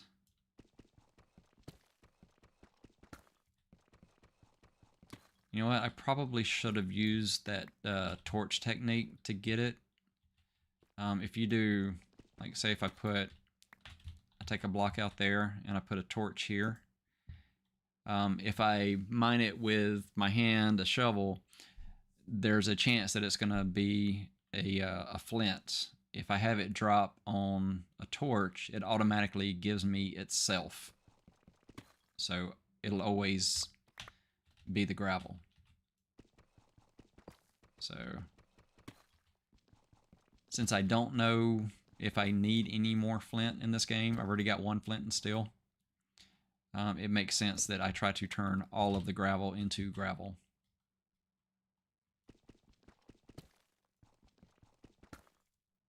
And I'm kind of hoping that, I guess it fell 2 blocks, so it didn't hit it correctly. I'm not sure what happened there. I know I usually put it like this, so it's in the center of the block. I think when it's on the wall, it doesn't always get the collision. I think that's what happened there. That torch looks so far away. Let's bring that back this way. Now, what I was thinking is there's that gravel there, and sometimes when you're digging, there's ores just on the other side of the gravel. So it almost feels worth going up and digging out that gravel or doing the torch thing to get rid of the gravel, just to see if there's anything hidden behind it. We'll continue the branch mine for the rest of this, but that might be something I'll go back and do. Just if we don't find any gold, that might be a way that we can find some.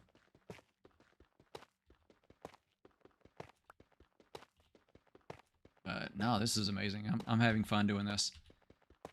We have the limitation of we're in the 1 chunk, and now we have to find a way to get enough gold to make 2 golden apples, to cure 2 villagers, to kind of open up all the villager stuff in the game. That gives us potential iron farms, lots of trades, cats.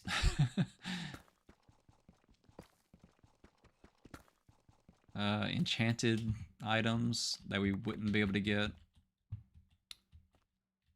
And I think traveling merchants is probably the other one that's going to be a big factor. If we can get a way to get the traveling merchants once we have villagers, so that we have emeralds to trade with the traveling merchant. Because I think it's probably hit or miss on whether we have the initial trade items with a merchant to be able to get a trade for something we need.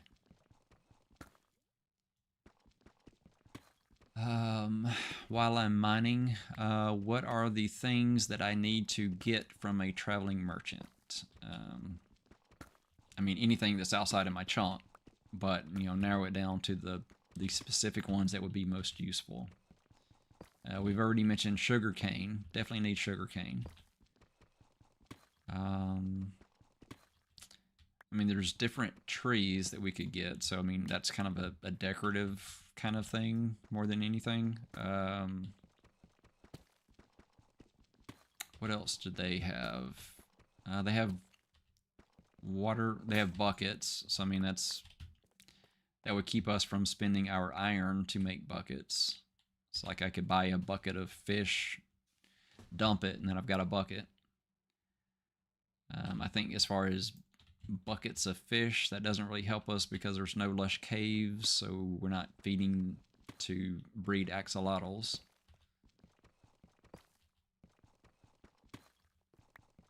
I don't know if anybody else has any ideas. Put it in chat. You know, other things that I might want to get from a traveling merchant besides sugarcane. What else do they have that would be useful in a 1 chunk world where we have the limitations of what's in this 1 forest chunk?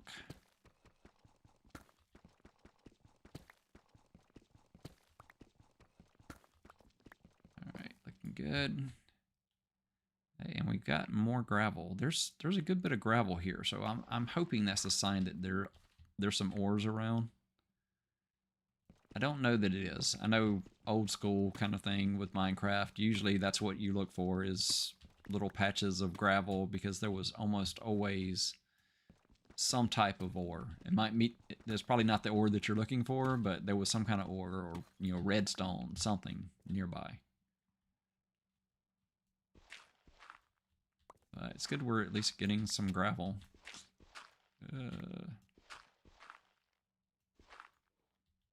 Okay, and that's border. Let's go ahead and mine out the gravel. I think we have enough now. I'm not worried about having limited gravel. You know, if we have a full stack of gravel and a few flints, that's totally good. Yeah, we're at 37 gravel. I'm not worried about it being such a rare resource now. Although I still like breaking it with a torch. Alright, here we go. Just gotta clean up the lines. They just Feels off.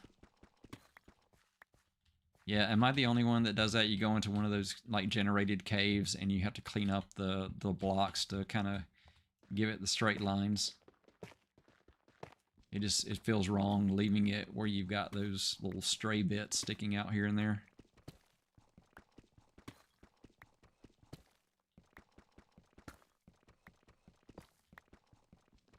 There we go. There's got to be gold in here somewhere. We got a whole chunk to find 2 pieces of gold. And I'm pretty sure I found those first 6 pieces of gold pretty high up. I'm thinking that was within the first or second level that I dug out. So, I mean, I think it was within, 20 blocks of the surface. But you said plus 32.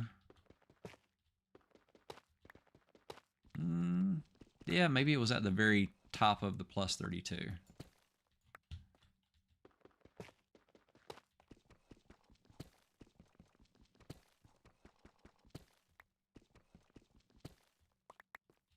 Well, and I think I may be thinking of my surface is not at 64 either. So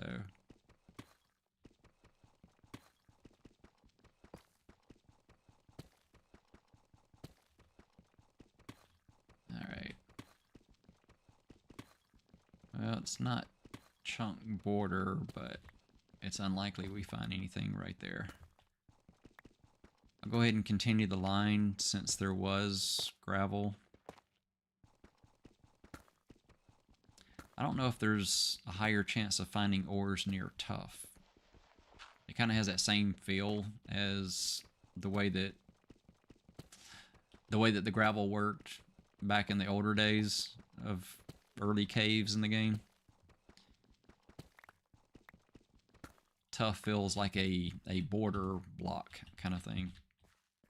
Something that's usually next to something else. Alright, so our surface is kind of off here because of my earlier oops with my stairs. Let's just kind of straighten that line and leave this for the moment. Although, after me talking about tuft, I kind of feel like I should dig the tuft out. Yeah. Let's go ahead and dig this out. I'm feeling like there might be gold nearby. I don't know if there's any valid reason why I should feel like there's gold nearby. It feels like we got to be getting close.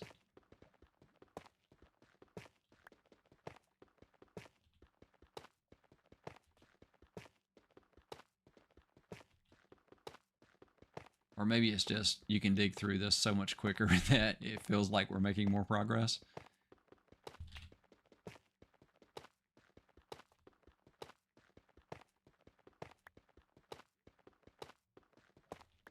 Yeah, that does dig like we have efficiency a little bit.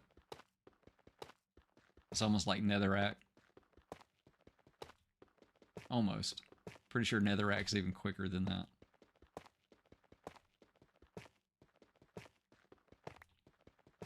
Yeah, I haven't got to the point where I'm doing insta-mining in my other world, so I may have to, when I get that XP farm going, get some efficiency 5 on a diamond pickaxe, and not let it break.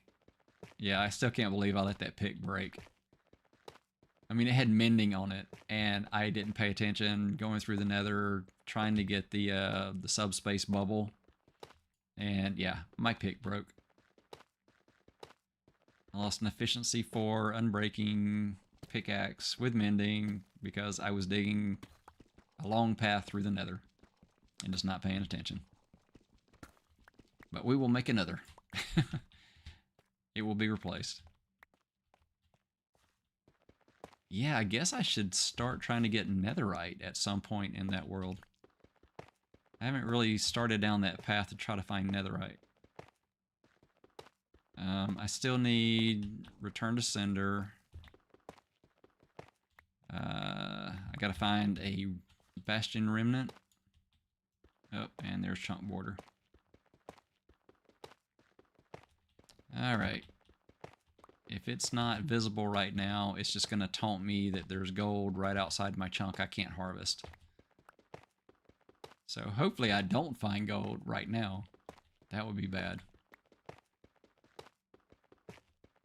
Alright, so close. Alright, and the pick broke.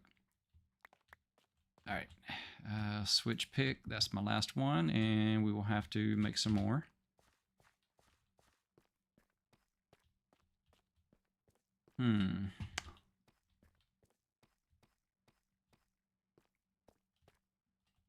I want to break a couple blocks. Yeah, that's what I was missing.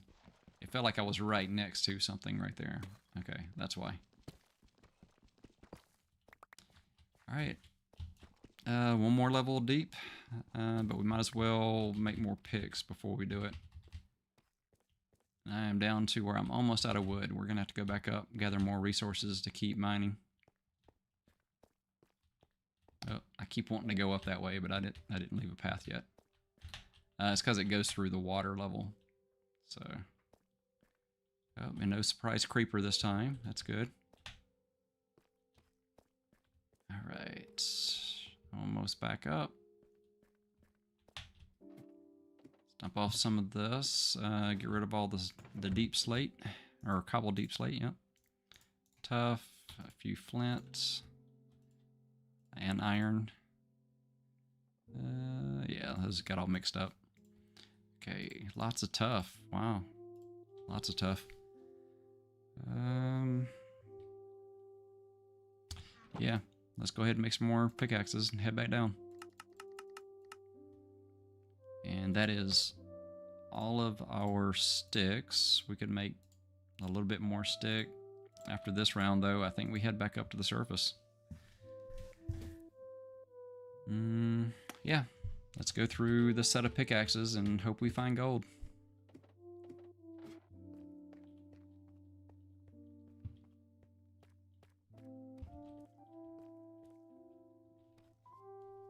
Alright. Yeah, I keep pulling my... I've got my earbud attached to my microphone. And I'm just noticing, look right there. Is that gold right outside the chunk? Yep, I think it is. Alright. Well, gotta dig in this chunk.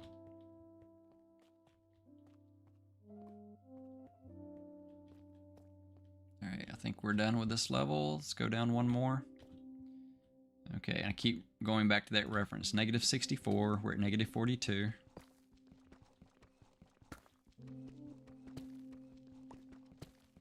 Oh, I like this music.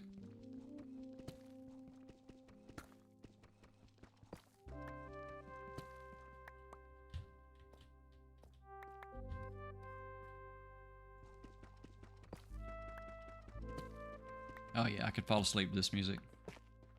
It's almost 2 a.m. my time. I should probably focus on talking while I'm digging, or else I'm going to listen to the music and fall asleep.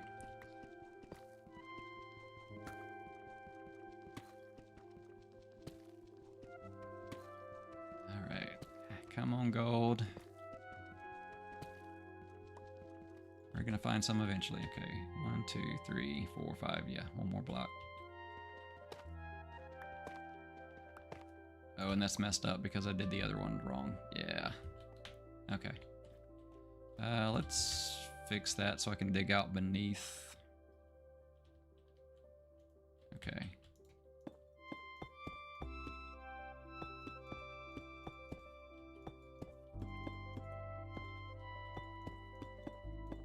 Which song is this? Airy. Lena Rain, Airy.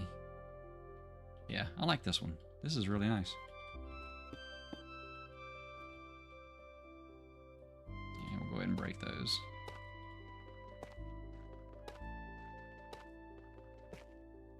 Oh, I have to break the other ones from below. There we go. Or from the side, going down the stairs. Okay, there we go. Clean that up. Okay, so 1, 2, 3, 4, 5, 6. That's gonna knock the torch out.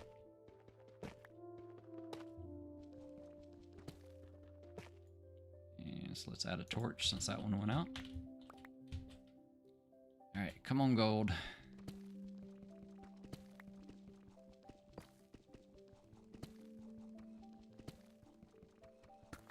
Yeah, I haven't heard the new music in the game. I know a lot of music discs have been added since last time I played, 3+ years ago. I know when I did my PS5 world and I did like all the stuff, I had every record in the game, and there were only about 16 or so of them at the time. I know there's been more added since then. Yeah, I finally got my first record in the episode that went live yesterday. Yeah, I did the creeper and the skeleton and the boat trick at night. Finally got my first record in a meadow, had the jukebox ready, and got the advancement. And I was not expecting that one to work out. I thought I was going to have to drag into the next episode, but yeah, we got it. That was really cool. I'm thinking I'm still trying to get the wolf armor damage so I can get the scoot. So I might be able to get a quick one when I film the next episode. I think I may have a little time in the morning, but yeah, I think I started on that topic earlier, but I didn't have a chance to record an episode for tomorrow yet. So I was thinking of maybe just doing another live stream tomorrow night. So should I do another, one chunk episode, or should I play something different and have like a Friday night thing and a Saturday night thing that I do occasionally? I've been sticking with Minecraft so far, but are there other games I should play on the channel? I mean, the channel's not specifically a Minecraft channel, it's a relaxed gaming channel. So I can play any game, just, as long as I keep it kind of chill.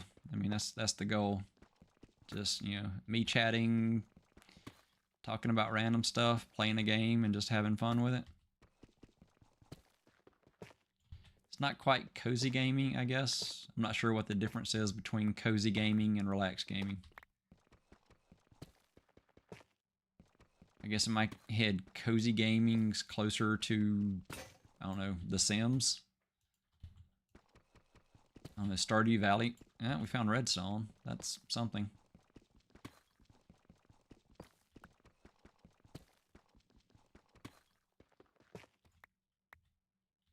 I guess the main thing with the relaxed gaming is, I'm not yelling into the microphone. You could fall asleep to me playing a game. Which, my time, it's 2 a.m. right now. So if you're on the East Coast and you're watching my live stream, you may be asleep at this point. Maybe that's why the chat's so quiet. It's not lurkers. It's, people listening to, my dulcet tones and falling asleep. I appreciate that, dog. Y'all have to check to see what games I've got that might be fun. I've been mostly playing on the PS5 for the last few years. I keep putting off playing anything on the PS5 because of that the child protection policy violation, because I hadn't done the age verification yet. I mean, it was, completely unavoidable. I didn't know anything about it, so I didn't know I needed to do it first. Now that I've done it, I'm still so hesitant to do any kind of streaming from my PlayStation. So I'm thinking maybe I'll do something on the PlayStation. I could do a tour of that PlayStation Minecraft world. I'm just so scared that I'm going to end up getting another restriction.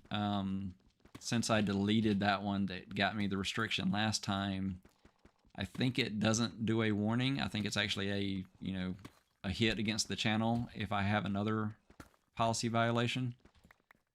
So yeah, I'm still kind of hesitant to do anything on the PlayStation.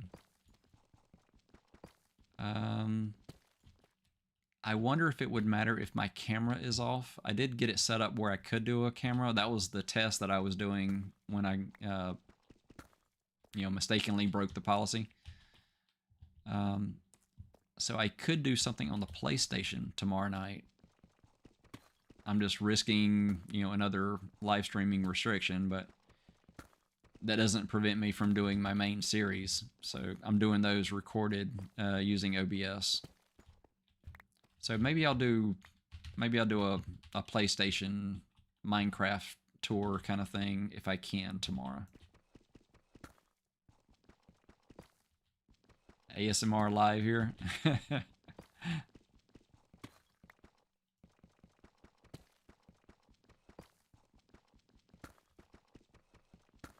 All right. Yeah, if people can fall asleep to somebody with a southern accent, you know, congratulations. I don't know. I guess it is that slow southern drawl thing. Yeah, I guess that would be a much easier accent to fall asleep to than others. So, yeah, I can see that. And I do try to have a soothing voice most of the time. In most groups, I'm usually the peacekeeper, you know, the person that kind of just everybody goes to when they have a problem with somebody else, and I resolve the issues and everybody gets along. I just keep things calm and peaceful for the most part. So yeah, I can see me being a soothing person that you would watch my videos to fall asleep to. Which, you know, works out great as far as like YouTube like monetization and all that kind of thing. You know, I can have, you know, a few dozen people falling asleep watching me doing a live stream. I can rack up some watch hours. Of course, I'd still need subscribers. But yeah, I'll get there eventually. You know, this is kind of a fun channel. My main channel is the one where I'm really trying to develop it as like future career focused. This is my fun channel to still develop the skills that are guilt-free gaming, because it's learning things that are going to help me with my main channel that's future career focused. But yeah, oddly enough, the gaming channel is growing much faster than the you know, the learning to be a farmer in the next 3 years channel. I can see that. That's more of a niche kind of thing. This is Minecraft. People watch Minecraft. And it's pretty easy for YouTube to find people that want to watch Minecraft.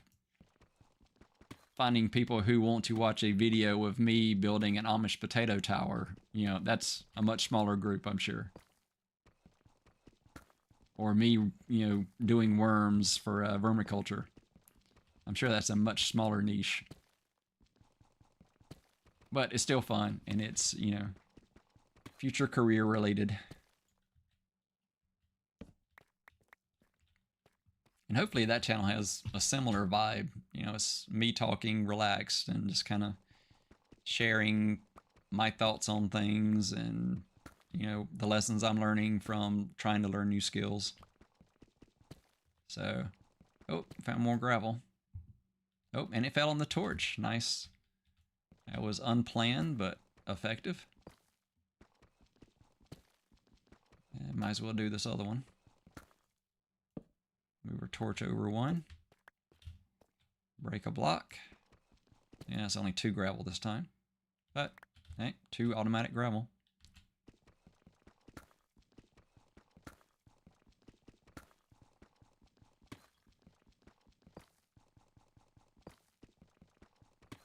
Every time I go silent, I think of when I'm doing the tags for the videos, there is a category of Minecraft video where it's no narration. It's like specifically Minecraft, no narration.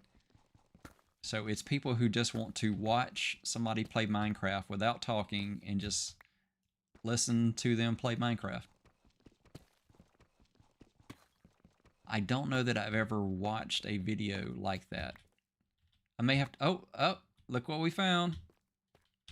All right, let's go ahead and dig around it and see what, there's more. Yeah, we've got at least 2. We got it. Oh, and look at that, bonus. We got some diamonds that are in the chunk. All right, sweet. We got gold and diamonds. We're negative 42. All right, success. All right, now we can get the gold. Whoop, use my pick. There we go. Use the gold. There we go. Oh, extra. Oh, very nice. Okay.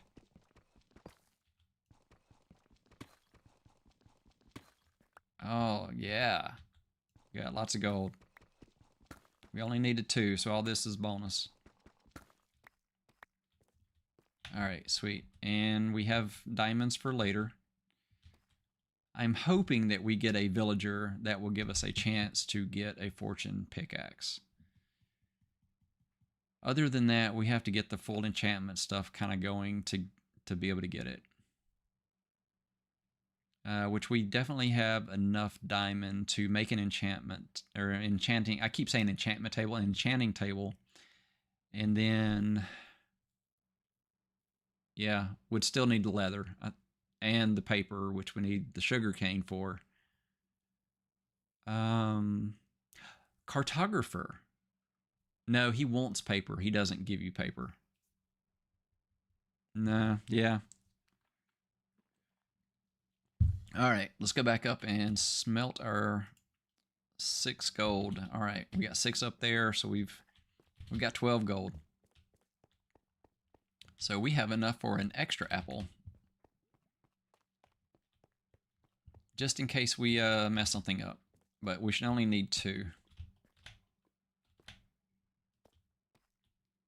Alright, so now the plan is we get back up there, smelt our gold, make our 2 golden apples, make some boats, some trapdoors. What else do we need? You know, I'm going to go ahead and take these up with me. I don't need dirt down here. I'll take the cobble, the deep slate, put that one away, take a full one. Might as well take the andesite since it's a full stack, and we'll take 1 tough. There we go. We're going back up to base. We might as well take stuff up with us.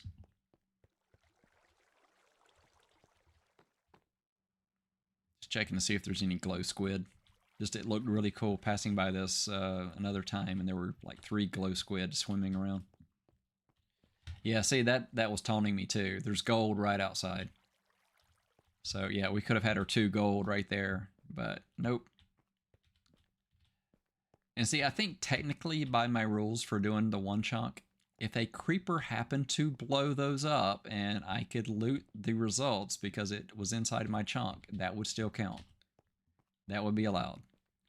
It's stretching the rule, but it's within the rule.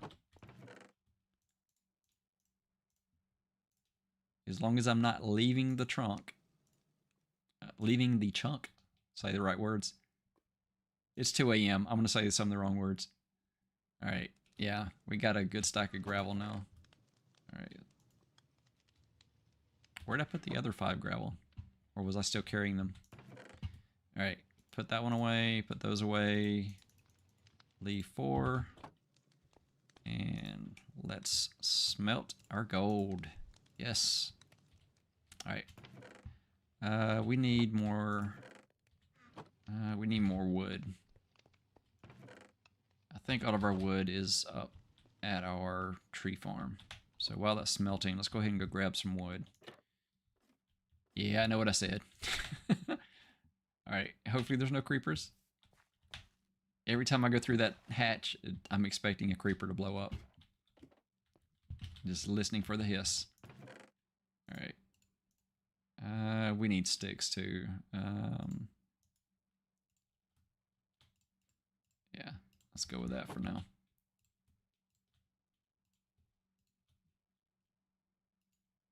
It's a little bit more than I need. Yeah. No, that's right. Okay. Yeah, I was doing the math wrong. There we go. That's okay. No, that ended up being more than I thought. Okay. We got a little bit of coal. We can make torches. And let's make more sticks. Need 1 more. Yeah, we'll use the sticks for something else. I just hate having that little partial stack. All right, let's go get our gold.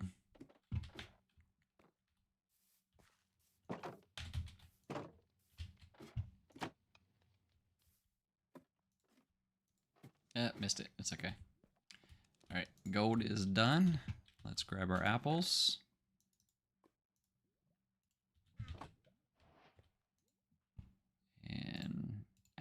equals...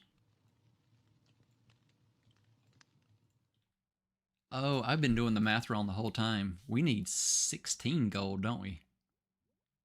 Yeah, we need 16 gold. Yeah, nobody corrected my math there. Yeah. So we need more gold. Yeah, we need 4 more gold. Darn it. All right, 4 more gold. We found those. We can find more. Grr. Okay. Yeah. That whole time. I guess we're going for more mining. Nothing to it but to do it. Let's go get some more.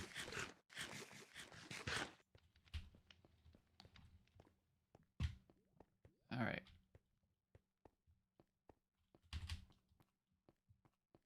All right. We're going to find gold. It's going to happen.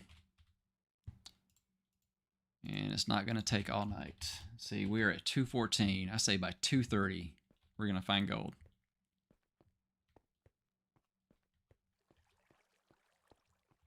All right, let's go down. I can't believe all this time I was thinking, why was I thinking it took 4 gold?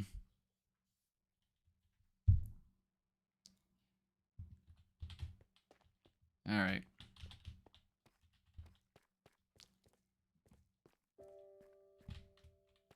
Okay, now we need 4 gold.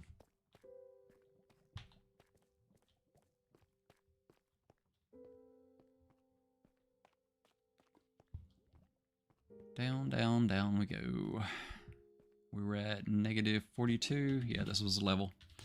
All right, let's just check to see if there's any more gold around where we found that. Okay, so we got redstone. Okay, did we skip an area? Yeah, I guess I did. Okay, so gold was here. Diamond there. I don't know that we would find more gold near that gold.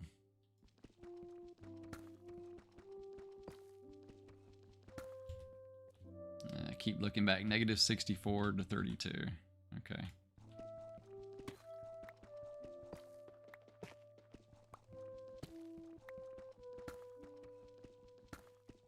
Alright. We're going to find 4 more gold. Make our second apple. And get ready to cure villagers.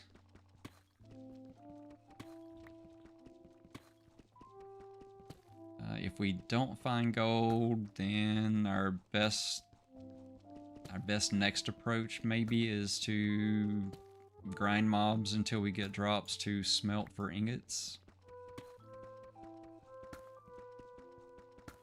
We could go ahead and go to the Nether, mine those 2, and hopefully we get more than a single each. And that gets us closer to a full ingot.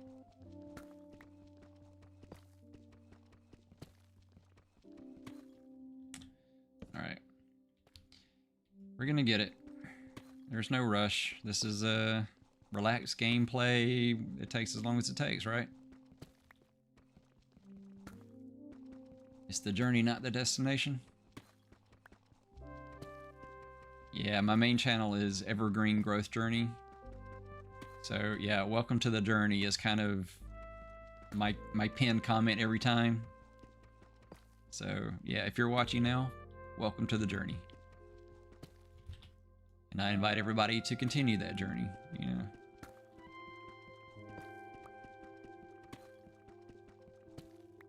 I'm having fun.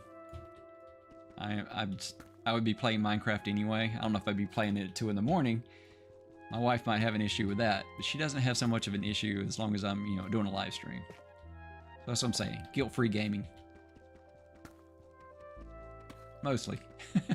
We went to a country music concert for her birthday last night, and I had stayed up the night before filming an episode 51. And so, yeah. Well, part of that was my son was playing a game with friends, like Dead Souls, and they were like frustrated, and he was using a bit of profanity. He's 21. he's staying with us, paying us rent, and we're kind of going to use that to help him get a house once we move to South Carolina. So it makes sense that he's living with us. But yeah, once he was playing that game and getting frustrated, it's like, I'm not going to record my episode until he's done. So it's like I went and took a bath, watched a movie, fell asleep for a little bit, woke up, wanted to go ahead and get that episode recorded. So yeah, I finished that up and got to bed at like 6 a.m. So we went to the country music concert. I stayed awake for like the opening bands and stuff. When the main act came on, I was done. I was barely awake. I kept nodding off. But I was our designated driver, so it's good I was getting rest before I had to drive home.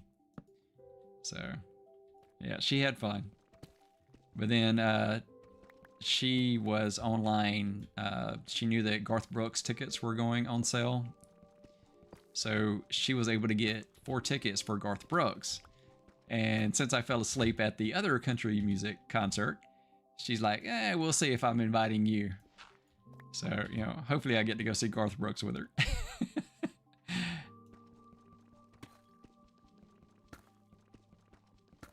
So, not quite guilt-free gaming. All right, yeah, let's put the torch over there before we break that one. Go ahead and have it automatically break the gravel. I just love watching that happen.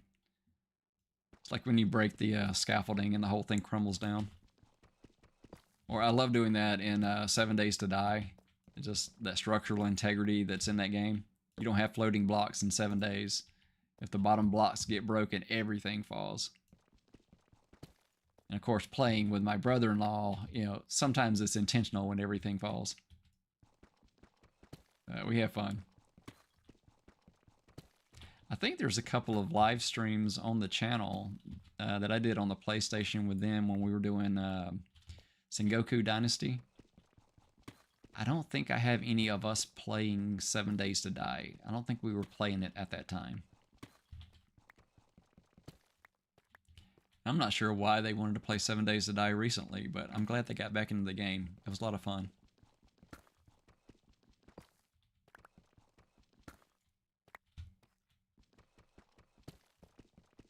But that also made for some issues. Last Friday when I was doing the live stream, is they wanted to play some 7 Days to Die, and I was planning to do a live stream. So I started early, I did from like 6:30 to 8:30, played with them, and then I got back on and did another 4-hour live stream playing Minecraft. So that was a fun gaming night. One game I won't watch till I play the PS5 version. Is that the 7 Days that you're talking about?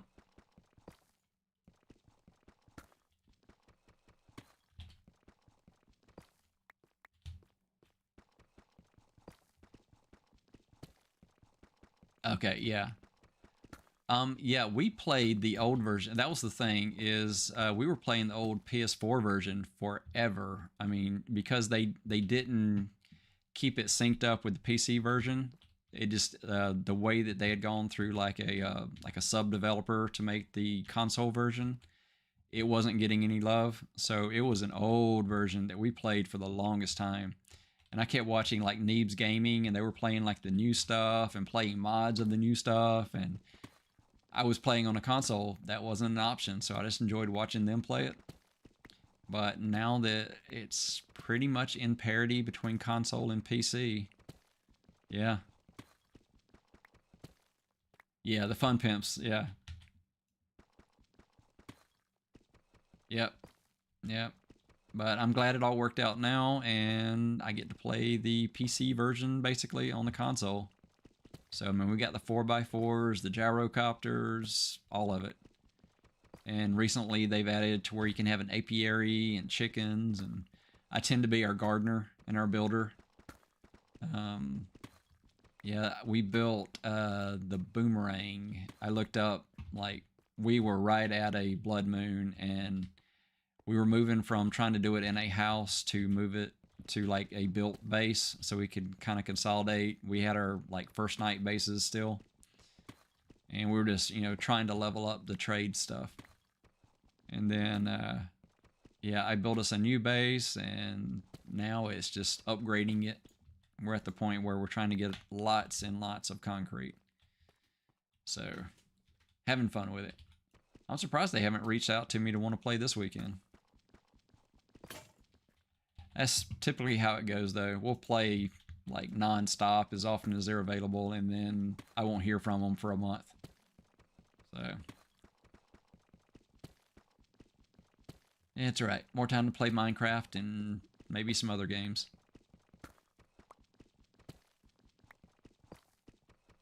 Yeah, I'm thinking right now I might try to go ahead and do a PlayStation live stream tomorrow night, just to make sure I can, make sure everything's set up. I will quadruple check all the stuff before I start it, just to make sure I've got all the settings right and there's no surprises. I'll probably do like I did before and do like another private one, because it detected whatever the issue was they had a problem with within like 15 minutes. So if I can go at least that long, then I think I'll be good for doing an actual live stream of my PlayStation world. I'm thinking it might be better if I go no camera for the first time, just to take that variable out as well. So, you know, you'll get to watch me play without having my little picture on the screen.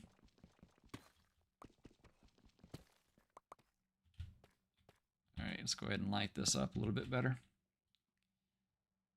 Forest is worth trying, ever play. Yeah, the Forest. We played that one a lot. It's mostly like survival games that we'll end up playing together. Oh, but not Ark Survival. Oh my goodness, my brother-in-law just despises that game. I don't know why. But yeah, if we're trying to convince him to play a game with us, if there's any comparison to Ark, he will not play it. Yeah. It's just a funny thing with him. I don't know why he hates that game so much. I mean, we actually had fun playing it, I thought. But yeah, that's another game I played to death on the PlayStation. Played a lot of Ark Survival. Okay, that is iron above my head, right? Or redstone? Yeah, redstone. Alright. We'll keep the torch there just so I can find it later if I'm looking for redstone.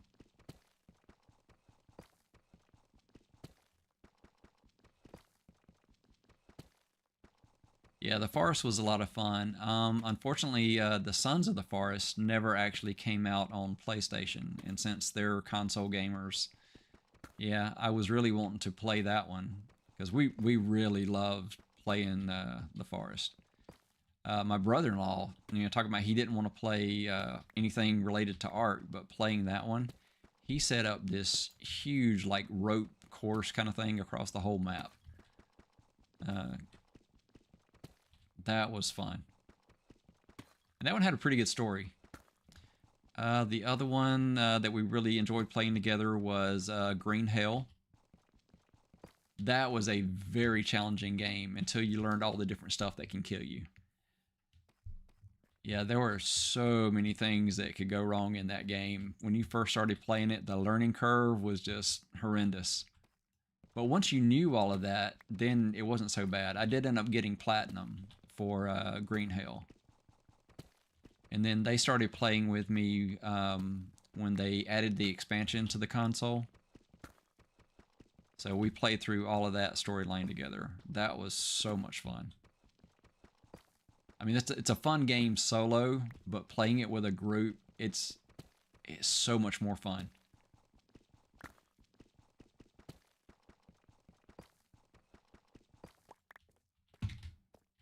Yeah, that was, look at all the gold just out of reach. Just taunting me. All right. If we don't find any gold, and we don't want to bother with all the ingots, maybe I could lure a creeper down here and it could accidentally blow a hole in the wall. No, I'm pretty sure we can find it easier than trying to lure a creeper all the way down here. I don't know, I say that all the way down here, but there's that lava level where we had a creeper blow up, so we wouldn't have to go to the surface to get a creeper. Not ruling it out, just not making it option A. Yeah.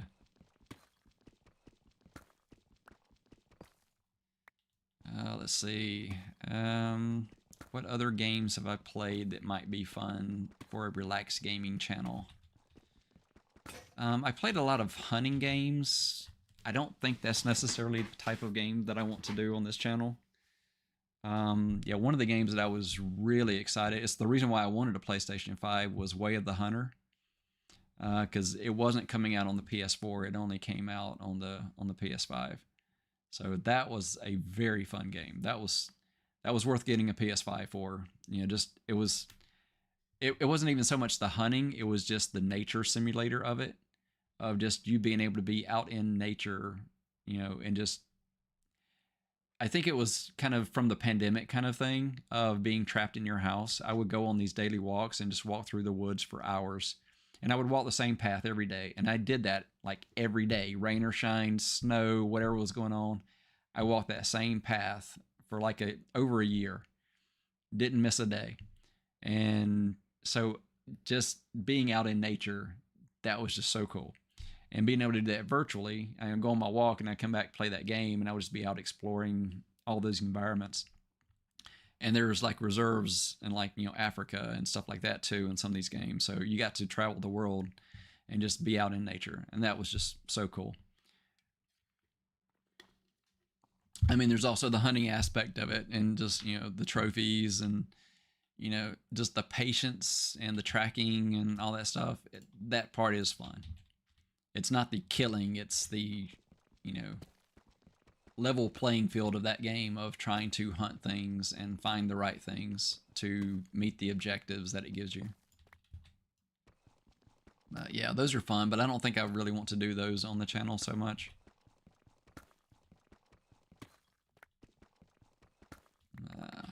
Which reminds me, one of the things on my evergreen growth journey, I started it back in January because it was part of a New Year's resolution, and it had a garden focus. Wasn't a whole lot of gardening I could do with a foot of snow on the ground. So, yeah. I was doing New Year's resolutions of making monthly resolutions, and one of those was to do knife throwing and axe throwing. So I built this target, and it's still in my garage. My daughter moved into an apartment, and she had some furniture in there over the summer. So I didn't have an empty garage, so that if I missed the target or it, you know, bounces off, I wasn't going to be damaging her new furniture. But yeah, I was practicing the axe throwing and the knife throwing because I wanted to build up to doing archery on the channel. So that's still a goal, but it's a little postponed for the moment. I'm thinking that's going to be my when I can't garden kind of thing, is I'll do more of those resolution kind of things. Of course, that made it so hard for YouTube to figure out who my audience should be, like who it should put my videos in front of. Because when I'm, you know, playing a guitar in one, doing like a grow house and planting seeds in the next one, and I was all over the place. So if I can stick with the gardening, that's great. But there's, you know, an off season to gardening that I'm not quite sure what my content is during the winter. That'll be different when I'm actually on a farm, but, you know, depending on work, the farm is either a year away or 3 years away at this point. So hopefully I know more by the end of this year and we can start planning the next phase. But for now, it's learn as much as I can in my backyard garden, you know, through my YouTube channel. And yeah, just try to build the LLC that we got registered in Maryland and get to a point where I can transition that to South Carolina and start being a farmer in, you know, 820 or so days when I turn 55. So that's my dream. Trying to make steps every day to work towards that. And, you know, somehow I rationalized it that playing Minecraft at 2 a.m. is part of building toward that dream. So, you know, kudos to me for being able to rationalize what I really want.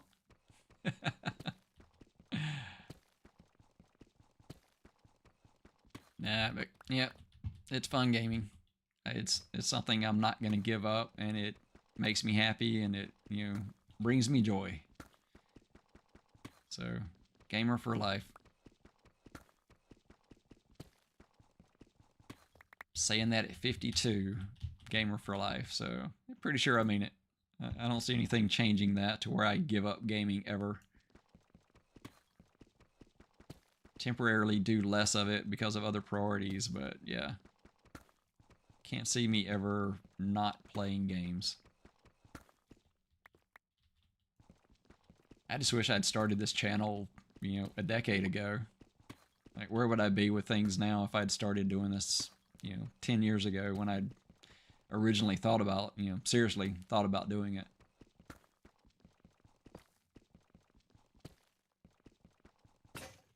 Oh, and we are quickly running out of picks here. I'm hoping we find the gold. I can't believe I was miscounting how much gold I needed. I don't know why I was thinking it was 4 gold each and we only needed 8. We need 8 for each, so we need 16.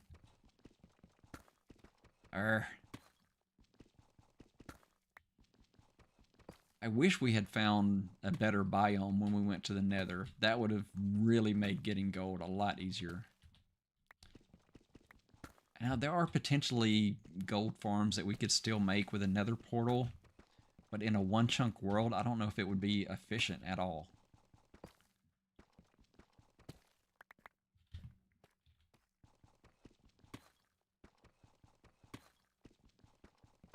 I guess it's possible, but yeah, I don't think it would be worth it. Oh, let's get another torch down. Ah, come on. Yeah, because I mean that's taunting me. There's gold right there. Ah. Okay. We're gonna find some more gold. That can't be the only gold. Yeah, I do hate the Basalt Deltas. That is my least favorite of the 5. I think it's just the ash in the air, if nothing else. It's not a fun biome. It's hard to explore. There's not really an advantage to go in there. It's just kind of like an obstacle you have to get through to get to something else. And when I'm in a one-chunk world and that's the only one I've got, yeah, not ideal. I mean, a nether waste would have been good. I mean, I could have gotten gold in a nether waste. And then that's supposed to be the most common one, right? Or at least it used to be. I mean, if we had gotten a forest to where we could have, traded, we could have gotten all kind of items from that. Alright, almost at the border. Yeah, there's border.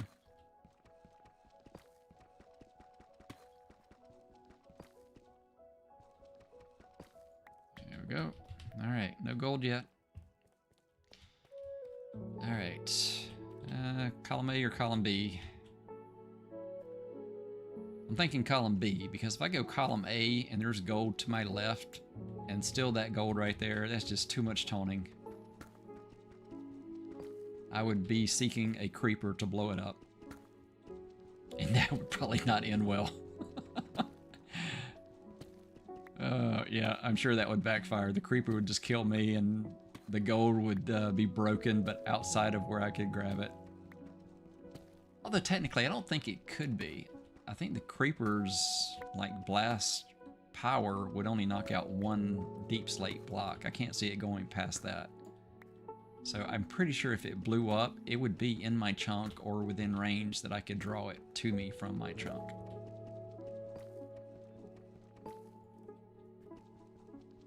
Yeah, that's making it kind of tempting, isn't it? I just don't know how hard it would be to get a creeper down here.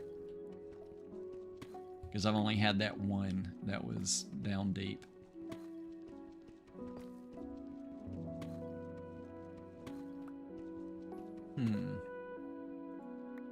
I was just thinking, I do have a mob spawner. I could build a shaft from there to drop them all the way down to Bedrock. They would have to land in water so they didn't die when they landed, but it's not impossible. I could build a path for that mob spawner to put a creeper anywhere I wanted it. That is such a limited use though. It's better just to keep mining. But it gives us something to think about while I'm doing the mining. There's got to be more gold down here.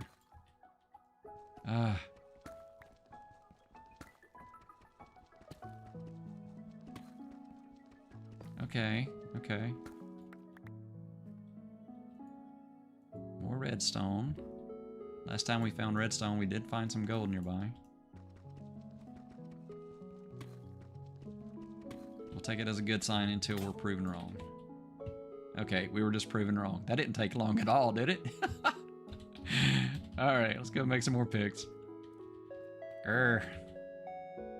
Actually, we've got wood this time. We can make picks here. We don't have to go far away. How about right there? We will make, well, I guess first we're making a chest so we have room to hold some picks. Yeah, we're carrying quite a bit of stuff here that we don't need to be carrying. I shouldn't be carrying that dirt with me either. Alright, and we'll keep the one cobbled block, or stack. Yeah, I was just looking at that. That is redstone, okay. Just when I had that up, it wasn't as clear. Alright, how many?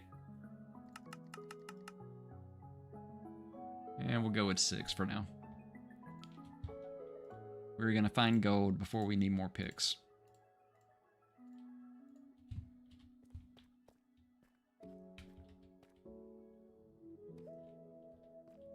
That's almost at the border, so we were almost, yeah, we were almost there.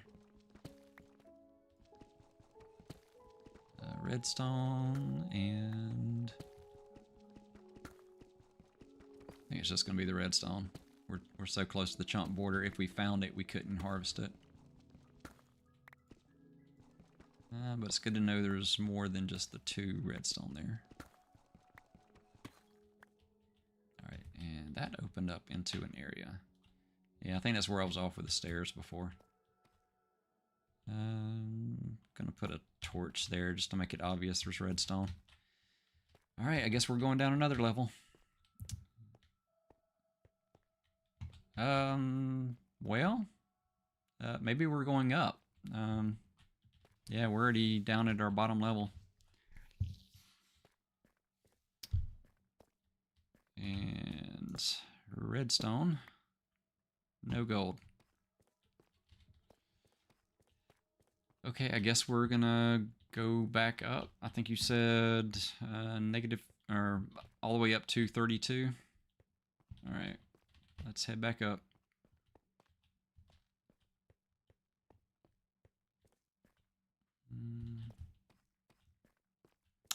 And this was the best chance of finding it at Y negative 16.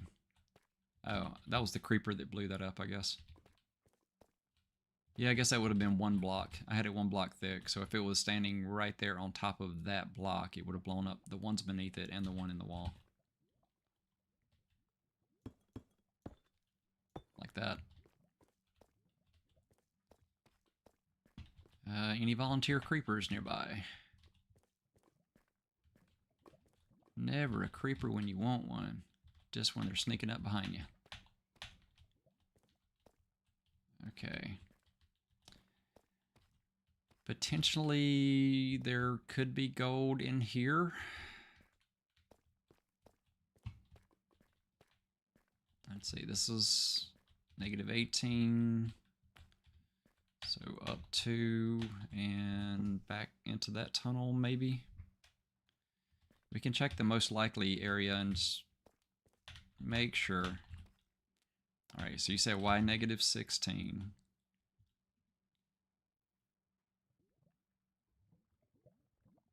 Yeah, we might as well. Let's clear this.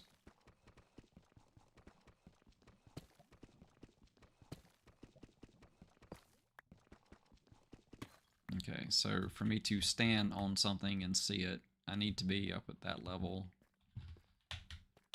So we know we're good at -16, -15, and -14. So we're checking -13 at this point. And there's not much, but we might as well check at the highest percentage chance of finding it, just to rule it out. You know, we do have the exposed water area. We could maybe check that real quick and see if we see any in there. And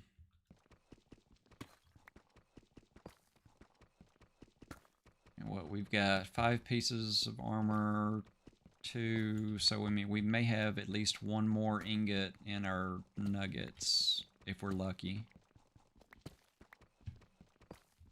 So if we find 3, then nuggets might be our best bet to get the last one.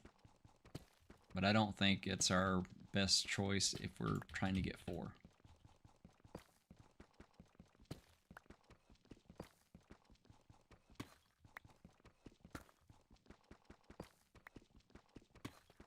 Alright, we're gonna find something. There's definitely gold somewhere in this chunk. 4 more gold's all we need. And we can have our 2 apples, and we can try to get a witch to throw a potion, and then cure them with golden apples.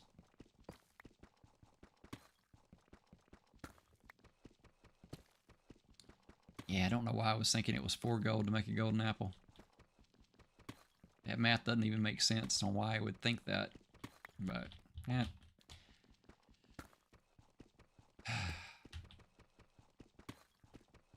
Still having fun. It's just frustrating when you're looking for those resources and it just takes a long time to do it. But that's part of playing a one-chunk world, is its limited resources. Yeah, we're not going to find gold, and if we do, it's outside the chunk. So why am I still digging? I guess just so I know that there's gold there, because there shouldn't be any directly next to it. So if I find it, I know I'm most likely going to have to look somewhere else.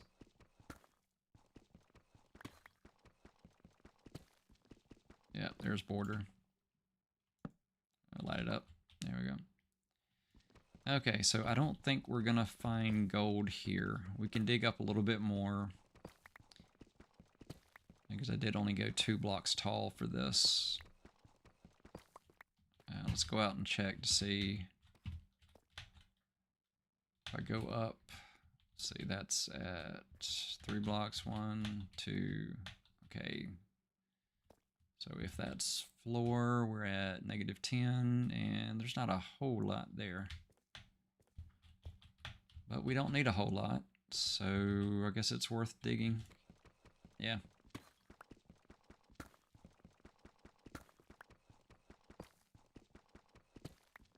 Come on, gold. Yeah, chunk borders are right there. I don't think we're finding gold here. It is a very small part of the pyramid. Not much to dig.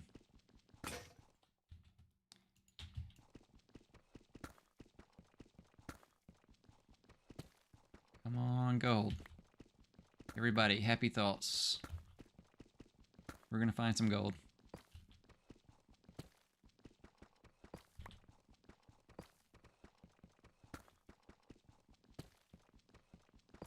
But not here. Alright, I guess we're gonna find it closer to the surface. We can take a peek in the water area and see if I can hold my breath long enough to find gold. You know, buried treasure and all, it seems like a good place to find gold, right? Alright, let's head up. Let's see. This area is kind of exposed. There is a little bit that we can mine out, but we're most likely dropping to our death if we do. There is the little part right there that we could mine out. Yeah, we could mine some here. I'm just thinking it's still a higher percentage chance finding it over here. The problem is, you see the water dripping? So we are right at that water area. So even if we dig out that way, I'm pretty sure we're going to start a water flow again. And if the water flows in the wrong place, then it may turn more lava to obsidian.